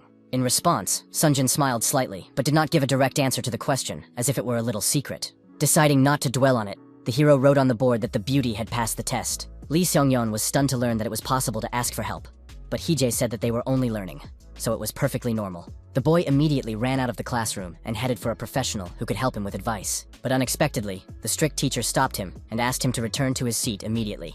The gentleman said that since asking the hunter for help was Sunjin's idea, he couldn't repeat it. At that moment, a tense Choi Jin raised his hand, and Hije immediately turned his attention to him. The enthusiastic young man confidently said that they could use fireworks for the task. Without hesitation, the hero replied that the task was complete, which finally threw Lee Seong-yeon, who was sitting in front, off balance. The satisfied boy asked how the bespectacled boy had passed if he had literally copied Sunjin's brilliant idea. The boy explained that Mr. Wu had mentioned that her idea was to ask a professional for help, which meant that the use of fireworks was not mentioned. The teacher said that class was over for the day, but he had a separate conversation with Hyun-wook and Sung-yeon. He asked them to take their time and think about it some more, and promised to give each of them a sticker if they passed the test. The next day, the news showed a video featuring the brave Hong Seok-kyung. It was reported that, together with 9 hunters, he had successfully cleared the dungeon in Kaor-won, Gangwon province. Hearing Hije's heavy sigh, he asked if that was how a colleague greeted the principal who had returned to school. The young man replied that the man had been away for too long, and when asked if he had missed him, he replied that he had hoped he would not return. Pressing the button to turn on the electric kettle, the man muttered something under his breath, but did not show any particular emotion. Then he began to silently pour something from a bag, while the young teacher sitting in the chair watched him. The young man said that Hunter G had made coffee for them on the street, and offered to bring a cup to the head. Calm Hong Seok-kyung turned his head away and said he preferred instant coffee, so he refused. Putting a glass of hot drink on the table, the gentleman handed it to Hije, who immediately thanked him. When asked by the director how the lessons with the boys were going, his counterpart replied that they were all thinking incorrectly, but in battle, according to the hunter, they were succeeding. The young man noted that Hyun-wook's combat skills were already around rank B, but his head was a little messed up. The gentleman drinking coffee listened attentively and did not interrupt, so as not to distract him. Hong heard that Yuji Young was attending the same theoretical classes as Tae-woo, and was afraid that she would learn nonsense if he left her. He also heard from her that the teacher considered risking one's life to clear the dungeon pointless, because life should be cherished. The guy wondered if that sounded too negative, but Seokyeong called his work excellent. The man said that sometimes some people mistakenly think that only they can clear the dungeon. The director added that he had to rescue such a guy in a recent raid, so he couldn't allow his students to become such idiots. The wary protagonist believed that he had not called him here just to say those words. His counterpart also said that he had heard that the teacher had entrusted his work to the hunters from Daesun. As for the lecture on monsters, it was said that one could always rely on Mr. Han's guide to dungeon exploration. What he heard seemed a little strange to the head of the school, who looked at the young man in bewilderment. Being serious, he asked how the guy knew about his guide, and Heejay didn't know how to get out of it now. Throwing a paper cup into the trash can, the young man replied that he had overheard hunters talking about it. The angry young man said that Honu should have used the funds to educate students first, but he had given them only to the fighters. The gentleman replied that he had considered doing so later, but in any case, he now considered it unimportant. Taking a slightly crumpled white sheet of paper, he asked his counterpart to look at it as if it were something important. The attentive hero looked closely, but at first did not understand what it was. Flashing his white teeth, Seokyeon said confidently that it was time to publish the runes. His colleague said that it was a draft containing 30 characters that needed to be publicized. The young teacher asked why the explanations were so short, and his counterpart replied that it was to relax the stubborn magicians. The calm teacher believed that this would be enough, so he did not add anything of his own. The gentleman asked if he was sure he had checked everything carefully, and looked at the column where the author was indicated. The hero realized that the publishers were Dane, Daesun, and Kim Shamin, as he had been told, so there were no problems. His comrade asked if it was okay not to mention the name of the familiar magician Heejay, who was the creator of the runes. The teacher said that if the Ark found out anything, there would be trouble, so everything was fine. He understood that the Archmage would be inspired by this, and create something even more incredible, and that they could buy time, which would be very beneficial for humanity. The director realized that if the organization intervened, everything would become more complicated, and the young man asked if he had learned anything about the attacker on the orphanage. The man replied that he had searched the entire area and questioned everyone who might know something, but to no avail, and the criminal had always been nothing more than a rumor. It also became known that nothing useful was found in the documents left at the orphanage. Putting his hand on his shoulder, his colleague said that if he was lucky, the young man would soon be able to meet his younger brother. Smiling slightly, the thoughtful mentor emphasized that it sounded pretty good. Hong Seok-kyung's training sessions were simple and straightforward, but he put his heart into them and really enjoyed himself. His adoptive father sharpened Haija's survival instincts, forcing him to adapt to the mana. However, if the main character applied the same methods to Kang Tae-woo, everything could have been different, because the boy was too weak and couldn't even see energy. The young man had only just learned how to fall correctly, and if the teacher increased the intensity now, he might run away. The perceptive teacher realized that this would not work, so he suggested that the student start with the basics. The young gentleman asked if it was difficult for the boy to simply catch mana, and he replied that he could do it and even demonstrated it. The mentor said that, like him, the young man was sensitive to energy, so now he needed to work on that. While Hong Seok-kyung sunbathed on a deck chair, the hero explained that he would have to keep track of a lot of things, but at the same time, the guy would be able to determine the location of traps and more. He might also be able to see where spells were being cast, so they decided to start training right away. Focusing as much as possible, Heejay used his magical power, which shocked and even alarmed Kang Tae. The 3 students standing nearby were also stunned by his incredible abilities. The teacher asked the student not to enter the circle, warning that there was a risk of getting burned. Then the master asked him to guess what he would draw on the ground, and the surprised boy asked if he should close his eyes. Gripping the hilt of his steel sword tightly, the mentor replied that he did not need to do so. The unperturbed Heejay added that the boy would not see anything anyway, which sounded very strange. Remaining completely focused, the teacher began to draw something, his blue eyes shining at that moment. Small particles of mana could be seen in space, slowly scattering in different directions. After a few seconds, the brunette smiled and said that everything was ready, which puzzled the student. The man asked him to guess what he had drawn, but the discouraged Kang Tae couldn't make sense of it. Minutes slowly passed, but the tense student still couldn't answer the question. Still, he said he really didn't know, and the hero asked him to simply answer what feelings were haunting him. The tan director noted that the lesson was fun, and the mentor calmly but firmly asked him to remain silent and do nothing. Looking at the circled area, the young man continued to think intensely. Squinting, the nervous guy guessed that it was a circle, but he wasn't entirely sure. A few seconds later, the boy asked the teacher if it was true that he had drawn a circle on the ground. Completely calm, Heejay noted that the answer was correct and used his magic again. His opponent asked if the boy could feel the drawing, and he replied that it was vague. Based on this, the teacher decided to continue the training, while Hyunwook sat alone in the office. In the evening, the main character went out for a walk and thought to himself that today, he would be able to leave on time after class. He wondered why he was working overtime and his salary was not increasing. The man asked Hyunwook, who was walking beside him, if something had happened, since he had come to his teacher's dormitory. The young man replied that it was about the person the protagonist had mentioned last time, and he asked what exactly he was interested in. Feeling a little awkward, the brunette said that the person in question was an ordinary police officer. His main job was to investigate crimes related to hunters, so it's safe to say that these are closely related concepts. However, the investigations were so secret that they required censorship and allowed for immediate execution if necessary. The student asked again if it was true that the person in question was a real police officer. The young man thought that it was enough to simply sacrifice himself if he wanted to become better, as the teacher had said before. But he did not know how else to prove it if this plan was very bad, and his counterpart listened to him silently and attentively. The main character wanted to ask him if he shouldn't at least think of this himself first. But he didn't. A strong hunter was the best tool when it came to preventing the destruction of the world. But his survival was important. The calculating Hyjae needed Hyun-wook to live long enough, because then he could use him for the next 20 years. At one point, the main character stunned the young man by saying that the world would not change if he sacrificed himself. It was said that if the brave man died, no one would remember him, and only those who knew him personally would mourn. The wise teacher added that if the young man wanted to prove something or achieve something, he had to live until he did. The young man listened attentively to the wise teacher, who wished him only the best. The dejected boy could not remember exactly who had said these words to him, and he delved into moments from his childhood. Once, in a children's shelter, a bully grabbed the little brunette by the arm and started pulling him toward himself, which was very rude of him. He asked the child never to do that again, but the angry boy tried to break free from his grip. Suddenly, the youngster's face changed dramatically when he heard that the older boy would soon be leaving this place. The watcher said that after he left, there would be no one to restrain the director, so he asked Hyjae to behave normally. The boy, who had calmed down a little, asked if he was really bringing this up. Kang-tae asked if he really didn't like it when such things were discussed, adding that he didn't particularly like the boy either. The tense young man noted that if the hero continued in the same vein, they might get rid of him. He added that there had been a strange atmosphere here lately, and was sure that the boy understood everything himself. It was said that they needed to get out of there alive, and these words touched Hyjae deeply. The smiling Kang-ta heard everything that was said to the boy, because he had ears too. A brief silence fell over the room, giving both of them a chance to think. The older man understood that the child would not listen to him anyway, and asked him to at least try not to involve others in this. In the end, the man said that this was their last conversation and demanded that the boy tell him his name. Disheartened, the little brunette replied that he could be addressed as number 23. Confused, Kang-tae asked if he even knew his own name, but he didn't get a proper answer. Smiling slightly, the young man emphasized the fact that the boy was still himself. Then he added that as long as they were alive, they could still meet,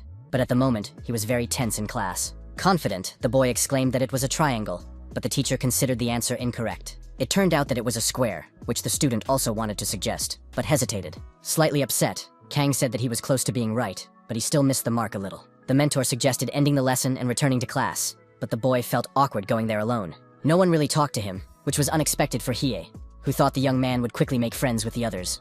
The teacher suggested that he talk to someone first, but the excited youngster couldn't even imagine such a situation. Sitting in class, Lee Seung-yeon was very nervous and even blushed with anger, but the reason for this was unknown.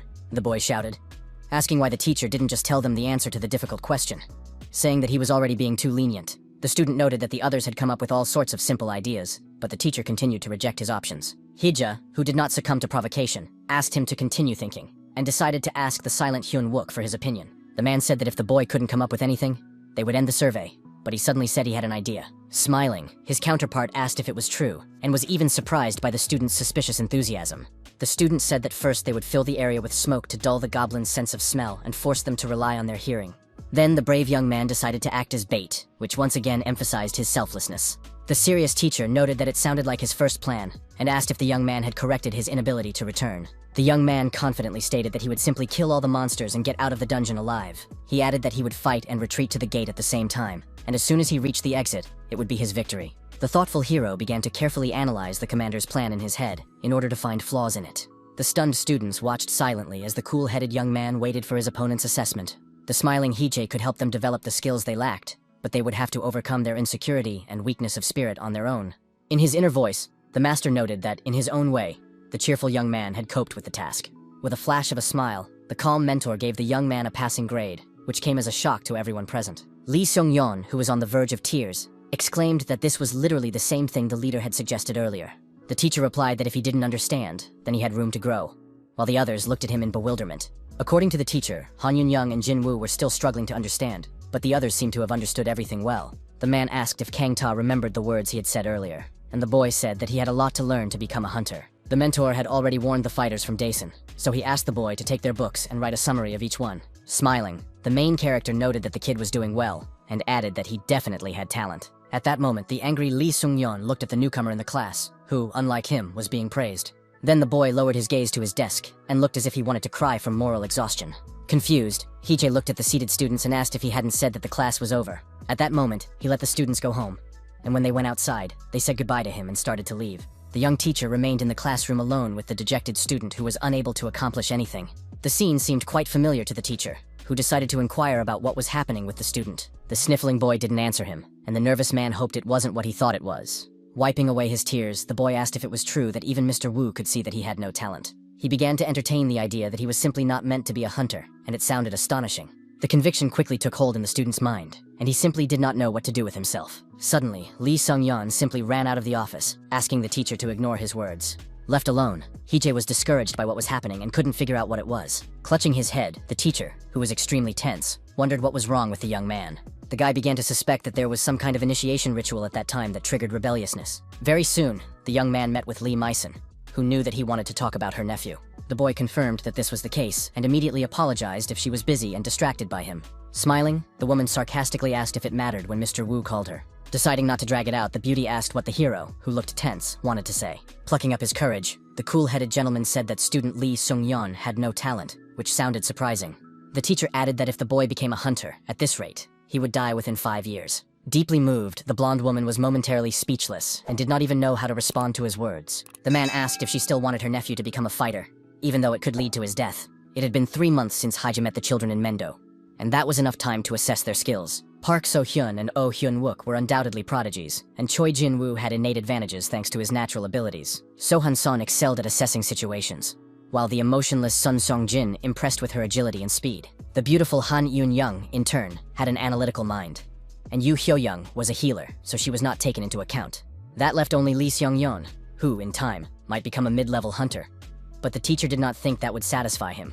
These words made Lee Mi-sun tense up, and she remained silent, trying to formulate a sentence. Still, she admitted that she was against her nephews attending the experimental school. The lady added that it was impossible not to understand all this, and believed that the young man was also well aware of it. The woman said that, in fact, Sun-jin's father was grandfather Sun-yeon's bodyguard. It was said that the girl woke up at about the age of 10, and her father was a real hunter. The beauty also added that the head of the family spent a lot of time with the girl, and Sun-jin later taught her nephew combat skills. And then, the blonde just thought it was cute how the children played together, so she started filming them and laughing. But when the youngster woke up, he began to clumsily repeat the same movements, and they looked realistic. Considering himself a hunter, the child began to beg Hong Seok-young to take him to school, and in the end, he got his way. Stressed out, Hee-jae heard the little story, looked down, and began to ponder the subject. 20 years later, there was something strange about the relationship between the charming Lee Mi-sun and her father. The girl fulfilled any request, no matter how difficult or, conversely, how trivial it was. Her gray-haired father always behaved extremely politely when giving orders or making important requests. The judicious hero tried to understand what the outcome would be if this relationship began, because of Lee Sung-yeon's greed. The gentleman said that he never thought that the school principal would accept anyone without the consent of a guardian. His counterpart said that the gentleman believed that if a person had a desire to learn, then he should have that opportunity. The brave man knew very well that this was how the blonde's nephew, who wanted to achieve more, had died. It was an unforeseen tragedy that resulted in Lee Mi-sun suffering a heavy loss. The pensive Hee-jae couldn't understand why the adults who had lost their protege felt guilty towards each other. The lady suggested that it would be better to leave her nephew alone for now, and the teacher agreed with her. It didn't seem like the boy would give up easily, but that was beyond the teacher's control. And now, the beautiful Lee had to deal with it. At the same time, the interlocutors said that each of them could tactfully talk about it with the child, after which an awkward silence ensued. At the same time, they touched on the topic of dealing with the situation at home, but again did so in an instant, which looked very ridiculous. At the same time, the boy was walking through the city in the evening, but he wasn't looking around. He was looking exclusively at his smartphone. His older brother wrote in the chat that they were going to hang out with friends, and his aunt asked the boy to have fun. Stressed out, Lee Sung-yeon didn't understand what was so fun about that, because he was worried about his friends. The boy noted in his mind that his friends were really good people, and there was no arguing with that. The guys didn't pay attention to the fact that he was the youngest grandson of President Dae-han, and even despite his poor skills, they never criticized him. But the fact that he had to be treated this way hurt his pride, and it upset the young man. After Mr. Hee-jae arrived, his abilities improved significantly, so for a moment he allowed himself to hope for the best. Unexpectedly, the young man ran into Kang Ta, who was coming from the store, recognized him, and immediately greeted him. The fierce young man said that because of him, even that hope was destroyed, because he was younger but always received all the praise and attention. The young man asked if he had anything to say, and his surprised counterpart replied that he was not in the mood. Morally exhausted, Lee Sung-yeon asked him not to talk to him and just go on his way. Looking closely at his companion's bag, the young man paused for a moment as if something seemed suspicious to him. He took into account the fact that Kang Ta was also staying at this hotel, as if it mattered. Grabbing the handle, the young man asked if it was dinner, and the slightly puzzled guy confirmed it. Looking at the green traffic light, the student asked his classmate to call him simply Hyun, since the age difference was only 1 year. Then Lee said he would treat him to a meal, because you can't survive on your own for long. but the newcomer felt uncomfortable. The serious boy said that his aunt, Lee Meeson, was a hunter and a master from Daeun. After saying this, the boy reached into his pocket for money, but his face quickly changed. He said he had a lot of pocket money, so he wanted to treat his classmate. But a stranger was eavesdropping on their conversation around the corner. The boy offered burgers, but promised that next time he would buy his friends something tastier. At that moment, an unknown voice behind them addressed the students, and they turned around immediately. A mysterious girl dressed entirely in black said she wanted to ask them something. Surprised, Lee Sung-yeon first wondered who she was and why she was talking to them. The stranger continued to move calmly toward them, slowly removing the hood from her head. The red-haired girl with a smile on her face asked which one of them was number 3. There was a brief silence as the boys did not rush to answer the question of the passerby on the street. Kangta's face changed dramatically as he realized that the suspicious girl was asking about him. Unexpectedly, the young man grabbed his new friend by the wrist and rushed off into the distance, which greatly surprised him. The bewildered brunette didn't understand anything, but continued to run in step with his counterpart, even though he was almost tripping. The observer, who was also the executioner, smiled and realized that the one running away was the third person. She was also known as the cleaner, and she was a person sent by high-ranking officials to observe the researchers. Then, among the scientists or test subjects, someone would inevitably disappear, and Khan knew this, which is why he took off. The tense young man did not understand why the executioner had come for him, and behind him, he heard a strange melody. The merciless red-haired girl suggested ending it quickly and smiled frighteningly.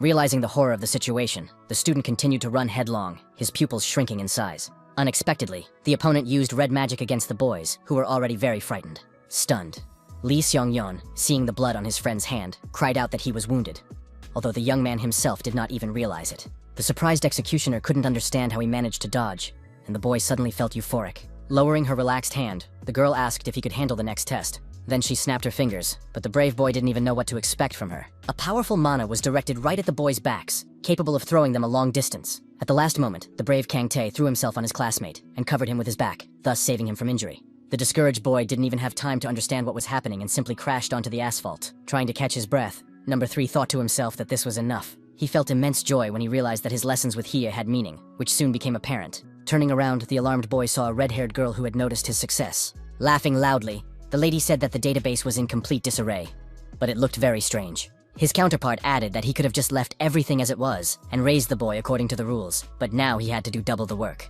The executioner added that if he had known that the orphanage was for awakened children, he would not have made such a mess. Deep in thought, Kang Tae showed no emotion at that moment and did not even think of running away. An angry Lee Sung-yeon shouted, asking if he was out of his mind, and his classmate got to his feet and began to shake the dust off his pants. The young man asked the man who happened to be watching. He loved his younger sister but the bastard didn't even know who he was talking about. The young man explained that he was talking about Noah's orphanage, and the killer said he had come for him because he was from there. Having lost sight of the boy, he had to travel all this way to find him.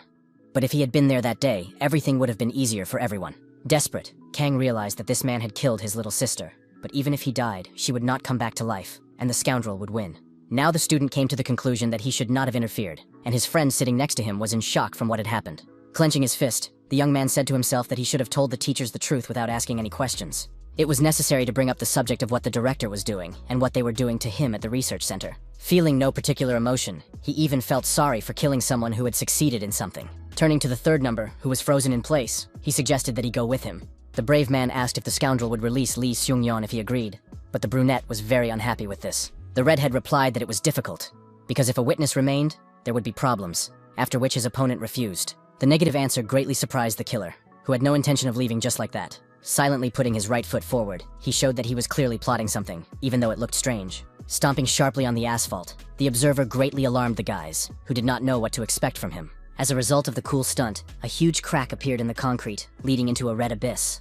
The completely calm executioner asked the boy if he could see it, but the meaning of his question was unclear. The bewildered Kang Ta immediately clarified what was going on, fearlessly looking into the ghoul's eyes. Stretching, the observer said that it was not a complete success, since the boy did not see what he had intended. Smiling slyly, the red-haired man asked again if it was true that the boy did not want to go with him. The excited young man, whose legs began to tremble, asked Lee Sung-yeon to run away while he still had the chance. Smirking, he asked him to run away and call someone for help, because they couldn't handle it themselves. Flashing his white teeth, the terrifying killer called the sweating youngster a cutie, but said he would not let them go. The ruthless criminal added that he was tired of empty talk, and decided it was time to end this charade. At that terrible moment, the brave young man remembered his dead sister, who had once warmed his soul with her smile, and called him her little brother. A fragment also suddenly popped into his mind, where the cold-blooded Hee-jae called him stupid. The last thing that came to mind was that little scoundrel, and this thought brought a smile to the face of the guy who had closed his eyes. He hoped that the child was all right. but the executioner suddenly stopped and suspected something. A very angry main character came out from around the corner and shouted at the boys, holding a sword in his hands. Lee Sung-yeon, crying with happiness, at first couldn't believe that his aunt and teacher had come to their aid. The fearless observer didn't even change his expression and immediately brought his Manhwa into combat readiness. The tense teacher immediately suspected something was wrong and jumped sharply to the side. Keeping a cool head, the professional fighter moved close to his opponent and began to swing his sword. The unflappable killer dodged without much effort, without even getting the slightest scratch. Laughing in the face of his opponent, he asked if it was true that he had the ability to see magic. Smiling as if nothing had happened, the young mentor confirmed this without hesitation. Gripping the hilt of his weapon incredibly tightly, the warrior called the executioner a petty bastard and added that he could see everything. At that moment, there was a powerful explosion, and black smoke began to spread rapidly. Shortly before that, the hero was sitting in an establishment with Lee Myson, where they were discussing work matters. Smiling, the gentleman asked if it would be better to hear her nephew's statement about leaving the experimental school from his family. The woman insisted that such words from loved ones could make him feel betrayed. She was convinced that it would be better to hear it from the teacher for a clearer understanding of the situation. The guy imagined himself rudely telling the stunned Lee Sung-yeon that he had no talent, so he should give up. Deep in thought, the man realized that he couldn't say that, even if the student really did die. At that moment, Hiei became softer, and the enthusiastic blonde asked if he was going to talk to the young man. The master said that someone else was responsible for this situation, after which the smile disappeared from her face. The cunning man suggested entrusting this to director Hong Seok-kyun, which caused some surprise in his interlocutor. Nevertheless, the lady called it a wonderful idea, and the colleagues agreed on this, ending the conversation. Leaving the establishment, the lady asked when the runes would be announced, but the hero replied that he did not remember the exact date. Smiling, the woman asked if he really didn't know this information, and the young man was slightly taken aback. Showing him her phone, the beautiful brown-eyed woman wondered if the young man had heard anything interesting from the hunter Han. She also asked if it was possible that it was not yet possible to announce it, and Hije, who had turned blue, said it was absurd that he did not know about it. An official statement from the Dasong Guild appeared online, presenting a revolutionary discovery about hieroglyphs. The Korean faction was doing something strange, and people could see the same effect by making their cat a totem animal. Lee Myson realized that this was not the response the teacher had expected, and he said that the article was shorter than expected. The perceptive lady said that she had deliberately made such explanations and chosen only simple runes. The beauty asked her colleague not to worry and to wait until the other symbols were announced, and to let her know when that happened. The alarmed girl suddenly said that it had been a long time since Lee Seong-yeon had gone out with his friends. She started calling her nephew, and the puzzled Hije didn't understand where the boy had gone, since he had previously run out of the classroom in tears. It was suspiciously quiet around them, and on top of everything else, the blonde said that the child wasn't even answering the phone. With the help of his gift, the main character noticed the magic moving around him, which was already strange. At one point, he muttered something about a hunter, and Myson, who didn't understand the situation, looked at him silently. The guy asked for a weapon, but the lady reminded him that it was forbidden to walk the streets with dangerous objects. The brave man knew this, but he was in a hurry, so he asked her to just give him anything, since he had left his sword behind. His counterpart handed him a rather beautiful blade, for which she immediately heard words of gratitude. The tense teacher thought about his next steps, while carefully observing the energy. Excited, Lee did not understand what Teacher Wu was doing, but at that moment, he had a bad feeling. The young mentor moved forward with quick steps, maintaining his concentration so as not to lose track. Feeling beads of sweat running down his cheeks, the nervous gentleman tried to figure out where the hunter was hiding. Soon, in one of the alleys, he saw two students, and in front of them stood the executioner, who said he wanted to get it over with quickly. Incredibly angry, Hije gritted his teeth, realizing that the situation was at a stalemate, and that he had to act as quickly as possible. After that, he got into a fight and an explosion rocked the area, causing the alarmed Lee Myson to try to shield the students. The extremely focused hero did not take his eyes off his opponent and tried to predict his next moves. Behind him stood his worried comrade, who was covering the children with her back, not knowing what to expect next. The fighter understood that if he had brought Kang Tae as bait for the arc, he should at least protect him under some pretext, and not let him go alone. It was too late to regret anything. So the warrior gathered his strength and began to swing his sword. His fearless opponent immediately grabbed the tip of his blade and cut his hand. He did not stop and tried to snatch the weapon from his opponent's hands, but the brave man held his ground. Tense, Hije did not understand where such a monster had come from, because the young man was too young to be the boss of the arc. Snatching the sword sharply, the young man thought to himself that someone with such skill would have caused a stir in the audience. Showing his blood-stained hands, the mad executioner began to smile at his enemy. Closing his eyes and then smiling, the red-haired man noted that he was having a lot of fun and wanted to continue. The observer heard that there were no such adults there, and the distrustful and stern hero listened to him in silence. The young teacher did not quite understand what place was being referred to, and his counterpart explained that he was talking about the underground. The madman remembered that it was called the River of Promises, which the daredevil was indeed familiar with. The perceptive gentleman realized that his opponent considered him a spy for the arc, and sincerely believed it. In his mind, the fighter said that if the enemy increased his credibility with his own hands, he would be grateful. This man did not know the teacher, and no matter how much he investigated, he would only see fabricated information, just as he had no information about him. But at the same time, the tense man could not forget the strange face of the executioner, which was etched into his brain. After that, the observer exhaled wearily and began to move aside, while the stained Hijay silently watched him. Usually, the young man didn't leave empty-handed, but here there was clearly nothing to gain, which upset him a little. He called the situation unfortunate, and noted that life was a funny thing, then continued on his way. Putting on his hood and waving his blood-stained hand, the killer smiled and said goodbye to everyone standing around. The scoundrel also did not forget to mention the agitated Kang Tae, who was immediately defended by the serious Lee Meeson. After just a few seconds, the executioner simply disappeared into thin air, leaving only small particles of his mana in the air. Now the four had a chance to catch their breath and relax after what had happened. A man suddenly appeared from around the corner, and upon seeing him, the main character flinched slightly in surprise. But, as it turned out, there was no reason to be alarmed, as it was the slightly shy Hong Seok-kyung who had arrived. Smiling, the sarcastic man asked if he was late, while continuing to scratch the back of his head. Feeling calm and warm inside, Woo Hee-jae gave a positive answer to his question.